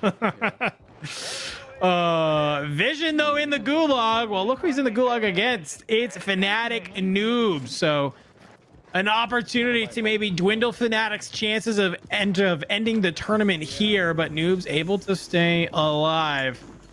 As we look on over, and this is maybe why Noobs was in the gulag in the first place. Whatever's going on over here does not look fun, as Almond has also made their way into the gulag. Skullface trying to make the great escape. Cue the song in my brain. It's fine. Krink's picking up Almond, so a little chaotic there. Skullface going through it. Almond full dead. Now, mind you, this is the squad that has to win. Squad has to win. I think Skull's going to the gulag. Noobs was alive. Almond's full dead. You're about to have to hit a regain. Thankfully, though, Tiff, they don't need any more eliminations. So even if somehow Noobs can get the other two back in and they can just kind of get a little reset, right? Get their guns, start feeling good. The game is far from over for that team. It'll be okay. We'll see if they can get that regain. For now, ST, Valid Hands, Warren Jace here. 30th place, 33 points on the board. Now, granted, not their true competitive roster. So kind of one of those mixed things that come together and we're like, all right, what is going to happen with this team? And honestly, I've still been enjoying it. Now, Yardian up to the roof of fire, making a play for this, and the flick comes in, and Jace just outsmarts him. A really solid play from Jace there to kind of hold this high ground, but already we see him take down Gromalokk. It was a squad wipe. Jace, though, kind of just taking all of this gas damage, not even worried about it. Get the fuck out of here. He's trying to just pick up this PA. He's burned all of his plates and basically a full gas mask sitting in that bunker buster, trying to just do some basic looting. I'm not sure that was worth it, but The vibes are high. The vibes are absolutely high. We're just, it's their world at this point. We're just living in it. Grab that shit. We're both in here, so make sure you burn down. I will. We have LTV for bro. Yeah, you grab that shit too. Dude, why am I playing the bitch roll, bro? Come on. I'm gonna shout out to you. that's some classic COD comms there, where like somebody's yelling so loud in their mic that it is clipping. It's like my favorite thing ever. Back on board with Fnatic though. Let's lock it in. Let's get a little bit serious. You see 2 for Noobs, and it looks like he has been able to get Almond and Skullface back into the mix. You're seeing some shots come on out, but he has to try and back on up. And I mean, it's cool, it's calm, and homie just signed to Ghost. So big proud of Noobs, big shout out there. I saw the pickup come through, and it's a relatively central zone. So maybe you hit the signing announcement, and then you convert a tourney win. It just really sounds like the best way to put a bow on your day. I mean, hey, why not? Got a self. That's where this place is supposed to have loads. I like they're just kind of just playing this a little bit slow, right? It's kind of one of those things where, you know, you definitely don't want to just avoid fights, because sometimes I think that can just put you in a worse position. Like, you're so worried about not taking a fight that you actually put yourself in a worse spot than had you just maybe played it correctly. Yeah. So right now, you know, I think they're respecting, like, hey, you know, maybe we can take this fight, but you're seeing they have some stuff marked. Fire sale is about to end. I'm not entirely sure if they're, he Noob's reading my mind and saying, I'm not even sure you're going to be able to make it there in time to take advantage of it. You don't have enough head without our money, though. No, you guys can go. I can start this recon. Oh, I got a portable. Okay, cool. So we're already starting to put things together to maybe turn this into a win, right? So what does that look like? Recons, information, PDSs, everything that you can do to get set up for that end game. Now, my only qualm is we've seen people pull the PDS play, but stay out into the gas for entirely too long. Yeah, but you still love this, right? Even just getting that mobile, you can see they are able to get that loadout. I think that was like the biggest thing for them, right? As they said, you know, hey, we are going to need our loadout if we want to win this game, especially playing off that regain, right? You want to be able to have your perks. They're definitely going to want ghosts to make that happen, and especially your weapons to kind of close it on out. So getting this loadout, this is a huge first step, and I like that, hey, you know, it's zone number 3, and you're already still doing this intel to just figure out where that zone is going to end up. How can you position themselves? Looks like there's a team on them, maybe potentially a little bit of a fight. They haven't been able to, I don't know if they've been able to grab their loadout or not yet. Noobs definitely hasn't been able to. Just trying to finish this intel real quick, but this will give them some solid cash. Maybe this will open up the rest of the map for them. The fact that this thing is even like working at this distance is a little crazy. I was like, you know, mountain go crazy. It can make something slightly okay, I suppose. It's really better than nothing until you can like convert and get that. Oh, wait, actually, when you close the distance, it starts to actually burn through them. Well, as this fight goes on out, this is one of our teams that is match point eligible. So we'll have to make sure they can make it happen as we move on over to Clamp, as they're seeing a couple players from around. Very typical of what we've been seeing from this squad, and very good to see the way you can just give that information to your team. But for now, not a bad positioning on where the circle's been pulling, and even when you see that next zone come through, it centers on up. Now, start theory crafting on where this goes. When you see so much of Old Town included in that playable space in the next circle, it's hard to dictate because so many squads can survive into the late game, which is going to make it very difficult for Fnatic to convert this to a win. No, for sure. As we start seeing the zone start moving over, and on the other side, well, we got enksy and Patsuka, and I learned this recently, Tiff. Stuo goes by Stevo because it's German, and he's just never corrected any of us. Wait, what? I'm coming. Yeah, we'll get back to that in a hot sec. Fnatic playing on the slow side of zone. There's a team right ahead of them, though. Okay, let's go second. Gotta be able to stay up here. We're into the top 20 here, Tiff. So a third of the lobby deleted. You've made it through the first one. Somebody pushes on through. Noobs with some fantastic shots. Can they manage to bring this player out? Yet again, cracks the armor, flies on through. Can you go ahead and pinch them? You can. That is Obs. Well, that might mean something here, Tiff. Is Tommy nearby? Is Tommy playing today? I saw him in the kill feed in an earlier game. I saw his tweet saying that he was having internet issues, but I just saw him in the game not too long ago. Fair, okay. We are just getting resourceful. We are looking for alternatives to get back into the competitive nature of things, especially when you've got some LCQs later in the week. But for this roster coming online and honestly taking this win will be such a rhythm boost. You'll be feeling great for sure. Deep right. Ooh, wait, this is a little bit of a hairy situation. You have to try and get on top here. Somebody is trying to be able to shoot you on through, but they made it into zone here, Tiff. Can they grab this building? I think this would be a perfect spot to hunker on down. Where the fuck did they go then? Okay. I saw one deep. I see one crossing hella deep. Oh my god, I just about lagged out. Yeah. Oh, no. We're probably gonna have to. I was on the hill too. I have an armor box also. I think that's like the only panic I've ever really seen from noobs. Straight up. Usually just like pretty stone cold, pretty happy all the time. He's like, oh no. Oh no. Take the space like on the side of the bridge right here. I'm just gonna play this right side bridge. Like I heard that. I can see there's somebody right up to their right. News making the call out that he wants to play this right side bridge, but I like this play, especially like they don't have to get hyper aggro on this, but where they're kind of playing from, they've cut out a lot of the zone, like where teams can be playing from. And that's kind of one of those small things that if you're like, how do I get better at Warzone? Take a look at like their positioning, because so far, you basically from where Noobs is kind of cut a line across the zone down.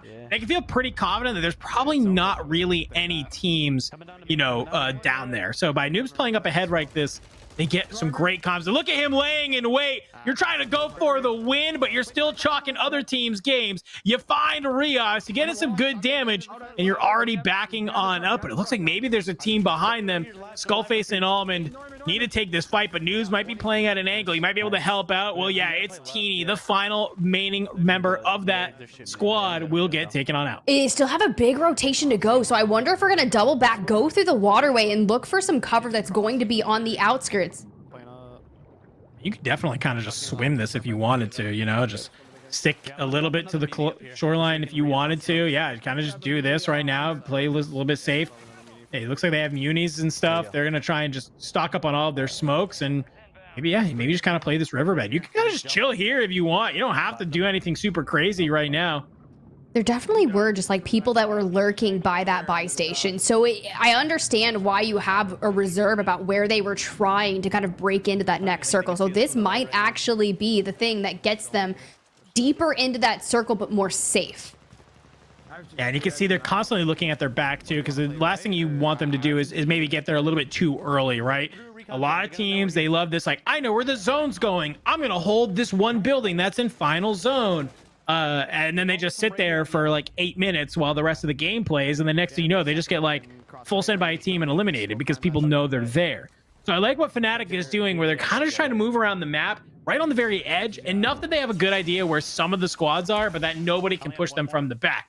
Looks like they are going to kind of invest some of these smokes to move on up to this building that is in zone. Go ahead, try and clear it on out. And I think they're safe for now. Oh, fuck. Here we go. Yeah. For now. For now. And then the next words that take precedence over that, immediately get that trophy down, set up for a siege. Yes, you've got information that's kind of pinging, but you knew there was going to be people around this area. But the fact is, we made it safely out of the waterway. We are in cover. And now we just have to get through 12 other teams to be able to convert this to a $7,000 day. I mean, look at this. News with just some great shots. Getting the wall bang. Yeah, he's still here, dude. Ooh, mobile buy coming out of the top. They know Noobs is here. You can kind of see every time he's trying to go for that peek. Shots are coming on in. And I think, yeah, they just want to drop the smoke, try and make their way to somewhere else. Noobs grabbing the loadout just maybe so you can get a reset on some of your utility. Somebody flying on up, they'll get put down. That's Gabe. Flank taken out by Almond. Fnatic are looking good, Tiff. They definitely are. Things are starting to click, and you gotta wonder how many teams are left. Who is gonna be able to take down this squad? Got to be good team shots. That's youngsters. That would be a squad that could vie for this, but not when you're down a man. They have 8 smokes. Almond has 8 smokes. We are preparing for the absolute worst towards the end. Yeah, they are on such a close job to potentially finish out this game. It's, you know, I know we haven't really been moving on, checking on the other squads, but this team has the opportunity to end this tournament right now. And Tiff, it is looking very solid so far with their gameplay. Rotations have been on point. They have everything they need to close this out. It's just about the execution. Well, we... Closest right is diamond ping. I might try and play roof then, Ben. Just guys are a bunch of guys over here. No one's. A bunch of guys are over here though. I have a bunker buster for that team late on. 2 guys on green ping. 2 guys on green ping. We just gotta make sure no one flanks our right. We are setting the plan for late game. We're looking at rotations. We're talking about the bunker busters that we can use to break down squads. But when you're into the top 7 and numbers are dwindling, Juju and Brax still up. They lost out on youngsters. They've got the cash, and I think they're looking for a buy on this rotation in. They definitely could do it. I don't see a PDS in hand, though, and that would have been clutched. PA coming up over the top of it. Thankfully, yet again, just a little bit off. Some shots coming in from Brax as he's able to find Superevan. No actual commitment to the full, though. Finally, Juju flies forward. He'll be able to get it. Buy station. Okay, this is the real interesting moment here. When you get the full regain, knowing they still have a bunker buster. Haven't seen one come through just yet, but we got Semtexes going in. Just keep an eye on that kill feed. Knowing that this roster could very well dictate a different ending against Fnatic, and there goes the pull straight out into the open. I like this. Brax immediately making the call. They need to start flying on forward. Can they be able to get there? I'll be curious. I think Fnatic might play a little bit of a late rotate here. We actually have 5 full trios here, Tiff. So still a lot of players on the map. Colony 2K going down to the hands of youngsters as they're now playing on out in this gas, waiting for it to pull slowly but surely to them. I don't know how you play this if you're anyone else. I know, once you've got the concrete barricades right here, but when you see the vehicle moving, my thing is that Fnatic? Is that them making a crazy play? It's not, but Omit NA down and out in 5th place, back to Noobs, and they're going through it. This is that late rotate you were talking about. They take the full onto Lennon, which means Juki's squad is still up in it.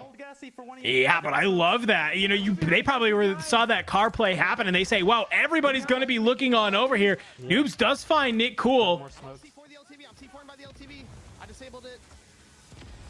Oh, I like that. Almond brings down the LTV, pushes on up, knows that there's got to be people on over here. They are just laying down the smoke. You have a lot of cash, too. Maybe you buy a UAV. No, it's a mortar strike that is just going to absolutely pummel this side of the map. You see that quad roll on up. FIFA kill. Gets taken on out. Noobs with some good shots on in. The armor crack is there. Flying on forward. Can they manage to bring them on down? Flanked. Takes down Almond. This is going to be all onto Skullface and Noobs. Unless they can get back to that mobile buy station. He did. Skull comms. I'm hitting the buyback. Brings back Almond. But now you've got to worry about where everyone's lying. There's a full squad wipe onto Juki's, but Noobs gets ripped down. It's Almond and Skull against the world. Almond flying back on in. He Can gets a they knock. do it? That's flanked and blasted. They are able to do it. Fnatic in 7 are able to clutch up Warzone Total Frenzy with a dub of 19 eliminations. Yeah, those clusters actually came up big then. Like I kept on cracking people. Let's go, boys.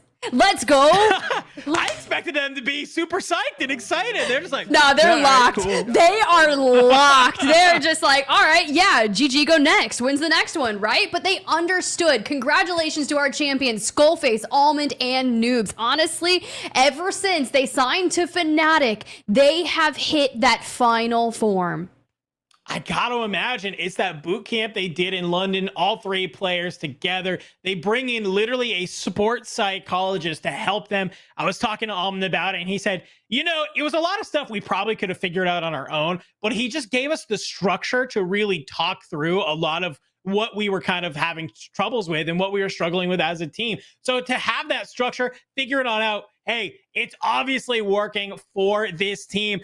How poetic, Tiff. They don't win a game all day. They're just super consistent through 6 games. They get to that game 7. All they have to do is clutch up and win, and they're able to do it in a very hectic end game. Hey, I love hecticness, and they controlled all the chaos. Let's look down the breakdown of that match number 7. Skullface walks away with 5, Almond 6, Noobs 8. Very consistent around that entire trio for them to take home this week's Warzone Total Frenzy. And honestly, Dandro, I don't like saying this, but you were right.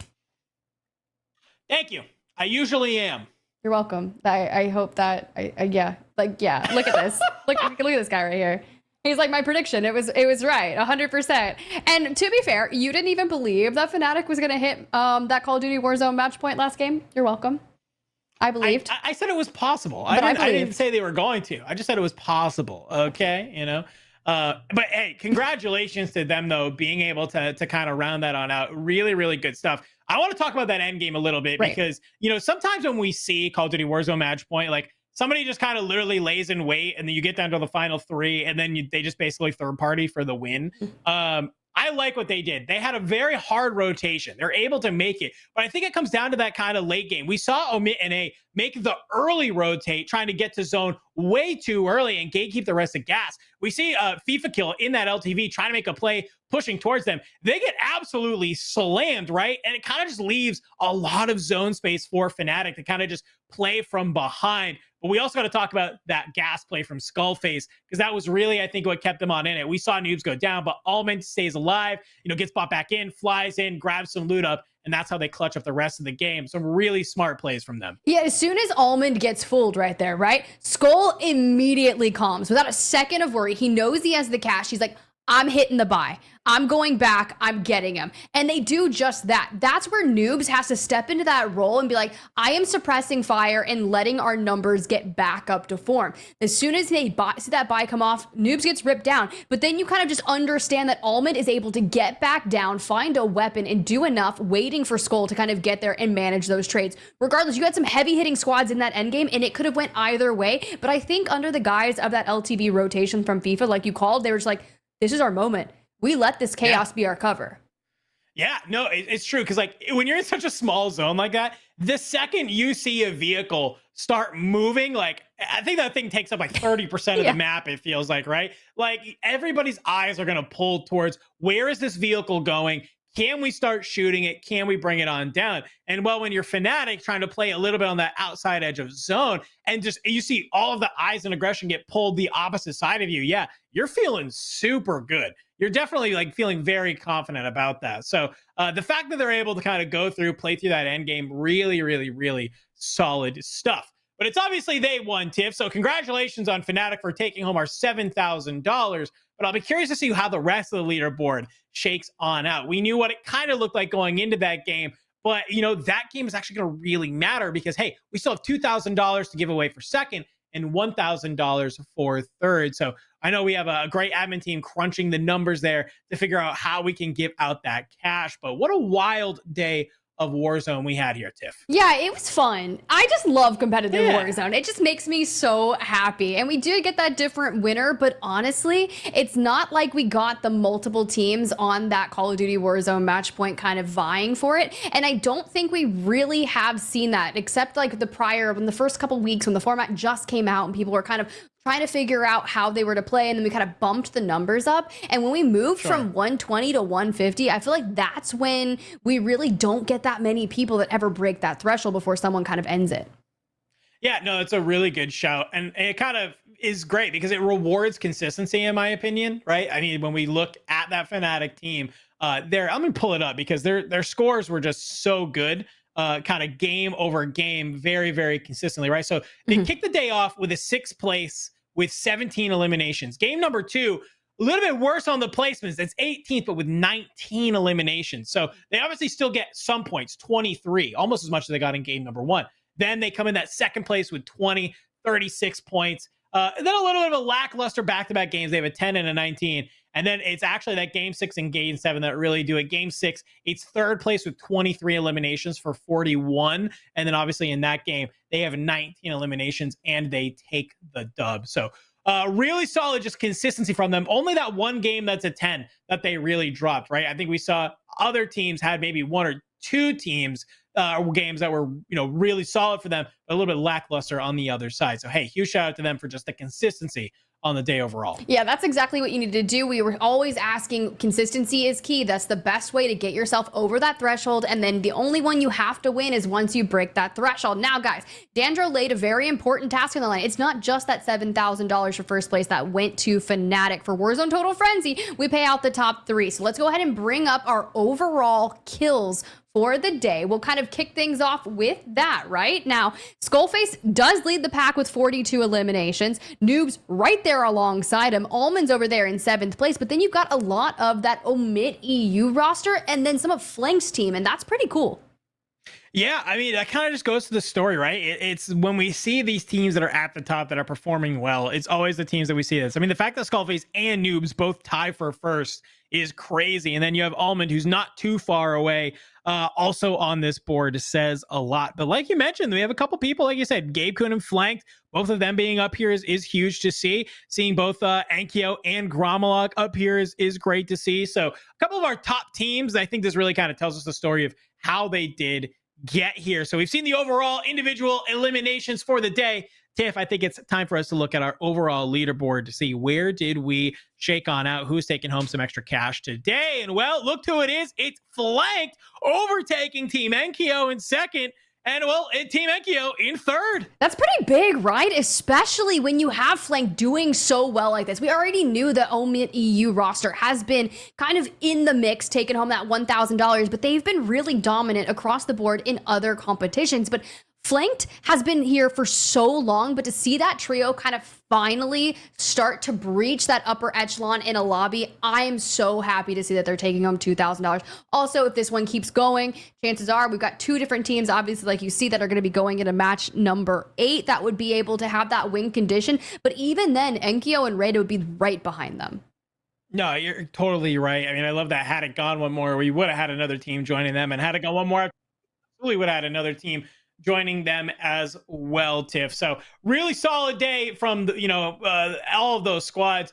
I know some people are going to want to put an asterisk on this term. I'm just going to say with the elephant in the room, they right? will. Falcons are not in this lobby and Fnatic is able to win. But to me, what that shows, it was still a very competitive day. We still had some amazing Warzone being played. I think we're seeing a lot of teams are maybe starting to kind of hit their final form, right? Starting to figure out how they want to play the game, that when we do get back into an event with the Team Falcons here, maybe it won't be as dominant. I'll just be excited to see all of our top competitive teams in the same lobby, man, because I think as we look at some of these games over and over again, I think some people are starting to figure out how they want to play this sort of Call of Duty Warzone match point format. I also think it gives them that competition, right? Or the confidence, I should say, not competition, both, right? But the confidence that you get from being able to convert and win under this format. It doesn't matter who's in the lobby. They can't take that away from you. But knowing that you've done it once, you can do it again, regardless of who's in the lobby. And then once you do it when the Falcons are in the lobby, you get that kind of extra boost, right? You're like, okay, look, I did it. But then you kind of start to think down the line, right? We have lands that are coming up through the year, and that's going to be the real deciding factor. Is like you take home a win on that, then it's like, all right, cool. Our season, our year is totally different. Regardless, though, Dandro, Warzone Total Frenzy, $10,000 for the week. It was an absolute joy to be alongside here with you, bringing the action. So kind of hit me with your final thoughts for the day, because you kind of already addressed the elephant in the room, but I need to hear more. Yeah, I mean, my final thoughts of the day is this. I'll say it again. It's Fnatic coming out and playing well, right? This team has not been performing well. Even in these Warzone Total Frenzies, this team has not been performing well. This is the first week that we've seen them come out swinging, find their eliminations and really actually look like the team that we expect them to be. So has me really excited. You know, I know this team was really amped up. I was talking to them this kind of past week when I saw them at the Esports World Cup, that they were just amped to get back on Big Map and kind of prove that they've come together as a squad and that they can be competitive. So I'm glad that we saw them here today. It was definitely a joy being here alongside you all day long. If you guys want to follow me outside of this, you can do so at DandroCast, literally everywhere. Come find me on your platform of choice.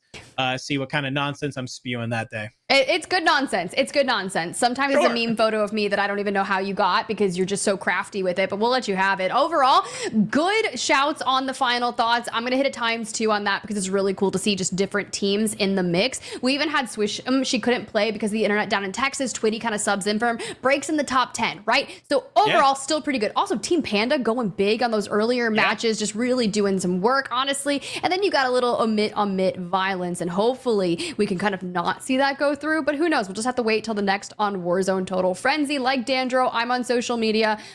You love to hate it. I'm at SpiderTiff. Come see me meme. I don't know what I'm going to talk about, whether it's going to be anime, whether it's going to be Warzone. You never know what you get with me, but regardless, I like to have a good time. But until the next one, guys, me, Dandro, maybe Enigma, who knows? We'll see you guys there.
Bye.